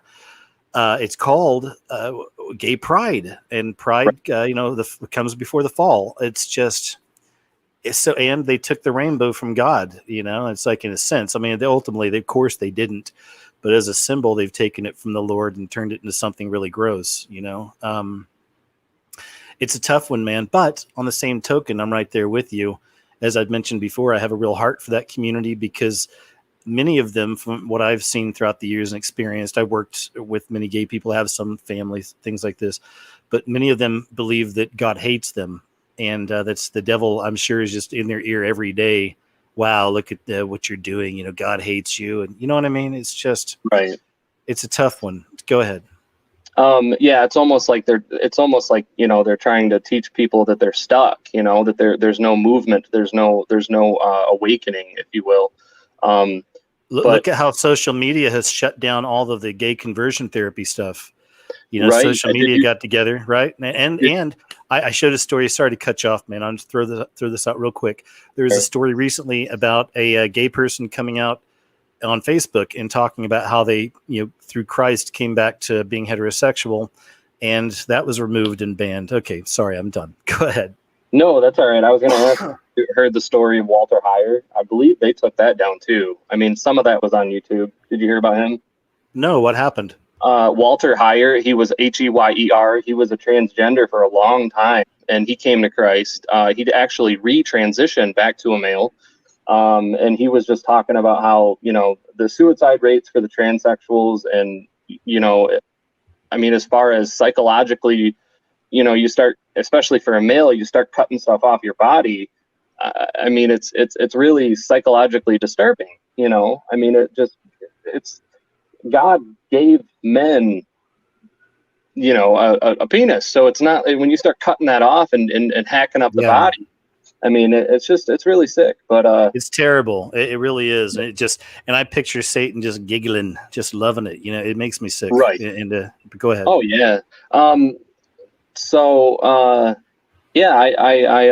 I didn't know what to do. I mean, it's nothing against my best friend's girlfriend. She's a really cool person. I was amazed that I didn't even know that that's what she did for a living, and I'm just like, you start to question it. Like, am I supposed to say something to her? But that's why I like the second cup of water so much, because I don't know when to either push something or stand off, like I'm not Jesus. Good. I can't, I can't read people like Jesus did, so it was really good. I really like that. Hey, thank you. Let me throw something at you too, because I think about that as well, about how do you approach people, and do you approach people? There's a movie I saw. It's a documentary. It changed my life. I saw it many years ago, called Jesus Camp. Have you ever seen this? Jesus Camp, CAMP? Yeah, Jesus Camp. No, so, I'll look it up though. I highly recommend it to everybody listening right now. Go watch Jesus Camp. Now, here's the deal. The people that made it, to me, have, of course, a bias towards Christianity. However, the information is important. The people they cover in Jesus Camp scared the bejesus out of me. They're, to me, the worst kind of programmed religious kind of person. They even had children running out in the streets in town, running up to strangers and asking them, if they're Christians or whatever. And even when the people say, well, yeah, I am, they're like, well, no, you need to come to our church. I mean, just the whole thing is, it's just religious. They even have them worshiping George Bush at one point in the documentary. Yeah, man, I'm telling you, it blew me away. I'll never forget it. It's one of my favorite documentaries. And this has nothing to do with mocking Christ. That's the thing. This is mocking the devil's version of being a follower of Christ. It's sickening. And we know that it's so much more than that. But unfortunately, this is the stuff the world's going to see. That's the other side. It's also great propaganda for the beast system to have those kind of movies out there. So either way, I would say, I hope people watch it with an open mind and realize that's real. And there really are people out there like that. They're being programmed in that way. And they make the rest of us look really bad. Go ahead. Well, and thanks for sharing that. I'll definitely look it up. It's kind of interesting to me. It's almost like, especially the millennial Christians, I mean, if you will, we're more open to, looking at both sides and trying to figure out, because you have this duality mindset that you've kind of opened me up to. It's like this good, evil, left, right, Republican, Democrat. It's, for years people have been, kind of stuck in this left-right paradigm, whereas God always asks the question, is it wise? See, it's not just because we are not the masters of good and evil. God is. That was the first lie ever told, is that if you base your life around trying to figure out good and evil for yourself, then you can become God. That's how you can become, your own God, basically. So yeah, it's so interesting. And I mean, I've seen, that's why I wanted to ask you and I believe you said it before I came on, do you feel an increase in demonic supernatural activity just alone in this year? Oh yeah, absolutely, for sure. And mostly with that, a lot more UFO sightings. And along with the UFO sightings, now we're getting the Pentagon. There have been two or three really big stories out of the Pentagon about UFOs and UFO contact. And we just had that story 3 days ago. I got to do a video on it just to get the title out there and let people see it, because it was so hidden. It's such a quick news cycle. But the Pentagon admitted that they have an off-world vehicle. You may have already seen that, but they admitted it. They say the Pentagon currently holds an off-world vehicle, and there's some kind of tools that were in there as well. Pentagon just admitted to the entire world they have a UFO, and they're saying from another place. And nobody blinks an eye. It's still Orange Man bad, Democrat good, Biden up in the polls, and just this city on fire, but they're just protesting. Is it from Area 51 and Donald Trump helped release the information? I mean, you always wonder these questions, whether or not, if it is an off-world vehicle. I mean, that's a lot of people believe that's where I mean, if you look up people like Michael Heiser that teach that's where we got a lot of our technology from. Oh yeah, for sure. Yeah, back engineering from alien technology and things like this. Well, we'll see. But I see stories like that. I don't know. I did a video a while back where there was that from different angles, people saw a massive pyramid floating over the Pentagon one night. It's from a few years ago. You saw that or not? That was one. But I think of things like this. It's the Pentagon is a pentagram, right? So the Pentagon is the pentagram. Right. We had that. We also had that leaked footage, from the UN where that Russian lady was talking about there's already been UFO contact. She mentioned the pyramid at the Pentagon, and that wasn't fake or nothing like that. That's real. I saw people try to put videos out saying that footage was fake, and they would blur the lady's face out and then put in some other audio. I'm like, are you kidding me? One of the weakest attempts. And that's when I get pissed, when I see somebody fooling with something that's important, I think. But the point is that the alien card from the Illuminati card game will be played. I don't know exactly what it'll look like, but I've seen it coming for years. And now look where we're at, so, and look how much chaos is in the world. The world's looking for a savior. Well, most people in the world aren't looking for Jesus Christ. It's the narrow path. Some of them may claim him, but of course he won't even know them, right? We understand that's going to be a large portion. So the world's looking for someone to come save us. A lot of people are thinking it's Trump, and what if it's not Trump? And even if it wasn't Trump, it'd be somebody else. Who's going to save us? It's prime time for the Antichrist or for a Jesus-looking alien figure to come out of a spacecraft, or for the UFOs to float down and say, "Hey, we're the Pleiadians. We're here to help you guys." Exactly. Go ahead. It's really interesting because I mean, I've been looking at a lot about this transhumanism movement, which has been going on. It's just more pervasive nowadays. Like, have you seen the show Colony? Oh yeah, I actually liked that. I watched a couple seasons of it, the first two. Yeah, so it was kind of interesting because eventually they had to go fight the aliens. I think it was in the third season, but it was like, the walls around the city, big cities and stuff.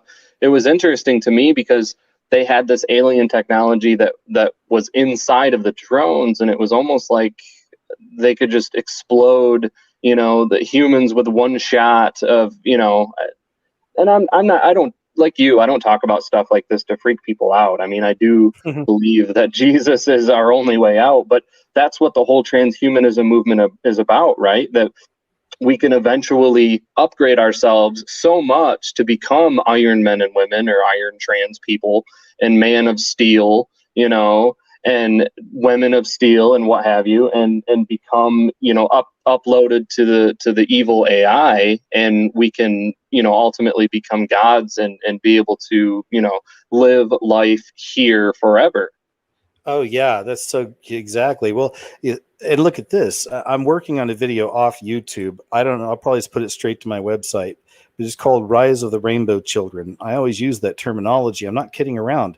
We have children running around that look like cartoon characters, and a lot of them are trans children, or kids that are bi or whatever, and little kids. And they always have kind of the gay, if you will, kind of gayish, I guess, little boy haircuts with the, I don't know how you explain it, but different colors in their hair, and some of them are wearing makeup, and we see this all over. And it's not just in children.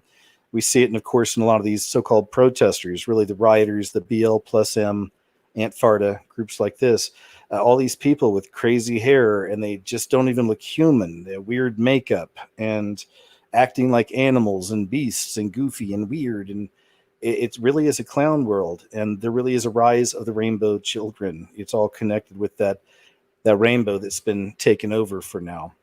I'd mentioned in the past about Converse even made some tennis shoes, and they put the rainbow on the sole for the LGBTQ, all the other letters. And that's stomping on the rainbow of God, stomping on his natural creation. Now we're going to have our own thing. Now we are what we choose to be, no longer what you made us be.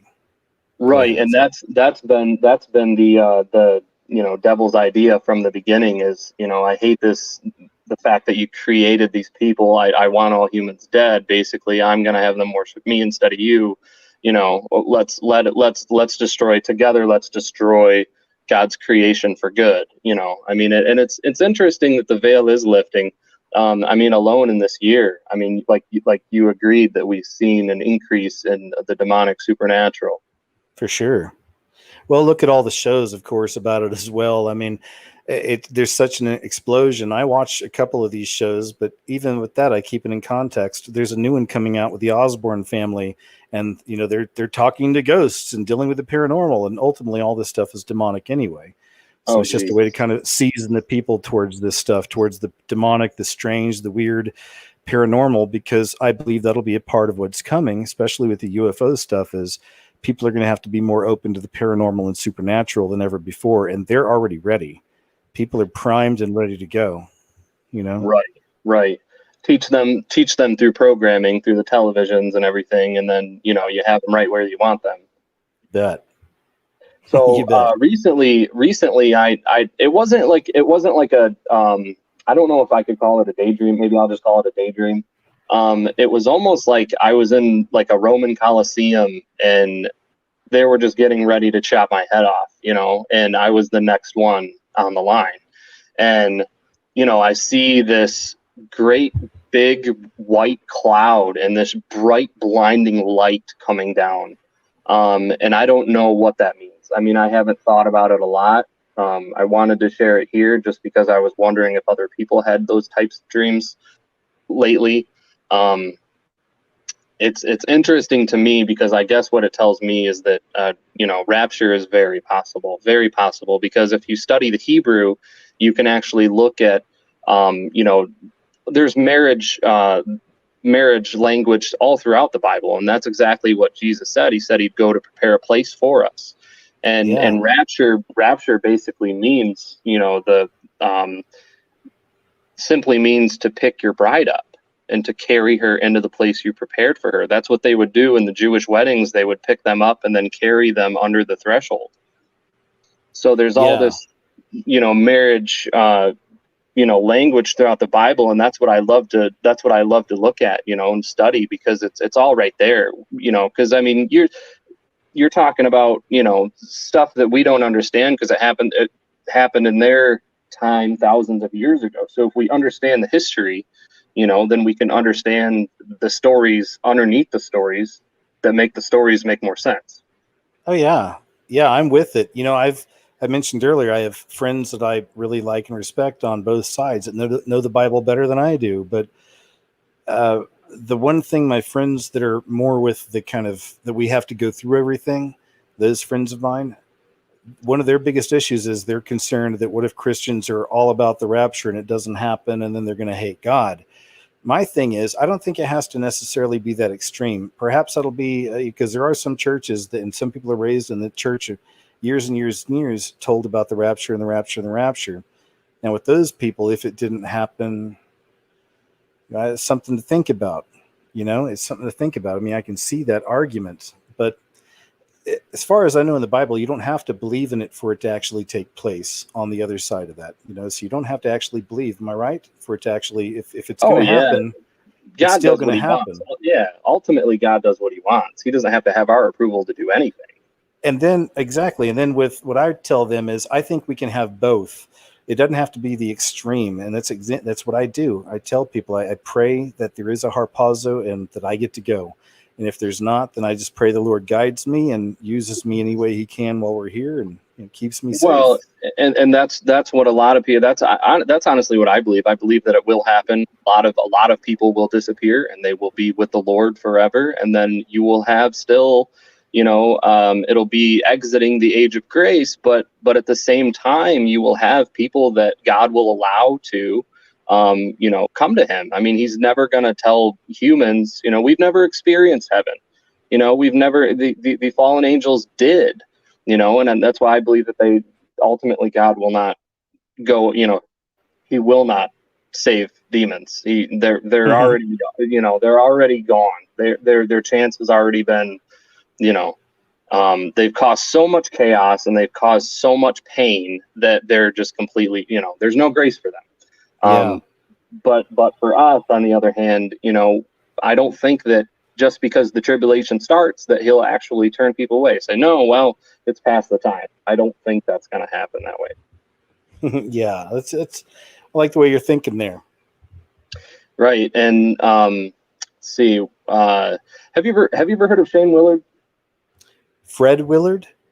Shane Willard. No, I haven't. He's a psychologist and a pastor. I don't know if any of your viewers have heard of him, but I've been listening to him for a few years now. He travels the world. He's not very known, but he does take a heavily Hebraic look through the Bible, and he carries this Hebraic understanding of the Bible, and he opens up the stories of the Bible like I've never heard before anybody teach like him. I mean, the guy has a gift. I'll look him up. He says everything that he says is just amazing. I mean, it's really changed. And I've only been a Christian for 10 years, but I mean, I've heard of people that, they'll listen to him and they'll go, well, I've never even heard it explained like that, and I'm telling you, he's got the Lord on his life, and you should look him up. He's all over YouTube. He's got like over 100 sermons on a website called MikeConnellMinistries.com, and then he's got I think over 100 sermons on there, but it's just amazing stuff. Yeah, look him up on YouTube. He's got a lot of good stuff. We are not the masters of good and evil. I mean, actually, one of the listeners was talking about tithing in the beginning. He does a finance seminar and how the Jews were they're like less than 3% of the population, but they have 40% of the world's wealth, or 30% of the world's wealth, or something like that. And he does this whole 2-part sermon on how they do their money, and it's just amazing. I mean, he goes into the Old Testament and actually teaches there's actually 4 different tithes, and he actually breaks down the mathematics of that. Yeah, cool, man. I'll definitely check him out. Sounds interesting. Yeah, definitely worth a listen to. I mean, especially if you want to try to get away from all the craziness. I mean, I really do believe that we need to disconnect, like you're talking about lately, going into nature and taking a walk. And, that's basically what the whole Sabbath day was about. It was about resetting at least once a day. It doesn't have to be Sunday. It doesn't have to be Saturday. Whatever day you have off, to do things differently than you do the other 6 days. To actually, the Sabbath day back in the day he was literally giving the people that didn't have a day off because they worked every day. So, I do believe that we do need to disconnect from technology. I mean, it's very important. We need to get back to nature. And I think a lot of people have had that on their spirit, excuse me, on their spirit lately. Yeah. Yeah, man. Well, Travis, anything else you got for us on that? And I'm with you on that. Man, I could talk all night, but other people have been waiting, and I want to maybe get some food in me or something. So, check out Shane Willard. He's, I mean, you don't have to agree with everything he says, but like I said, he teaches, from a Hebraic perspective. So it's really, it'll bless you. I'm pretty sure it'll bless you. Okay, Travis, thanks again, man. We'll definitely check it out. Shane Willard. And yeah, really nice talking with you. I appreciate you, and say hi to the wife, and you guys stay safe out there. All right. All right. You too. Pet Chubs for me. I will, man. See you later. Bye-bye. All right, guys. I got In His Grace found their way back in. Good. Rain, Fashion Star, Blake, and then Kelly. And then that's the show, guys. I think we did all right. It's been 4 hours. 4 hours in climbing. Ain't bad. Hey, In His Grace, are you there? I'm here. I'm so sorry. Hey, that's okay. I'm listening on my tablet, and I was gonna just take a look at this email that I sent this pastor, and I noticed that my tablet does not allow me to multitask. No problem. Anyway, yeah. So what an interesting show. It's so wonderful to be chatting with everybody or listening to everybody talk. It's awesome. Yeah, thanks. I know. I like it too. Got to do it more. It's too Yeah. bad we can't snap our. It's too bad we can't snap our fingers and all be together in the same room, and just have Yeah. a maybe 7 days to chat, and then we all go Well, home. yeah, that'd be nice. That would And be nice. But I'm sorry we got cut off earlier as well. I guess there was something technical happened or something. it was me. I exited out of the. I was going to take a look at this email that I sent to the pastor here, and I exited out of the chat somehow. Anyway, Oh, it was okay. my fault. Yeah, that's all right. These things kind of glitchy. Yeah, So it happens. I wanted you to go and finish your thought though on that. Go ahead. Yeah, well, I sent an email. Some churches everywhere will post their sermons online, just that people who can't make it into the physical building can take a look at the sermons online. And that's what I wanted to do one of the local churches here. And I didn't see anything on what's going on in the church. And it's a church that I used to attend to years and years ago, but this new pastor that's there is, I don't know, I wonder if he's a Mason. He just doesn't rub me the wrong way. He gives me the creeps. There's something about him I just don't get. Something in my spirit. I don't know. So I thought, I'll just email. Yeah. So I thought, I'll email the church and see maybe they have something in the future, like soon. And in my little email, it wasn't to anyone in specific. It was just an email that you can send a general email to the church on their website. And I just mentioned, hey, I don't see any past sermons. We're in end times. We're seeing biblical prophecy being coming true in an alarming rate. And I've talked about, mentioned Bill Gates, the WHO, saying, what's in the virus, not the virus, what's going to be in the vaccine coming. Talk about FEMA. I mentioned a whole lot in a paragraph, and I gave them a couple YouTube channels to listen to, like that I listen to is Pastor Charles Lawson, Pastor Dean Odell, Ben and Jana Banoon at Israeli News Live, On Point Preparedness. Oh yeah, and Mike's great. And yeah, and not that I wanted them to go check the channel out, but at least this is where I'm coming from. This is where I got my information from, not only reading the Bible and what God is telling me. And I just mentioned also, we're living in, I also mentioned the Noahide laws are coming soon, and that worship of Jesus is going to be considered idolatry, and the punishment is going to be beheading. At least that's what the Noahide laws state. Yeah, I just found a story about a month ago on the Noahide laws that it actually made local news somewhere up north. I'll have to dig that up, but because I see a lot of people have been hitting me up with the Noahide law thing forever, and you're a shill. You don't talk about the Noahide laws. You get stuff like that. I'm like, dude, not what? Everybody has to. Mm-hmm. Yeah, well, I started looking into it. Some of it seemed. See, I don't want to get into all the stuff with. There's so many weird troll groups and stuff on YouTube, but there used to be one really hardcore against the JOOZ. And that got annoying. I get it, guys. Okay, I understand. But that's where it started feeling like something that was a concerted effort when I was getting these messages constantly from these kinds of people. So when I first saw that Noahide law stuff, I'm like, I'm not even going to touch that. Then eventually I looked a little more into it. Now I see, because I actually like Ben also from Israeli News Live. I'm subbed to him too. And I saw him talking about it. Like, oh, okay, well, maybe. So I've been looking more into it. Maybe I'll create something, but I would never put it on YouTube. I think that's one of those subjects you got to be careful of, right? Definitely, because the YouTube has ears and eyes, right? Yeah, they sure do. Yeah, it's crazy that the truth, the real truth, God's truth, is being censored so hard. It really bothers me. It's crazy, but it really is a war. It's kind of fascinating. It's really happening. Definitely. I didn't until COVID started. I know that we live in a physical world, yes, but everything is based upon the supernatural. Christ came, he was a supernatural being. He died and was raised. and so many supernatural things in the Bible. And it didn't really hit home to me about what the battle really is until this, COVID thing came about. And it really woke me up. What's the right word? It became more real to me. How's that? Yeah, makes sense.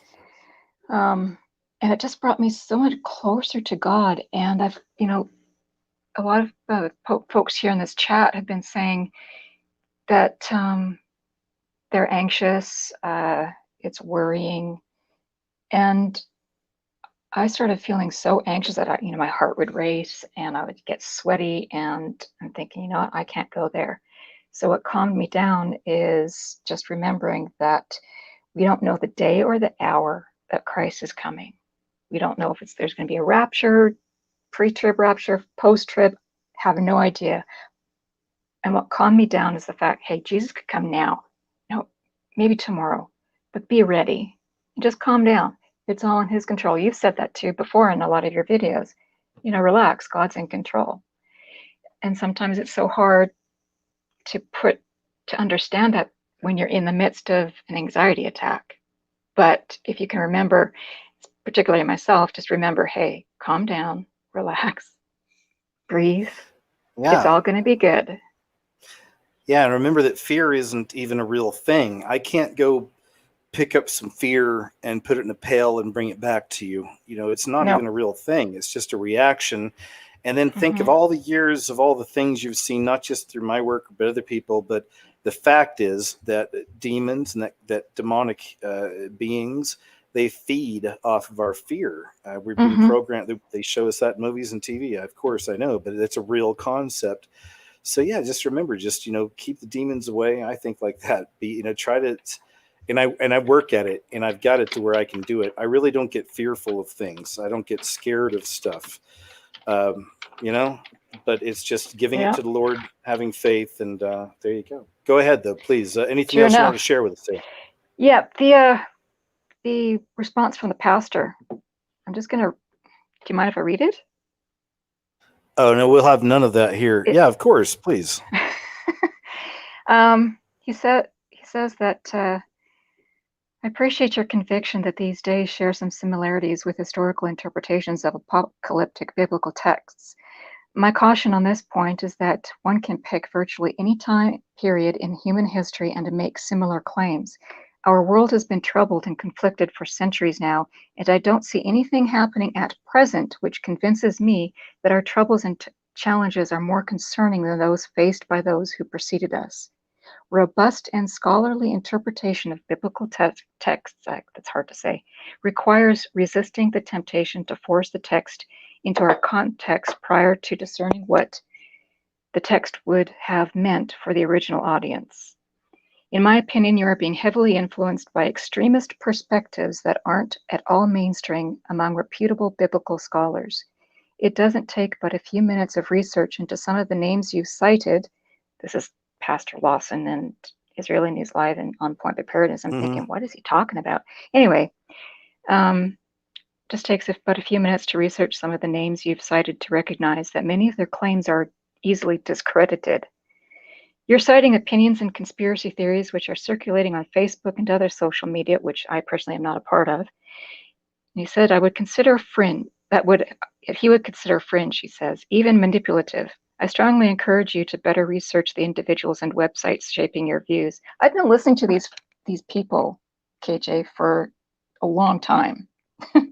Well, and I don't know. But no, that goes right back to what I was talking about with an earlier guest, that those kind of people, those kinds of quote Christians, they're not going to wake up until they're getting kicked in the balls by somebody with a steel-toed boot, getting hit on the head with a mallet, and someone pouring gasoline on the cross in their little church and setting it on fire. Then they're going to go like, wait, what? What's going on here? We're good Christian people.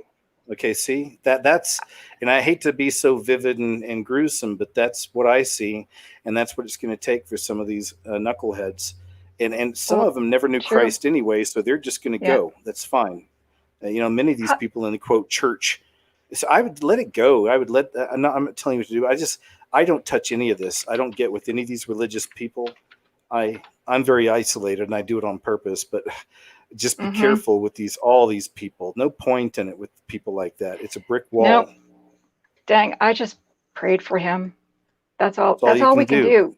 Yeah. You know, and when there's nothing else that we can do at like action wise, as in calling them, talking to them and whatnot, praying is so powerful that a lot of folks just think, yeah, praying, what does that do?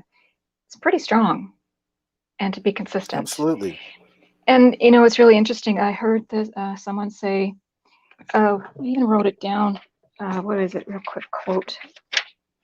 It's better for people to get corrected and rebuked and chastised on earth and make the right decision than to go to hell and put up with it for the rest of eternity. I thought that's pretty interesting. Yeah, that's great. But, you know, it is. I wouldn't want to live the rest of eternity in hell. But when you're not in that mindset, you're thinking that everything's going to be okay. Dang, it's, we're not in end times. Bull crap. And for them to, I lost my train of thought. I'm That's just okay. wondering. I'm just listening. I'm just wondering if have you ever come across anybody who's just been at the cusp of, been so close to, let's say, losing their life or near death experience, or something in their life that's happened where they've had this little, not maybe a near death experience, that they've witnessed what it's going to be like if they don't turn to God, and they didn't believe in God to begin with. I wonder if you've come across anything like that. I haven't personally. I'm not sure. You mean somebody who had a near-death experience and then came to know the Lord afterwards? Or got closer to him? Maybe they had a bad nightmare, and maybe God tried to wake them up in a bad nightmare. Say, this is going to happen. This is what's going to happen to you. You're going to be spending eternity in damnation if you don't turn to me, or if Satan gave him such a scare. Yeah, I don't know. I know what you mean. I don't think that he ever does that too. I don't think it's ever that direct. That's just me. I don't think that God's ever going to be. But then again, I don't know. God can do anything. Maybe there's somebody who's really like, he can turn people around. But the question, or the answer to the question is, I certainly don't, off the top of my head, know. But I know it happens all the time. I'm sure. God I would can imagine do whatever it does. And turn people around. Oh, he is God. He is God after all. Well, I'm glad we got to at least catch up on that side of it. I'm sorry we got kind of pulled off earlier, but is there anything else you wanted to share with us? No, I just want to, apologize for being jumpy and all over the place. I was so nervous. I figured, you know what? You're just your brother in Christ. Yeah. I'm gonna talk to you like I haven't seen you in a while. You just, hey. It was nice chatting with you. I pray for you. I pray for your channel. I pray for all the channels out there that are, preaching God's truth and waking a lot of us up to the reality of biblical prophecy. Thank you. I encourage you to keep on going, and wherever you go, if it's not on YouTube, if you get shut down, I'll be sure to be listening and supporting you. Well, thank you so much. It's really been nice talking with you, and I'm glad we finally get to, finish up our conversation from earlier. But just hang in there and stay encouraged. And as I said, just know that, there's a lot of us experiencing the same thing. We're not a part of this world. We all feel weird. We feel strange, but it's going to be okay. We're all in it together in that sense, and we'll be all right. But take care, and we'll talk to you soon. Well, as God, I'll just leave with this. As God says, be still and know that I am God. That's really powerful. There you go. I love it. All right. Take care. Have a good night. Take care. You too. Okay. Bye-bye. All right, guys. Next up, I've got Rain. Hello? Rain. Hi, Rain. How are you? Hey, I'm great. How are you? Good. It feels so good to talk to somebody. Great. Hey, I like it too, man. I could just keep doing this. That's why I have to kind of cap myself off. I mean, we've already gone 4 hours and 20 minutes. So, and I'm still liking it. But anyway, keep going, man. How you doing? Okay, I'm doing great. This pandemic, it kind of has me in my head, but I woke up back in 2014. So I've been aware of this for a long time, even when people were saying that I was crazy and I'm a conspiracy theorist. I've also been following your channel since then, so I just want to Thank thank you you for the work that you're doing. As far as in his grace, what was happening to her when she got that email back was she was being heavily gaslit. So one of the components that I wanted to talk about was the element of narcissism. And NPD is pretty much, in the worldly view, it's a disorder where someone lacks empathy. They walk around with their false image. Basically, they're people of a lie. They're people who appear to be good, but they have evil intent. And in my opinion, I believe that is the Antichrist spirit, because everything about the narcissist is Antichrist. So I guess I want to go into a little bit of my testimony. So basically, my mother was a victim of drug abuse, and she also had some mental illnesses.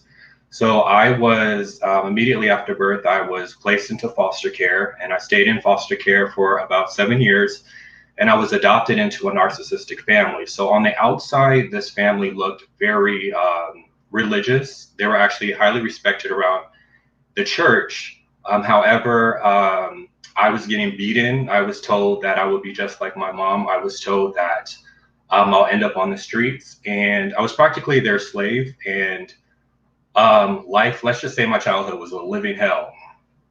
And so I don't tell this story so that people can feel bad for me. I tell it because right now we're in a spiritual war. So basically, all my life I've always had weird things happen to me. And then in 2018, I found out about narcissism, and I'm like, holy crap, this is the reason why I've been going through all these things. And so when I really started to understand the psychology of narcissism, I was terrified because I could not believe that people like this actually existed. Monsters among us. I want to add this in real quick. That is my most banned video from YouTube. Is a video I made called "The Narcissist: Psychology of Demons." It's in my banned section on my website. There's a link under the player for people if you want to go look at the banned section. 4 times that was removed, and once from a friend that uploaded it on their channel. YouTube did not want that video up about narcissists and the connection to a demonic activity. Go ahead. Yeah, and it's so true. What was I going to say about that? With these people, they don't like the truth. So typically, if you want to see something that may be of a lie, see what the narcissists do. And I feel like the way they respond to things just don't make sense, but they all do it. So first off, when this pandemic happened, they all bought toilet paper. And I'm like, okay, virus, toilet paper, that doesn't make sense. And so now we're in the midst of this pandemic, and now we want to focus on the Black Lives Matter movement, and we want to focus on defunding the police, which isn't related to, the pandemic. And then it's crazy because it's like you have doctors speaking out about a possible treatment, and of course the narcissists, they smear them, So I thought that. Look what they did to hydroxychloroquine. It's insane. Yeah. So it's like they want us to it's like their solutions to problems are very simplistic. So like they're like, wear masks, wash your hands, pretty much social distance, pretty much common sense. But that's not really a solution to solve this problem. Then when you have doctors in the field giving solutions, they don't want that. So I found that very interesting. But it really does tie into the Book of Revelation. It really does. And so what else was I going to say? Got a few things written down. Okay, it's okay. Go ahead and you're doing great. I love it. Go ahead. Okay, thank you.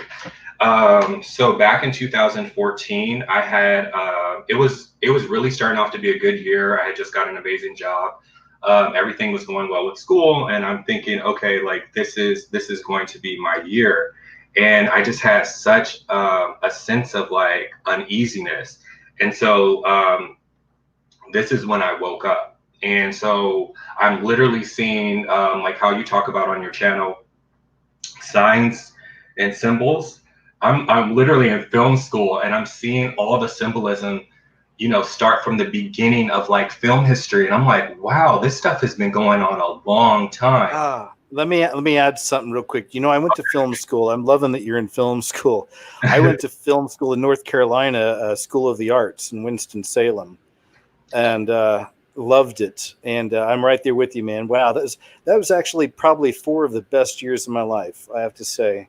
Most enjoyable. I really enjoyed it. But anyway, go ahead, man. I'm glad. What are you going for? What's your major? Well, I switched from the film thing. Oh, But right on. Okay, I go was ahead. doing production management, but after I saw all the demonic stuff, I was like, Right on. For me. But what's crazy is I don't regret it because I learned so many things in film. I've learned how to look at media footage to see if it's authentic and to look for continuity errors. So it really did help me to wake up to the world that we were living in. And so I thought that was pretty much amazing. And so I want to say in 2014, I started seeing the number 9/11 everywhere. And I mean everywhere. And then that stopped once Trump became president, and I started seeing the number 666 everywhere. I mean, wow. I've seen it so much, like on Judgment Day. If God says, you know, Roy, I warned you, and then I'm gonna sit back and I'm like, you did, because I've literally seen this number everywhere. But what's funny is I'm not seeing it as often as I used to. Like I still see it like maybe a few times a week, but I used to see it all the time. Well, you know, I stay open to every possibility with Trump because he's obviously a very important figure to everything happening in the world right now. And there are people that theorize that he could be the second beast of Revelation. Have you heard of this? I have. So I just want to throw that out there, but go ahead and continue. It's crazy to be living in this time, but it's also amazing because you realize that the Bible, you're in the Bible. So I think that's pretty amazing. What else do I have here? But yeah, I think so. Yeah, I just wanted to cover the element of narcissism. I understand that we have a few more people on. Oh, I do want to talk about demonic activity. Okay. This is big on your show. So, growing up, I've always believed in that, but I never really had it happen to me until I met a Christian online and I connected with her. And she, in a manipulative way, she warned me that it was going to happen to me. So basically, she was talking about fellowshipping with other Christians, and then they said, "Oh my God, ever since I met you, all these dark things start happening to me." And so I'm, telling her, "Oh, well, maybe, just pray about it." And then the things started happening to me. So there was one time where I saw, and what's funny is the other the other speakers have talked about like the symbolism, and it's pretty much the same. So like there was one time where I was having sleep paralysis. And I kept going in and out of my sleep. And then eventually I was over my body. I could see myself sleeping, but I was in a different realm. And it seemed like I was like in the wilderness, like something like, I don't know, like something predated like 1400s, 1500s, I don't know. But I saw this woman and she was doing witchcraft on my body and she could see me, but she still was focused on doing the witchcraft. And I'm like, immediately I think about myself and then I'm in my body and I'm yelling out the name Jesus Christ, and it all went away. And then there was another time, there was a dark figure. I was in and out of sleep. So there was a dark figure, and I don't know if I was dreaming or if it was real, but it was outside of my door. And it was this guy it was like a silhouette of a guy with a hat on. And first he was outside of my door. And then he walked in and then he was hovering over me. And so I'm still asleep, like not really paying attention to it. And I swear it touched me. And you know how when someone walks past you, you feel like the hairs on your skin, rise. It was like, It was like times 100. And yeah, I always think it's interesting how many of us have had this experience with these different forms of these demons, and I believe it means something. But go ahead. Yeah, this was all when I had contact with this supposedly Christian online. Of course, I started to expose some things about other channels, and it made her like upset. But it's crazy because we look at these TV shows, and it kind of reminds me of the vampire shows where you have to invite them in. So when I made connection with her, that's when everything started happening. And then once I cut connection with her, then it all stops. Oh, wow. That's great. Yeah. Yeah. See, there you go. And I'm definitely with the idea that, you know, that narcissism plays a part with these things, psychopathy, you know, being psychopaths. I even have wondered, because I don't know for sure, and I also don't want to demonize people that, you know, that don't need to be demonized, but I do wonder if these are terrors. You know, if these are what Jesus talked about, that there are these beings that grow up with us, they look like us. Yeah, but they're hollow, of course, on the inside. You know, they're filled with something else. Well, I think so, because I mean they look just like us, you know what I mean? When you try to get certain things over to them, like explaining, like say, okay, so when I woke up in 2014, the first thing that I did was run to my friends and my adopted family, and I'm like, hey, Bible prophecy is happening. Like, we need to get our souls right.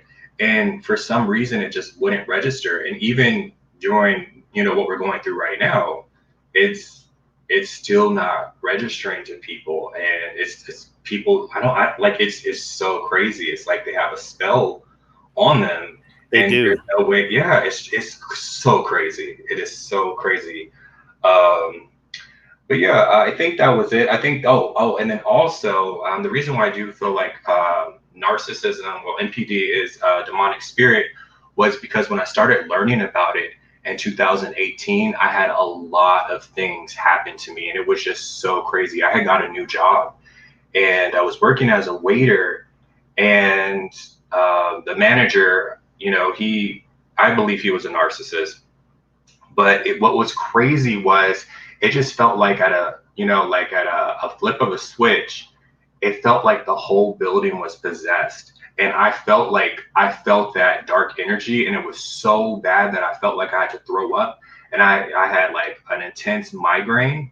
And this happened over a weekend. So it was like Saturday and Sunday. And I was just using the job to make extra money to pay off some credit cards. And I literally could not sleep until I quit the job. Like, my soul was like, you're not going back. And it was just everything that I experienced. So like, there was a couple there, and I don't know if, like, so it was a white couple and the baby was biracial. I'm biracial, by the way. And so I know that the baby is not the guy's, but they also have another baby. And I remember walking up to the table, getting ready and he was yelling at the baby, and I like froze because of my childhood trauma. And he like instantly saw my reaction. He was like super nice to me. But it was so crazy. But in that shift, everything bad that could have happened to me. It was so crazy. Like, the manager actually had a table walk out on me. And I feel you. I'm serious. I could give you examples too, Rain. I know what you mean, for real. Like, there's just those times where you can tell. It's like, I think of it in my mind like the Matrix movie, where Agent Smith could pop up into any human walking by you in the Matrix, and those situations where it's like there's tons of Agent Smiths suddenly surrounding you. Yeah, it's real, and I do think it's all demonic. Oh my God, it's so real. And now it's like, when I go, everyone's pretty isolated. But when I go out into public, it's just something that I expect. Or even when I get online, you'll have trolls online. But it's something that I'll expect. Like, I'll expect someone to act strange. But yeah, it is a crazy thing. But, I just want the listeners to know that, this is a war. Like, my whole life, I felt like I've been dragged through the mud, but I'm okay. I'm okay. We have all this going on right now. And, in 2014, when I first thought about this stuff, I was paranoid. I'm not going to lie. But now there's like a sense of peace. There's also a sense of frustration because you can't really get the masses to see what you see. But I still have a sense of peace. And then I think the last things that I just want to go over. So there's two books. There's a book called People the Lie. So this basically explains the spiritual aspect of narcissism.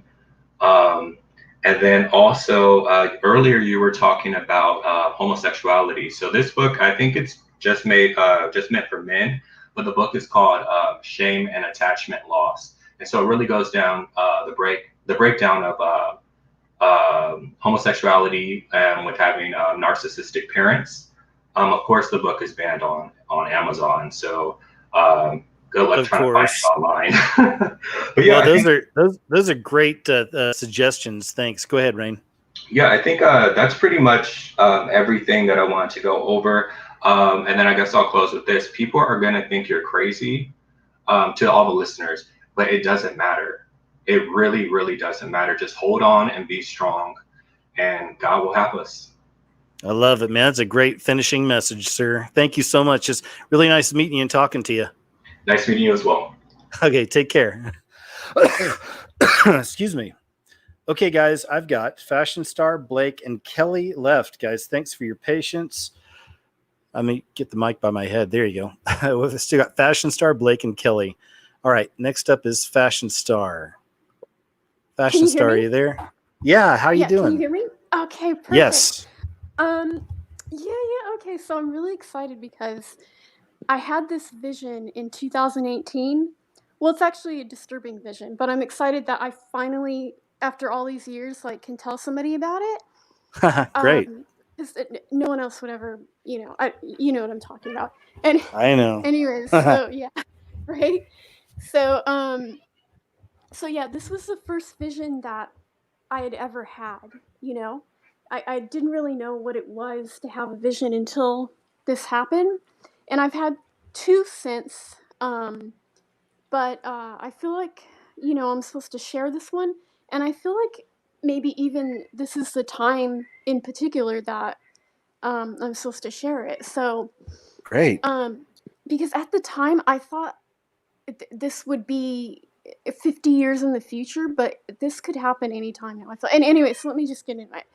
So it started off with, I'm not sure if it was a woman or a man, because in this vision, the things that were the most important were the things that were the clearest, so, but somebody was at a what do you call it, like one of those windows in some sort of government building. So they were in a Okay. government building, and I remember it being very, very clean. I can even say like what it looked like and what the colors were and everything. But I mean, it was pretty, it was anyways, but they just, everything was shiny. It was very, very clean, and so this person was there, and I don't remember like a line or anything like that. And I remember briefly thinking that was kind of weird, but now I could get why there wouldn't be. But anyways, like there, like, actually I think there were other people, but they were distanced way far apart. I don't even think it was, I can't remember that as well, but I think it was like way more than 6 feet apart, but I'm not sure. I just remember, like, usually when you think of these things, you think of long lines or something, but it Yeah. was mostly just this person. Maybe she had an appointment. I don't know. Whatever. Anyway, so this person is at this little window in this government looking place, and she tells the person, she's like, "Yes, I'm requesting more." And then I know that she meant to say food, but she didn't say food, but that's what she meant. But instead of saying food, she said something like sustenance or something like that. Like there was some sort of government word for it. So she was like, "Yes, I'm requesting more sustenance." And the person was like, "Okay." And then she's like, "Here's the paperwork showing that," how did she put it? That my work increased my hour, or I've been working more. I think that's how she put it. She's like, "Here's the proof that I've been working more." Yeah, I'm pretty sure that's exactly what she said. And then the person was like, "Okay, here you go." And they gave her what they gave, oh, is it Chubbs? Oh yeah, you can hear him, huh? Oh my Yeah, he's being really loud right now. Come here. No, I love it. That's great. Oh, I feel fortunate. It really brightens my life. That's That's great. that's so cute. Oh, Chubbs. Okay, anyways. I'm gonna have to Anyway, give him his own YouTube channel someday. well, I mean, I don't know. I have this thing where I won't record any being that I consider innocent, you know, so like no Yeah, I would never, but I know what you mean exactly. And I yeah. really But wouldn't. you probably would make a ton of money off of it. But, Right? you know, Well, I mean, I plan on in the future, especially if I can get into RV life and camping, we'll do some live videos eventually, and I'm going to be getting him trained. You know, you can train cats on little, you know, like little harnesses, and they'll go for yeah. walks. Yeah. Anyway, okay, enough about chubs. Cute. Thank you, though. Oh, that'd be so cute.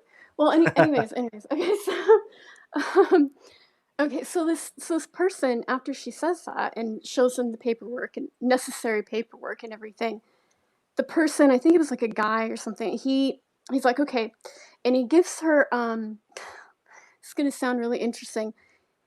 So again, this woman's requesting food, right? But she calls it sustenance, and she's saying she wants it because she's, you know, working more. So he gives her. I just have to say it because it didn't look like food. Okay, he gives her this thing that is it's in the shape of bar soap, and it's about that thick, actually a little bit bigger than any standard bar soap. Um, but I had this kind of like understanding that this was some sort of like protein bar ish sort of Hmm. concept. Did you It ever was hear that? never. I'm Uh-huh. sorry to cut you off, Fashion Star, but did you ever Oh hear no, it's that movie fine. called Soylent Green? Soylent Green. That totally sounds like that. Go ahead. Right, exactly. And so that's the first thing that came into my mind was that this was some sort of protein bar concept, but that at least that's what people were thinking in their minds. But that really, it was probably Soylent Green. Now that message didn't come completely through clearly to me, but that, you know, that's Oh yeah. Well, it was it was just some unidentified chunk of thing, you know. it's definitely been forecast that that'll be a part of it. That'll be the worst part of the Antichrist reign, is that people will be, you know, forced into cannibalism. Of course, food shortages are going to play a big role, and it's not going to be pretty. You know, it's a cannibalistic system anyway, I guess. But so yeah, that's scary stuff. Go ahead. So crazy, man. Yeah, and so it looked like a gigantic soap bar in terms of the shape, but it was all wrapped up, and it was very tightly wrapped up, and at least I'm assuming that that was wrapping on it. I don't know. It wasn't like it was. It's to the point where I can't tell if. I can't tell if like I don't know what, I'm just assuming it was wrapped, but it might not have been. You know, it might. But it had. I remember that this is just so crazy. So you know, we're all familiar with brands and branding and all that stuff. So you know, people have their brand name, yada yada yada, and you know whatever. But then there's also a barcode that you scan it, you know, to purchase the product. Well, this thing had on it the the barcode that was on it was the brand name. Fashion Star. So whatever like brand this was, maybe it was a generic government brand thing. I don't know, but it had a, at least that's what I'm thinking. That's what this thing looked like. It was this writing, but it wasn't writing. It was a barcode. It's I don't know. I should try it. Because it's really hard to explain now that I think about it. But it's like I had the understanding that it was a barcode. It was legitimately a barcode, but it was a barcode that they fancied up a little bit to where it was also the brand name. Oh yeah, yeah. Yeah. They've even told us they're going to do that. You know, Regina What? Dugan. Yeah, Really? Regina Dugan used to work with DARPA, which makes the crazy robots and all this and a bunch more. Also, a lot of mind control stuff. But she went to work for Google. There's a video from 5 years ago of her where she's talking about they're going to create digital tattoos that'll be ready back then. She said by 2017, Oh my and goodness. and they even mentioned that, you know, young people will like it because they can put their own designs and Oh brands no. on there. No. Oh no.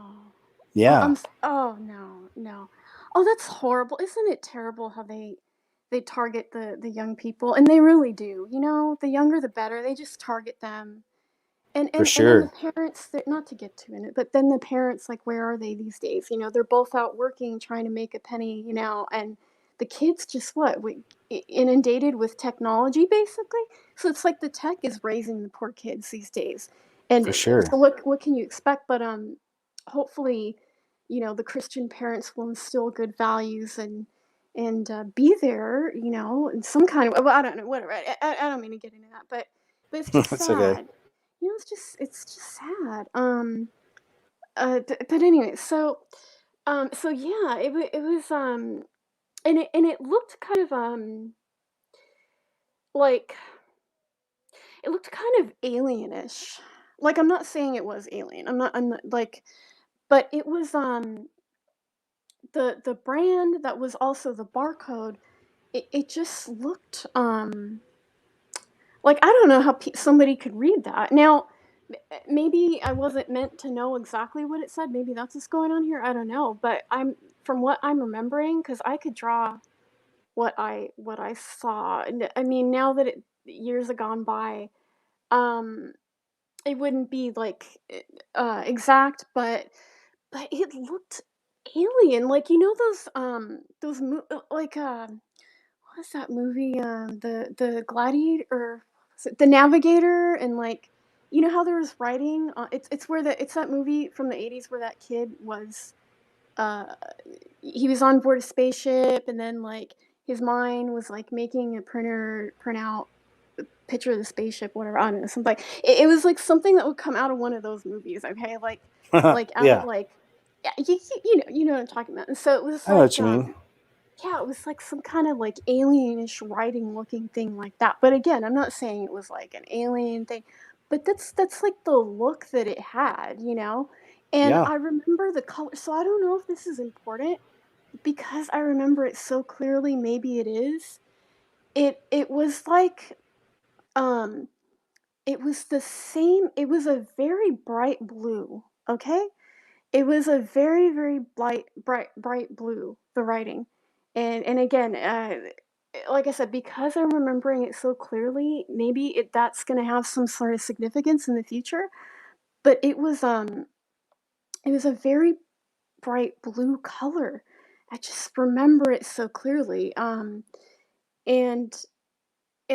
now, I mean, that this may not be connected at all, but I believe that it was the exact same color that you see on a lot of technology. Like, you know, when some device is emitting a blue light or something, it was like that color. And also, I don't mean to sound crazy, but I'm just gonna throw this in there. Um, if you've ever, if anyone's ever had an alien abduction experience, like from the '80s or '90s, it was that color blue, like right before they take you, like that bright blue color. Like, if you can imagine somebody using that color as a brand name. I don't know. Makes Maybe I'm just sense. explaining this crazy or something, but that's No, what that's all comes to right. my mind. Yeah. Because and so but it was very very, like, I don't know, that just stood out to me for some reason. But yeah, I think that's just crazy. And again, I thought, well, okay, I don't really know what this is, because it's my first time having a vision. And then I was like, well, you know, I really have a feeling this is for the future. Like, that was obvious to me. But I was like, okay, this has got to be like 50, 70 years. I may not see this. And I remember thinking, like, am I supposed to tell somebody about this or what? And then I just blew it off, and I was like, no one would believe me. It's too far fetched, anyways. Like, I didn't know what to make of it. But now, given some of the details of it, I'm like, you know, Yeah. I wouldn't be surprised. Yeah. No, I'm really glad you told us. I mean, this is definitely the time, if ever there was. I mean, there's no getting around it. They're obviously, it's in place. I mean, the mask thing, the social distancing, and the lockdowns, it's pretty obvious, but, you know, to most of us. But yeah, I'm glad you shared that with us, though. We'll keep an eye out for that kind of technology and see what that looks like. Could be it, you know? It's just so crazy. And the last thing that I think that I'll say is just the fact that it's like, look at what they're doing to people's minds. Like, from my perspective, where this is pointing is to get people to think of their bodies as material, as that you're a slave to your employer, but not just it, but that's just a stepping point, because I think ultimately that's going to lead to you're a slave to the system.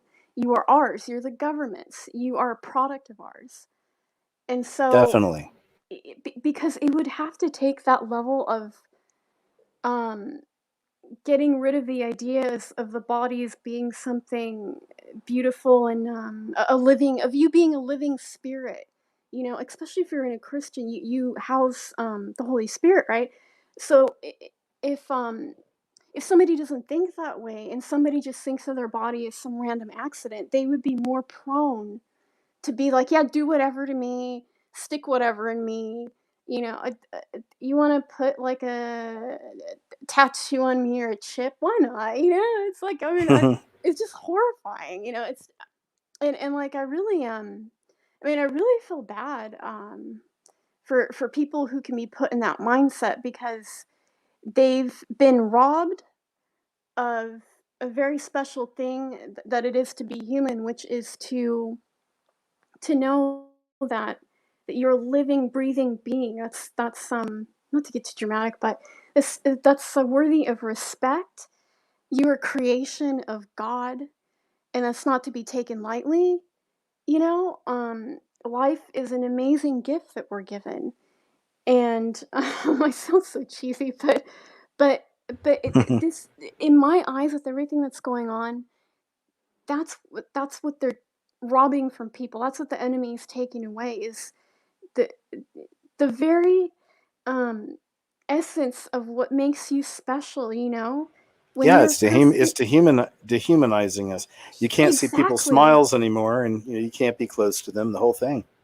Yeah, I mean, and like I said, especially when you're a Christian, your body houses the Holy Spirit. So, you know, it's not even as it's not even just like a taking a chip or a vaccine or whatever. It's like it really makes you want to be good and do healthy things for your body, not to get too attached to the physical, obviously, but to, it's more the idea that you're a beautiful being, you're a beautiful child of God that He holds precious and dear. And I think that if somebody really knows that and feels that in their heart, I feel like they would never, like, get a microchip implant. They would never let somebody just do whatever with their body, because there Yeah, would be that sense that, you know, He put a lot of thought into you.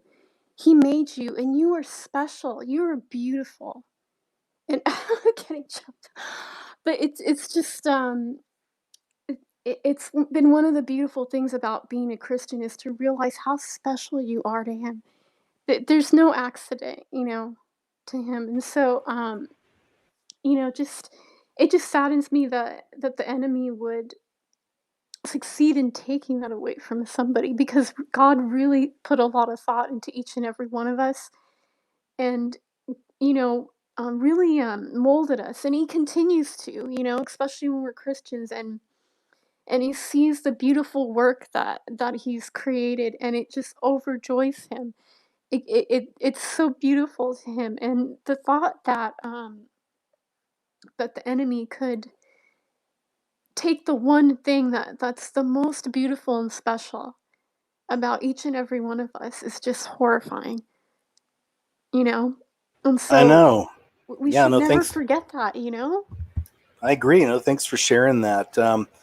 Absolutely. I mean, these are times unlike any other, and it's just unfortunately it's a part of it. And I'm glad you haven't let your heart go cold on all this.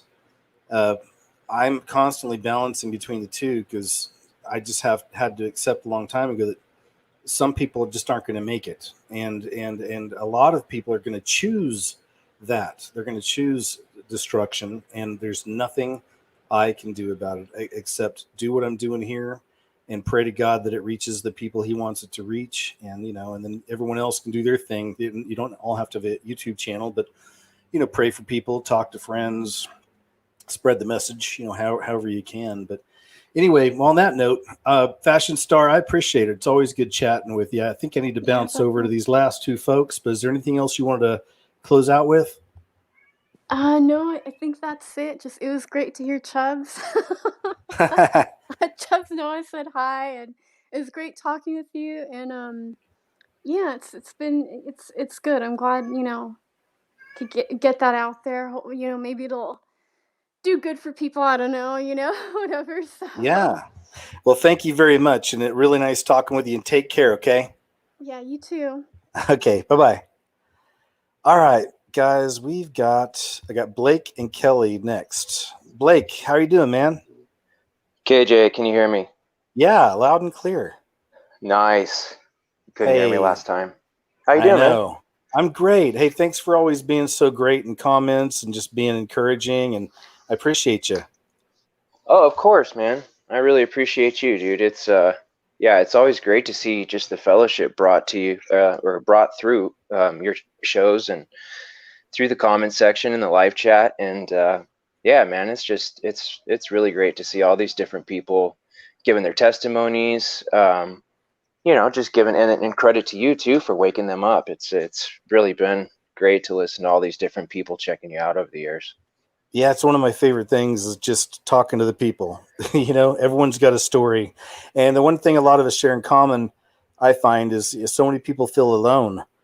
They feel, oh man, nobody's the one to talk to. I feel like a weirdo Right. around my family or my whatever. But we're all here, Yeah, especially, and that's what I love about this group, especially, is it's like, and especially the live chats, we can all have that fellowship through, no matter what might be happening, especially through all of the COVID nonsense that's been going on. It's like however we can meet up and have that fellowship through all of this. It's really great to have that. It's really crazy when you look at, and I mean, it's still so overwhelming. It's happening so fast and it's so huge. This whole crown virus thing has changed the world, everything. I know, Sports, it's it's destroyed unbelievable. celebrities. It's done a lot of good stuff. I like that it's destroyed celebrities and destroyed a lot of Hollywood and all that. But go ahead. Yeah, I agree with that. I cannot believe. I mean, I honestly think a lot more people are starting to wake up to it now, because I mean, once you see constant conflicting narratives on a daily basis, anti-science, it's like one day it's this, one day it's the 180 turn, and why was it the opposite of that last week, and now it's this information, and depending on where you're at or what political games are being played, and it's I really do think people are starting to wake up to it more.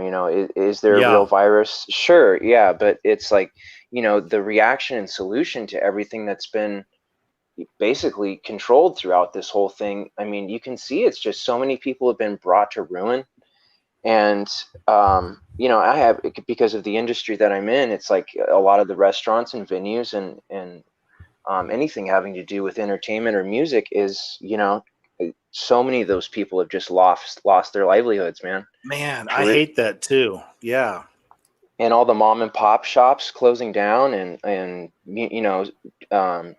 jazz venues that have been around for 20-25 years that are, mom and pop type places closing down. Yeah, it's really sad to see, man. And speaking of gig, I mean, one good thing I kind of made me happy, I did have a gig on Sunday, and that was the first one I had in quite a few months because of all of this. And it Nice. was it was in Riverside, and in downtown Riverside, man, they have these machines now that take your temperature, before you go in. So you just like have to hold your head up to this giant contraption that then displays your temperature in these giant red digital letters for everyone to see, numbers for everyone to see. And then they made you wear a mask while performing the whole time. No So way. I had to sit there and play for 3 hours playing drums with a mask on, bro. That's madness. But yeah, it was, but the love of the music and getting out and being able to do it is exactly what always draws me out. And yeah. But and just chatting with some of those people, man, a lot of those people, if they don't have a side, some sort of side money making business or teaching or something that they're able to do, I mean, those people are in really bad shape. Or if they're not on unemployment, I guess. But And I think they just ended. I think the last check was Friday, right? Or is today? Well, it's tomorrow. Tomorrow's Friday. I think it's tomorrow. Is it? Yeah. Yeah, I'm not sure. I didn't claim any unemployment during this whole Me thing, either. but I owe the government money. Yeah, man. That's from my years in Costa Rica. I never thought I was coming back to America, so I just didn't pay attention there for a while. Anyway. Right. but now that everything's crumbling, it's kind of like, oh, cool. Not too worried I know, about the IRS well, anymore. and I'm trying to be wise about that stuff too. And it's like, I've been growing all my own food for quite a while now, and I have a good, nice supply of that. But it's like, what happens, and because I'm not out in the sticks or anything. I'm in the burbs, but if stuff breaks down, man, and people are going house to house and searching through your stuff, or it's like word in the neighborhood, you've got this giant bountiful garden in your backyard.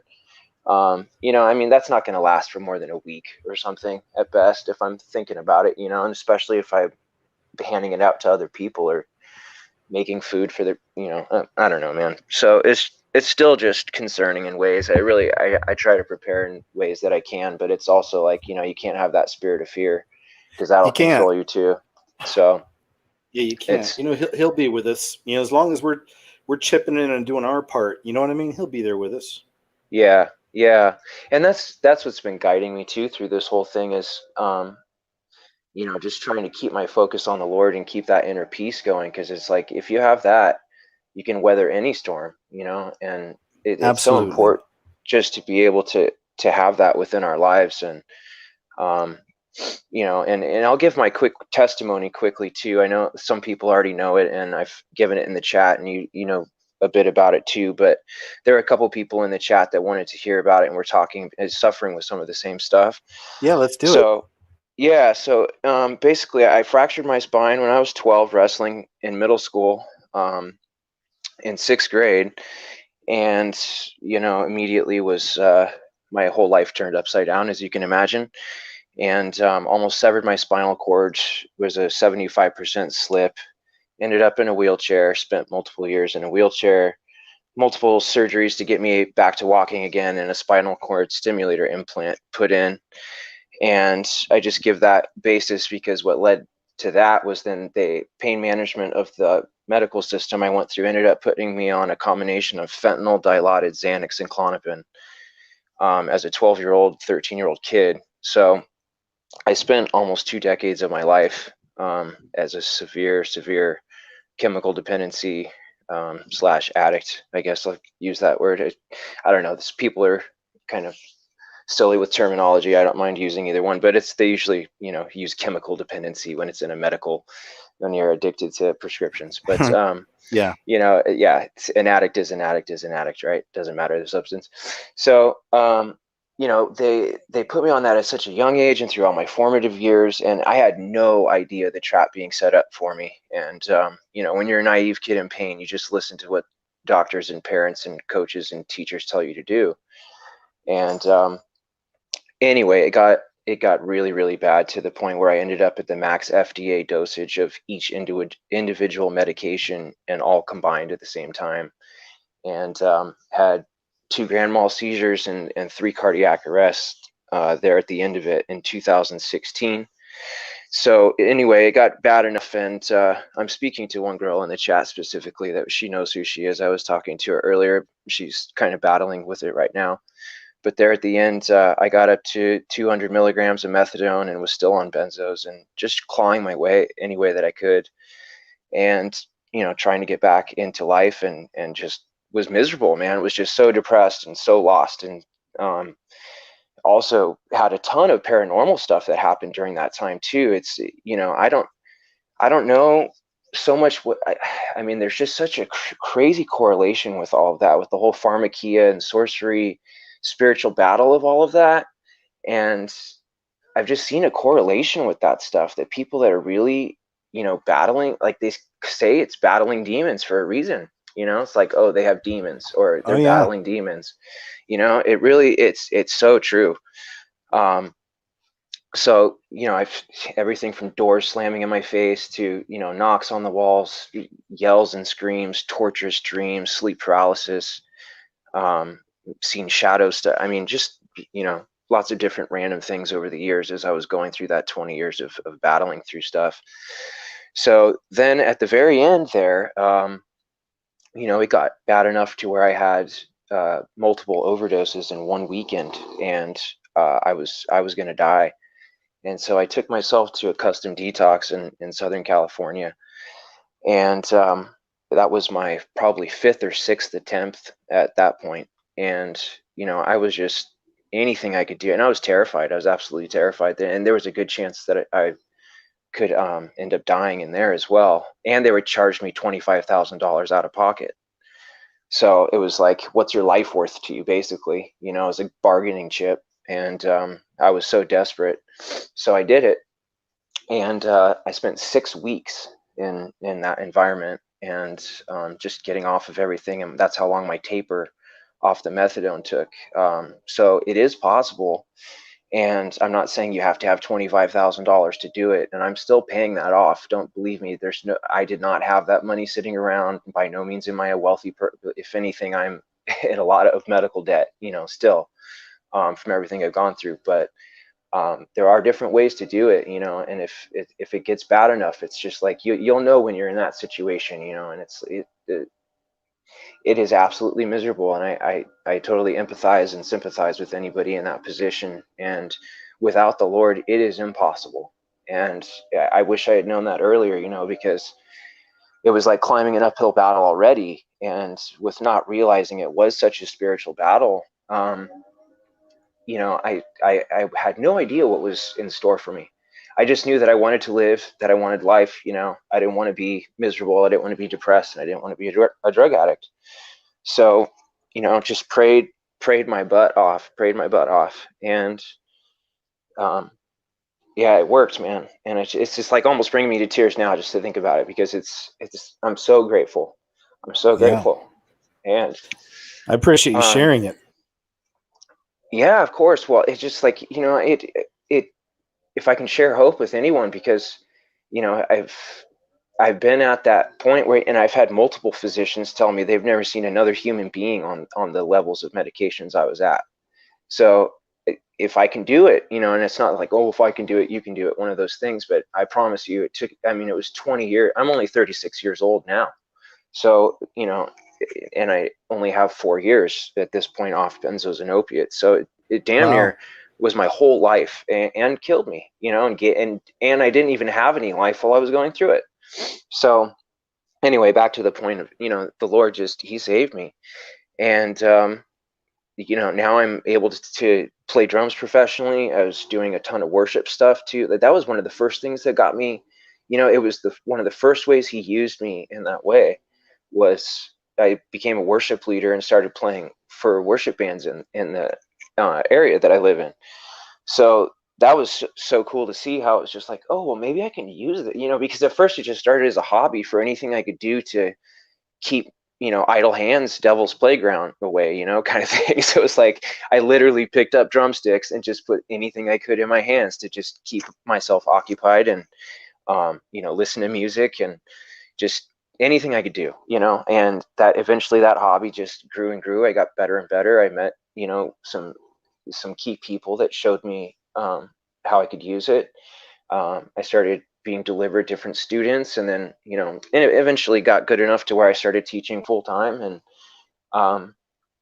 all of that happened just over the past 4 years. So, I went from literally out of a hospital bed and not even able to sit on the drum stool for 15 minutes, and, still in 3/4 of withdrawal, and just, shaking and trembling every morning, and just, feeling like crap. And so I would just go and try to do anything I could for core strengthening and physical therapy and music. And playing an instrument, and especially percussion, is very therapeutic in itself. So they do a lot of music therapy just with drum circles and that kind of stuff. And so that's actually what I got into too, is I started teaching disabled kids, because I have a background. I have a master's degree in school psychology. So I had a background in that, and I was able to see, oh, well, maybe I can start using it in that way too. So it's just like one thing, springboarded to the next, to the next, to the next, and something that I never thought that it would ever that, let alone I would ever be free of the chemicals, and then let alone have a life, and then let alone be someone of good character, and then let alone someone of good upstanding, within the community that is, has a good reputation within the community. And so anyway, here we are 4 years later, and I've, by no means do I say I have it figured out, or that it's easy, or, I still battle, and I still have thoughts that I deal with and have to, but problems are just regular problems. We can all handle problems, but you start to add booze and drugs on top of problems, then you've got yourself another whole host of problems. Yeah, man. So we're all really grateful you shared that. I see the people in chat are too, man. That's a great testimony. It's fantastic, man. And we're all proud of you too. That's great. I mean, just keep it going. You will. You're good. Hey, I appreciate that, man. Well, yeah, and once I found my purpose with it too, it's like it just gave me all the motivation in the world to not want to F up, or screw up. Yeah. I try not to curse. not to screw up, and kind of keep on that path. And then, and for me, it legitimately is a life and death issue too. So I mean, that's a great deterrent, right? When you're not gonna live through it on the next run, that's a good deterrent. But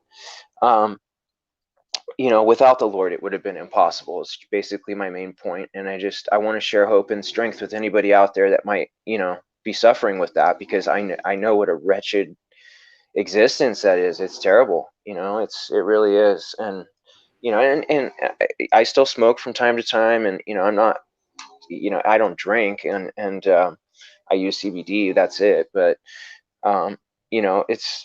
it's not something that I thought I would ever have escaped, and I went through my trials of having to use, other medications, or, smoking lots of weed and that kind of stuff to get off the other stuff. But there's, it's like a transition period for me more than anything. And to each their own too. I'm not trying to preach in the sense that, like, if you have no problems with that, and you want to smoke occasionally, you want to drink occasionally, you do you, that's on you. I really don't care.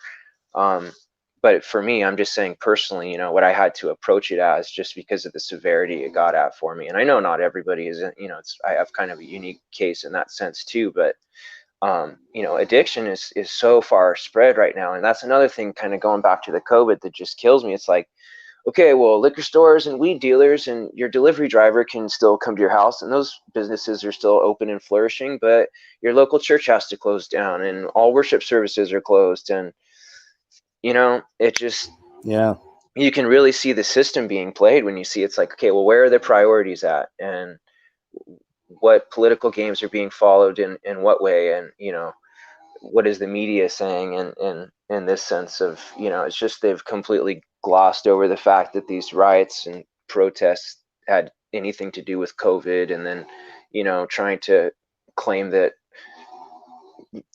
other things were because of it. And it just, and then if you look at all this stuff too with the masks, it's like they've created this entire industry out of mask making, you know what I mean, and selling masks to everyone. It's insane. Yeah, it's so crazy. And then you read like all the fine print on every mask, and every damn mask says does not claim to protect you from bacteria, viruses, all the cloth masks and stuff. It's like, they make you wear it, but then right on the packaging it says does not protect you from anything that we say that it needs to protect you from. It just shows you the level we're in. I know, and we can't let it be all disheartening. I know it's hard sometimes, but that just shows you the level we're at, man. It shows you how deeply gone a lot of people are, and it is what, I hate to say it is what it is, but I mean, that's such a lame, but it's what's happening, and it's heavy and it's crazy, but we all find different ways to deal with it. Like I say, I find it exciting. I think it's kind of cool. It is kind of cool, and I'm kind of mesmerized by that stuff too. It's like, I don't know, the kind of like eccentric stuff, or stuff that's kind of out there. And I think that might be something to do with like kind of our personality types. So it seems like a lot of us in this community have kind of the same, like introverted, interest with the paranormal, or things like that. Or it's just interesting how we all seem to find each other. And that's why just, man, I love you so much for your channel and everything that Thanks, you've been man. instrumental in doing, because it's like you keep going no matter what they are going to throw at you, you know. And it's because you're doing this for reasons that are beyond, you know, financial benefit. And so it's, you know, I respect you so much for that. And I know I've told you that before, but it's so true, man. Thanks. I highly respect you for that. And the fact that we can all still get together and have these shows and have these call-ins, you know. And now that I keep rambling on, I'm thinking we have another caller, so I'm going to shut up here in just a second. But yeah, that we can keep doing this, man. And so I just thank you so much, man, for continuing to do this, because I've been actually worried a few times, you know, when you were talking about potentially not having a channel anymore, and then, you know, BitChute and having all that stuff happen, and then your other channels getting taken down when you tried to load them up on Vimeo. And you know, it was just like, oh man, they're just throwing everything they have at this guy. And so, you know, it's easy to see that you know, you're working for the Lord, and we love you and respect you for that so much, man. And thank you for, you know, continuing to bring us together through all this. And, you know, I pray for all my brothers and sisters out there too. It's just, you know, we all need to be strong through this and see what's being thrown at us, because, you know, discernment is so important right now because of everything going on. And you're right, KJ, it's like the entire world hit the pause, shift, restart button. You know what I mean? It's like the entire world is you can see the gears being turned, you know, in real time. Yeah, you really this can. is it. And It's the great reset. Yep. Well, hey, Blake, you're welcome, and thank you so much for sharing that beautiful testimony. And it's always good talking to you, man. As I said earlier, I appreciate you so much. So take care out there, all right? And we'll definitely do it again soon. Hey, thank you, man. Yeah, greater is he who is in you than he who is in the world.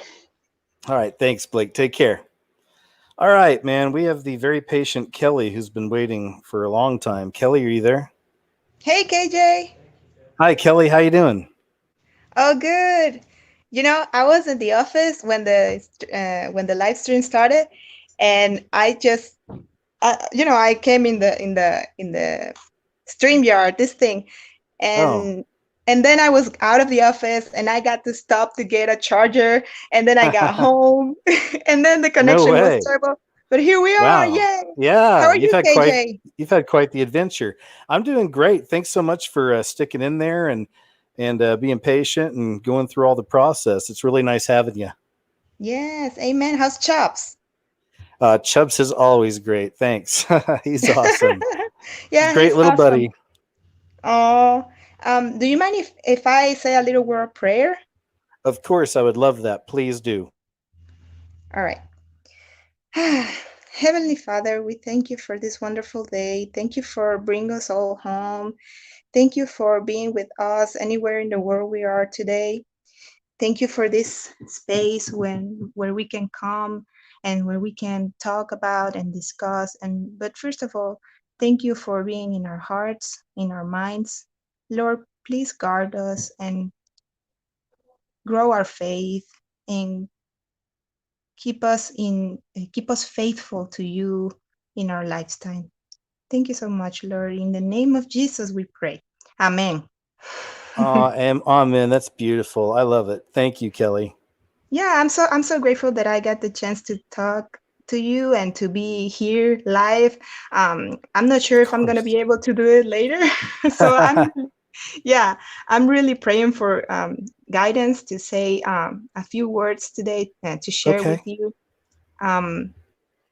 First of all, thank you for your channel. It's been great since I came to know Christ, and researching and listening to all different points of views. I think that's very important. Looking for knowledge, you know. Yes. When we are in our search for the truth, that's something that we are always praying about. Me and my husband, we always pray for wisdom, to get to the truth, to get to knowledge, to make the right decisions in peace. So the first word I want to share with you is science, because, you know, the word science means knowledge, and if we are seeking the truth and the facts and things that we can really experience and see, and definitely that comes from God. And the truth is going to be the truth today, tomorrow, and forever. So science is very important. I mean, and if we get to see, and if somebody gets to expose things, like for example, how you do it in your videos, I think that that resonates with our hearts, with our spirits, and that's something that I really appreciate that in my life for sure. Thank you. Yeah, and the second thing is the second word, because I have three little things I want to say today. I'm the last one today, but if there's somebody listening, or at least when they're listening to it again, I hope, yeah, I hope, because real short story. When you first started these live shows, and I first look at the video, I say, what, 3 hours, 5 hours? This guy is crazy. What is wrong with him? But then I started listening and listening to testimonies and stories from people, and sound-minded people. I mean, people that maybe think the same way I do. It's very inspiring. Is great. It's something that I really appreciate. And then you got me listening. Sorry. You want to say No, something? I was just shaking my head. And I was about to say, I agree. It really is one of my favorite things to do, because again, it's my chance to share something and let the people just talk, and then it has that effect, because as you said, suddenly we all realize, wow, man, there's a satanic hive mind in this world, but there's also a Holy Spirit hive mind, and we're a part of it, Man. Yes. And when I came to discover this space, I can have hope, because I've been listening that most of the people that come here and express themselves, they feel like, oh wow, I have nobody to talk with, or my family think I'm crazy, my friends. And that's exactly what happened to me. But at the same time, we all have Jesus, and that is wow, that is peace, is wow, is wonderful. Yes. So in contrast to that, because I was saying, oh, this guy is crazy, it's 3 hours for, but then I was really thinking, I used to spend 3 hours watching these movies, or many hours watching TV shows. And the last time I watched a movie, the last time I went to a movie theater was in 2018. I completely, because I can't find anything there that I really enjoy anymore. I mean, I don't watch TV, I don't watch TV series, I don't have, it's like my spirit can handle it. Sometimes it's like, I just can't. And in that time, I kind of replace it with content like the ones you produce, or content from other ministries. So I gather all these channels, all these ministries, and I say, wow, I get to really choose what I can see, what I can educate myself and build myself, but mostly the Word of God, of course. So that's another thing, because I see those things in contrast. Does that make sense? It does. It does. Yeah, like I was spending so much time, and also I was pursuing a career in as an actress and as a singer back in Venezuela. I went, I lived there, and then I moved to the States. I was born and Wow. raised in Venezuela. Yeah, I have some cool stories, but I today I'm bet. just That's a gonna cool place. Go ahead. yeah, but today I'm just gonna share a quick little those words, those things that I'm focusing right now. Okay. So the first one was science, knowledge, wisdom. The second one is really studying, the mainstream and the media. That is incredible. I mean, what's in the media today is like these devices, because if you get to understand the devices of the devil, you can be aware of them and you can flee from them. Yes, I So agree. yeah, and that's how I came to basically learn about all the symbology and all how it's working really in the media, because I study mass communications. That's my thing. My Oh, thing is cool. talk to people and and kind of communicate and teach. So the mainstream, I remember what back when I was in college. Listen to this, KJ. I study in this Jesuit university, and the Oh building boy. where listen, the building where I study, it was called the Hive. Oh, there you go. Wow, right there, Literally, huh? La Colmena. Yes, it was literally a hive, and it was in the shape of a hive, and everybody was like, "Yeah, the hive, the hive." And I was thinking about this lately, and I was shocked. I was mind blown. I was like, "Wait a minute, these Jesuits are really taking over the country, and they are infiltrated everywhere, and it's crazy." Because everybody with their professions and with their skill set, that's some way of brainwash as well, because they feel like they're doing something good, but they don't really see that the goodness in this world is just Jesus. I mean, it's just God. It's not your Yep. profession. It's not your. But anyway, that's another story for another day. Yeah, I can be here, but I'm sure you yeah, I'm the last one. Oh, well, and no, I mean, we have time. I don't want you to feel like, you need to cut anything short. If you wanted to share something, please do, Kelly. Thank you.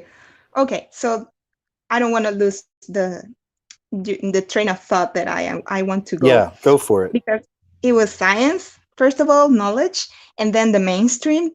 Yeah, really seeing what's out there. Hello, can you hear me? Yep, I can hear you. Okay. Okay. It was mainstream. It was everything that's out there in the media. How the devil is really using his devices, and how we can use those devices as well.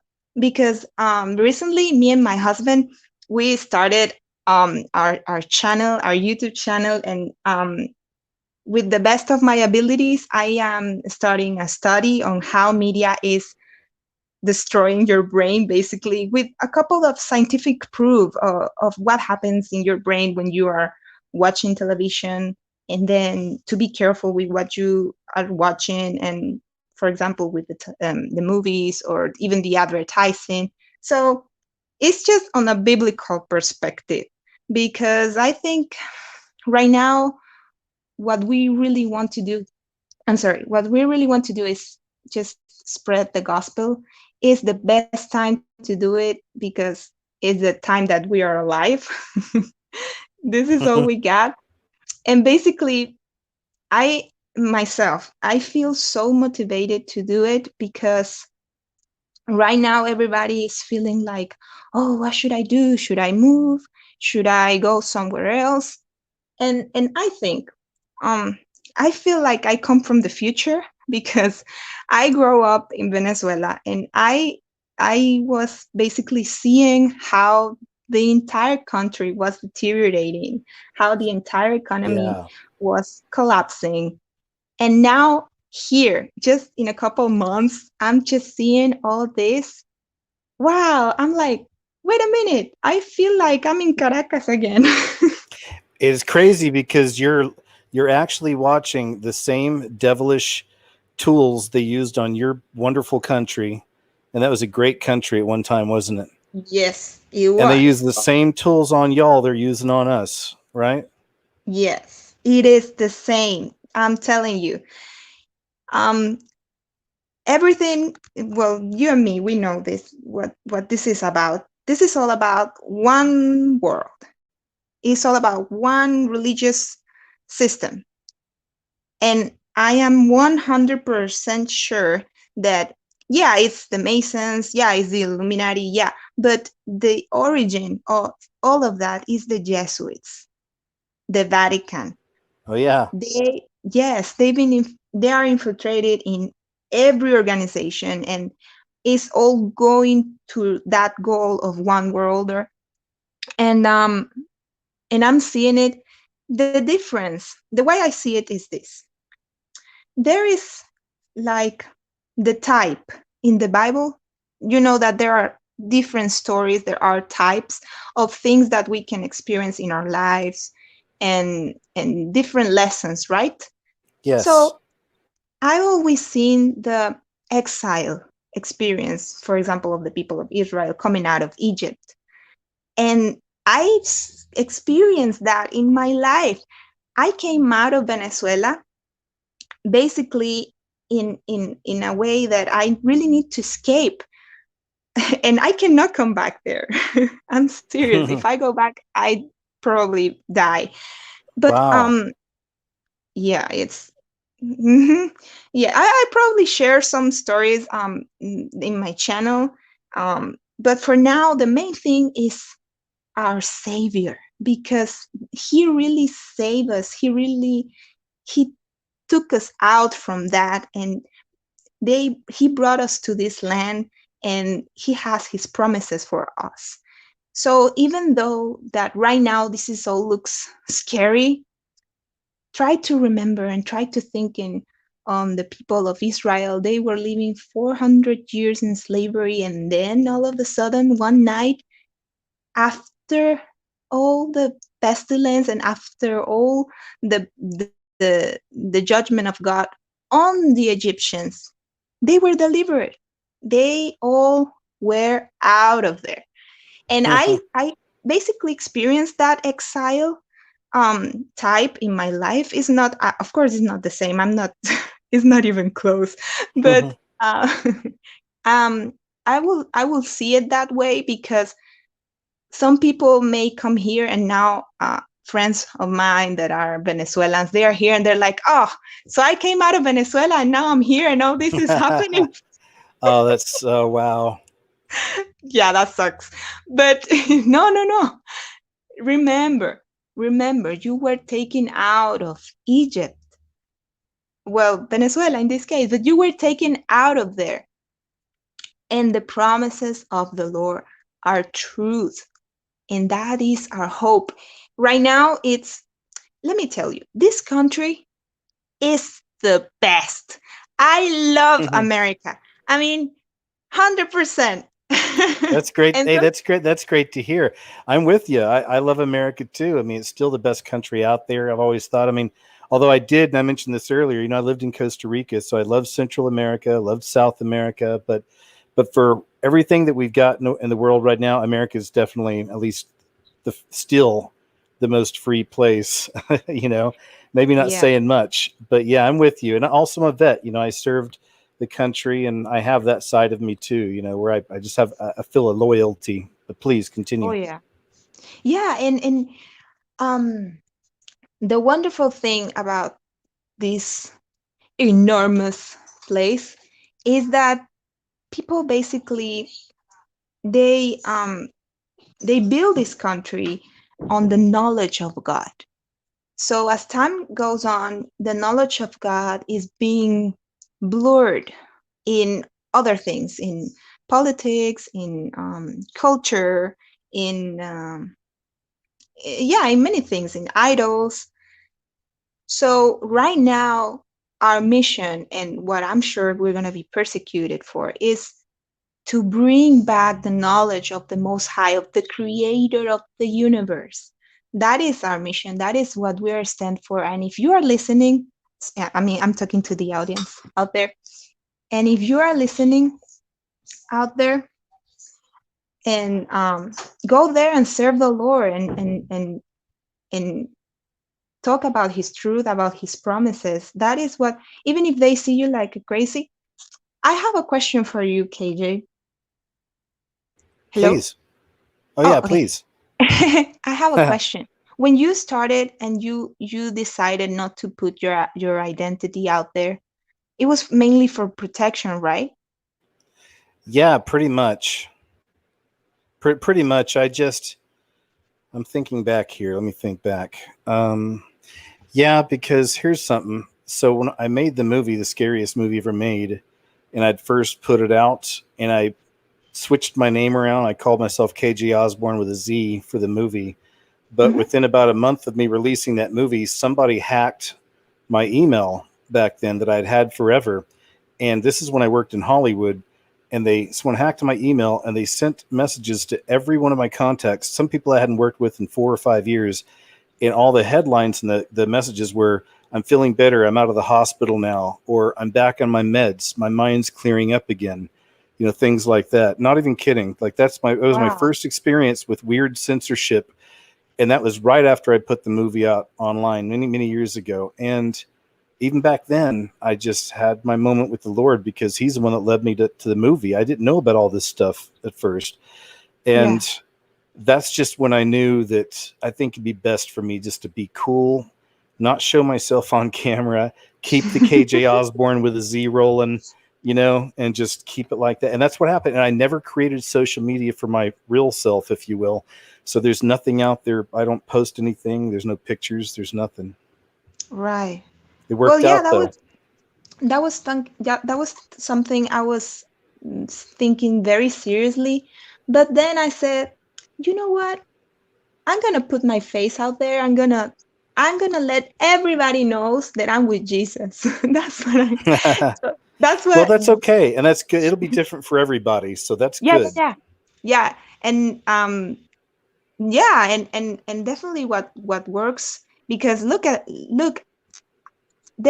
we'll never know what's the influence we have on people. I'm so sure, KJ, that in heaven there's gonna be a lot of people that's gonna be talking to you and say, "Hey, KJ, I listen to your videos." I hope so, man. It'll be fun to hang out with everybody. But yeah, that'll be great. I hope so. And seriously here, that's something that I even try not to think much about it, but sometimes when I get overwhelmed with everything, I do just think of heaven, and I do think that I pray about this. I say, Lord, I really hope I'm doing it right. I hope you're happy with what I'm doing. I hope you're proud of it. I hope you're leading me. I always feel you are. And I just hope I'm doing good. That's it. So I look forward to meeting everybody, and I hope I had an impact. I do. I hope I had a big impact for some people. Yeah, that's our mission, definitely, because we really want to influence people for the Lord. Even if they got mad with us and later on they convert to Christ, no problem. Get mad at me now, but tomorrow maybe the Lord will work in your heart. And I will just wanted to ask for prayers from the audience and for you guys, because we are starting this, and I know we're gonna feel the heat someday. You know what I'm saying? Because the channel is Mainstream Bible Science, those 3 words, and we want to talk about creation. We want to talk about the Bible. So if somebody wants to check it out, I'm gonna be doing my best with my the best of my abilities to teach there. I love to teach. I love to talk about the word. And my husband, he's working so hard in this project as well. And just pray for us, and we'll keep praying for this channel. We always like to support all the ministries we find. The other day we purchased the Patriot Supply. Oh, you did? And awesome. Yeah, and it's gonna take a long time. I know. I waited for a while. Thank you for doing that, though. Thank you very much. I typed in, I think I got it right, Mainstream Bible Science is the YouTube channel. Is that right? Yes, that's the one. Okay. Well, seriously, Kelly, thank you all so much for purchasing. That's great. I've got some from my parents. I mean, I believe in it. And, it's just good to have it, again, just in case, we don't know, Maybe we don't even use it, but it's there. I would rather not. Yeah. Like, hopefully we never have to, And hey, I'm coming from a place where I have to make lines for hours to buy milk and chicken. Oh man, that's right. Yes, I live that, so I know that it's good to have something just in case while you can buy it, because later on we know money is gonna be just paper wool. Kelly, let me ask you this then. I'm really curious, since you've lived through something like this already. If you had to predict, what do you think the next big move is going to be in America? What do you think the next big shift will be to get to that ultimate communist system? Well, something that I saw this week is that Trump is talking about maybe doing the elections later. I And that's saw a that. game. Uh-huh. Yeah, that is a game. They're postpone those kind of events. So everything is gonna start to be, because right now it's very confusing, and that is that is the main tactic. Is all this confusion is all on purpose. Oh, wear a mask. Oh, don't wear a mask. Oh yeah, wear the mask. That's is those are just psychological games. So those same psychological games are going to be applied to major things, like for example, Congress meetings or Congress recess, the stimulus check. Yeah, there's going to be a stimulus check. No, there's not going to be. Yeah, there's going to be. No, now you have to pay. So they're going to make you the victim. They're going to have you talking about all these problems all the time, and that's going to keep you distracted. So later is going to be the electoral system is going to be completely confused. That is something that I see, because the way people is used to get their leadership is through elections, right? But now the leadership is going to switch. You're going to see that there are other figures that have more leadership, or apparently more leadership, than the president himself. And that is something that's definitely going to crumble this nation, is the lack of leadership. They're going to, the way I see it, something's going to happen, maybe something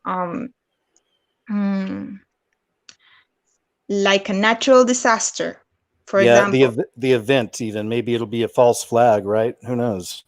Yeah, and then someone else is going to take the leadership. I've been seeing this, for example, with Andrew Cuomo, that he's terrible. Listen, I was looking at his pictures on Instagram, and he's been wearing this blue, white, and red bracelet. And I know those bracelets. Those bracelets are Santeria, 100%. Wow. Well, look, you know what?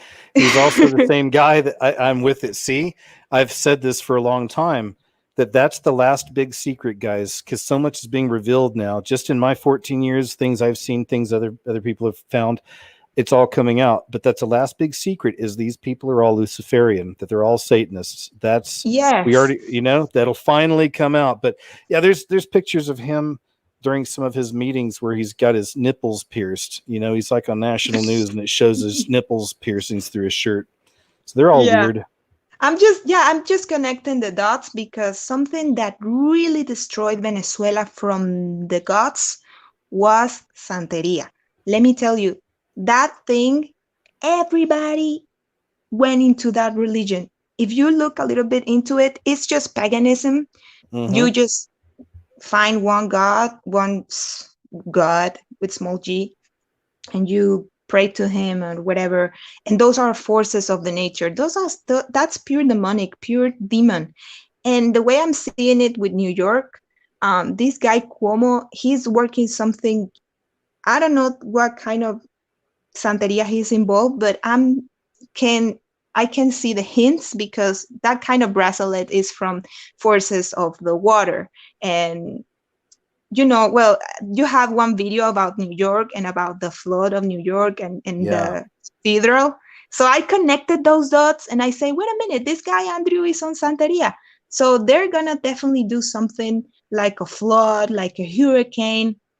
And all these things together are going to definitely postpone the elections, if we ever have elections this year. I love it. I appreciate. Keep going. Let me ask you this. Oh, don't let me stop your train of thought. Keep going.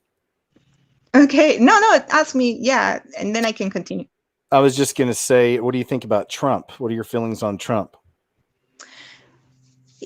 I'm a little with you about he is an interesting figure. Yeah.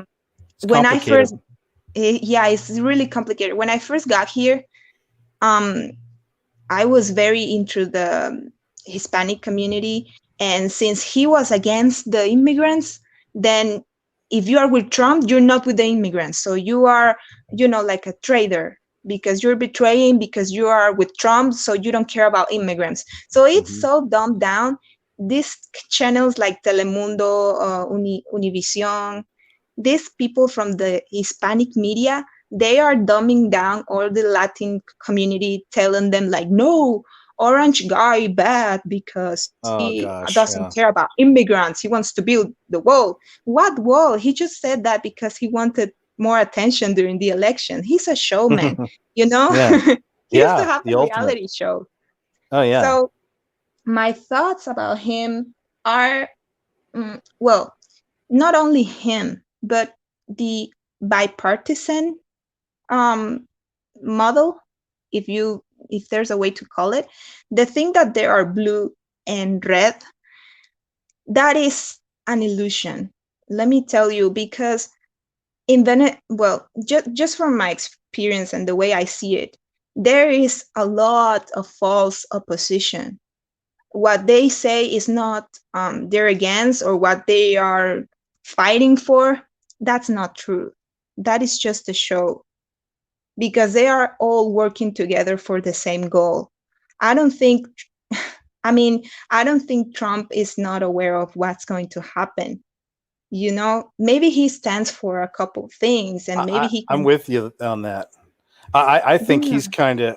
Everyone assumes that he's this Luciferian and is doing rituals and knows everything, but I don't think so. I mean, I think he's got something going on. I'm not sure what it is, but he Yeah. seems clueless. Like a lot of things are happening around him, and in that sense, he is still kind of a puppet for, the shadow controllers, or is he? And then he'll do things sometimes where it's like, I'm like, he gets it. He's awake to this and he's fighting back, and it's. I don't know. That's been my take on it, and because he has done some good things, there have been some good moves. Now what'll come out of it, I don't know. Earlier today, I saw a news story where he just signed an executive order, finally, against all of the censorship. I haven't had a chance to read it. Oh yeah, for social media. Yeah, I was. Yeah.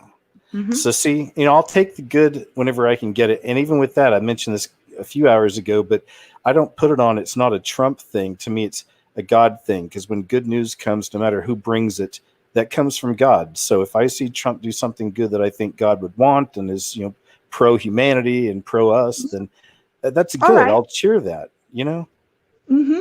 And okay, so let's continue. Yeah, because God told us to be set apart, correct? So yes, in that mindset and in that perspective, I think the mindset we need to have is to please God, to serve Him, and to be apart from this world. The way I see it is, everything that is happening right now is being provoked for people to have a reaction. Everything, whatever side things are coming, it's to create a reaction. And if it's good things, if it's positive things, or not that positive things, or anti-globalist, things like that. That's good. correct. But even us saying this, and I'm sorry, just to jump ahead quickly, I still know that destruction draws near. You know what I mean? Like, no matter how this show works out, I know that destruction has to come. It's coming. That's prophecy. I don't know when, exactly how they're going to pull it off, but I know it comes. So even with that, we still live our lives day by day. We can't be hopeless and be like, oh, well, we're in the end times, so I'm just going to give up. No, we go day by day and we fight and we try, right? Right. That's what I always see it through the type of the Exodus, because the Israel, I know it's Old Testament, but the Israelite people were in Egypt while the plagues were there. They saw all those calamities. So I'm sure that we are going to see a lot of things, and probably we're going to suffer. That's the most probable thing, that's for sure. But after that, it's the promise. That's why I try not to pay much attention to Makes sense.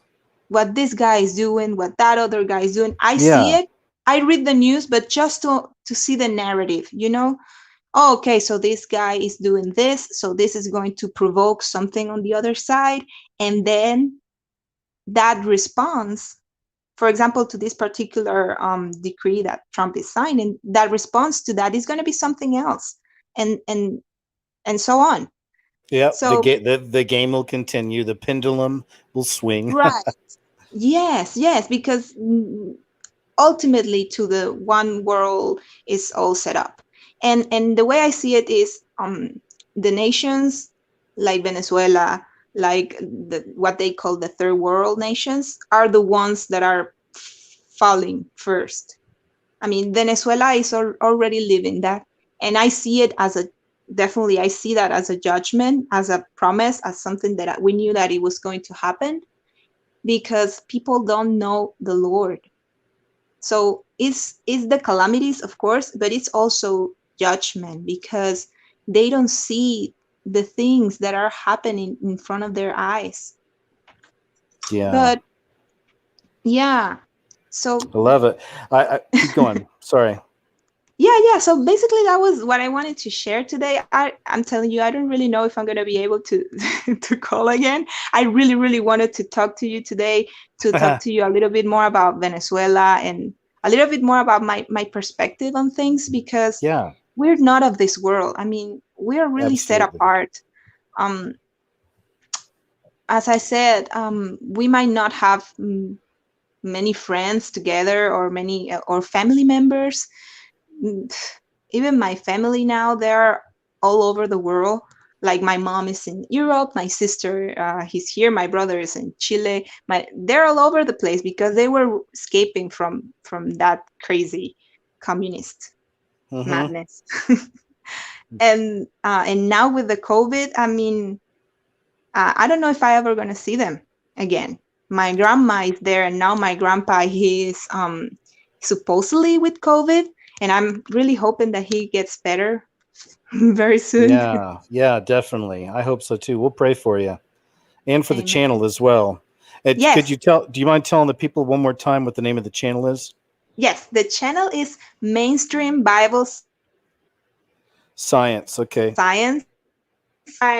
We have social media. My face is there. I'm teaching there. So yeah, let's because everybody needs to know what side we're on. Yes. I mean, we're on Jesus' side, because today you see all these actresses, all these musicians, movie stars, they are showing you what side they are. So we need It's to true. show what side we're on. And Well, yeah. I'm loving that you and your husband are standing up and fighting, and I'll definitely check it out. Please go ahead. Sorry. Amen. So, and coming from that circle, because I was working on filmmaking, I was working in Venezuela, I was a singer, I wanted to be an actress, and thinking now, with all that I know, if I got into that industry, like, for real, I will be so lost. But Jesus saved me from that. I'm telling you, the Love Lord it. is so good. It's been so good. My husband used to be an actor. He was working on movies and stuff, and it's no. I'm telling you. Did he ever experience any of the Illuminati type stuff, or was that out there? Well, the Masons are very into all entertainment, so they were, Right. influence all the productions and stuff like that. So Yeah. yeah. And later There we it is. we think about that in the past, and we were like, oh, remember when I was doing this work? Oh, remember? It was very interesting. That guy was Mason, yeah. So yeah, we kind of saw that, and today we see it here in Atlanta. Man, every corner, all the cars have the Mason stuff. We see people tattooed with the Mason symbol. Yep. And we were like, oh man, this city. And the entertainment industry is moving here, and we see all these actresses and all these people trying to make it in this industry, and it's so worthless. I mean, Yeah. our worth is not in fame, or in skill, or gold. No. Our worth is in the blood of Jesus, and what he did for us, in his salvation, in his promises. So we just need to hang to that. It's very simple. We just need to hang to that promise, to feel the peace, because real peace is being completely out of the things of this world. Can you imagine that? I mean, time, space, matter, he's out of all of that. And when we are Yes. going to be with him, we're going to experience that. And wow, man, I'm so ready. And we Me need to too, share Kelly. that with others, because all that anxiety, depression, health problems, mental health, and yeah, all those things that are bothering you right now, it can go away just like that, like in a second. If you just put Jesus and you give your life to him, I mean, I love that. it's the best thing, the It's most that important simple. thing in the world. It really is. Well, hey Kelly, on that note, my friend, I Hello? feel like hey, can you hear me? Kelly? Kelly, can you hear me? Hey guys, can Hello? you guys hear me? Hello? I know. No, Kelly, can you hear me? Can the audience hear me? Guys, can you guys hear me okay? Audience, did I just lose Kelly? Because I can't okay, you guys can hear me. Okay, cool. Sorry, Kelly. Looks like we lost you. I don't know what happened there, but it was a pleasure. Thank you so much for talking to us. We'll check out your YouTube channel, Mainstream Bible Science, and maybe we can do an interview. Like me and you will just do a show sometime, and we can talk more, okay? Because I think we could cover a lot of stuff. But it was great. Well, guys, on that note, wow, we're at, what are we at? 6 hours. We just hit a 6-hour mark. So it's time for me to go. Time for me to go and call it an evening. But I just want to say thank you, really, to each and every one of you that were guests today, and also those who are listening and in the chat, and those who are listening later. Thank you so much. I appreciate you. I love these kind of shows, and as I said a few times, just for the very obvious reason, it's nice to hear from all different voices, all different kinds of people, different experiences, and realize how much we actually share in common, overall. So thanks again, you guys, everybody that joined the show. I appreciate you. Those of you who couldn't make it, we'll do it next time, okay? I'll do another one here in like a few weeks or a month or whatever. I always do one eventually. All right. And on that note, a big shout out to my moderators. Thank you as always. A huge shout out to my Patreon and PayPal supporters. I got links below if you'd like to support my work. Thank you very much. Other links below if you're looking for emergency food supplies. Check out my Patriot Supply. If you want to use a search engine outside of Google, which I highly recommend, get the free Brave browser down below, and other links to other sites also down there. And on that note, I like to always end my shows with a short prayer, guys. So if you don't mind, I'll just say, Heavenly Father, wow, thanks once again, just for the fact we have a place to meet up. Thanks for all these wonderful people.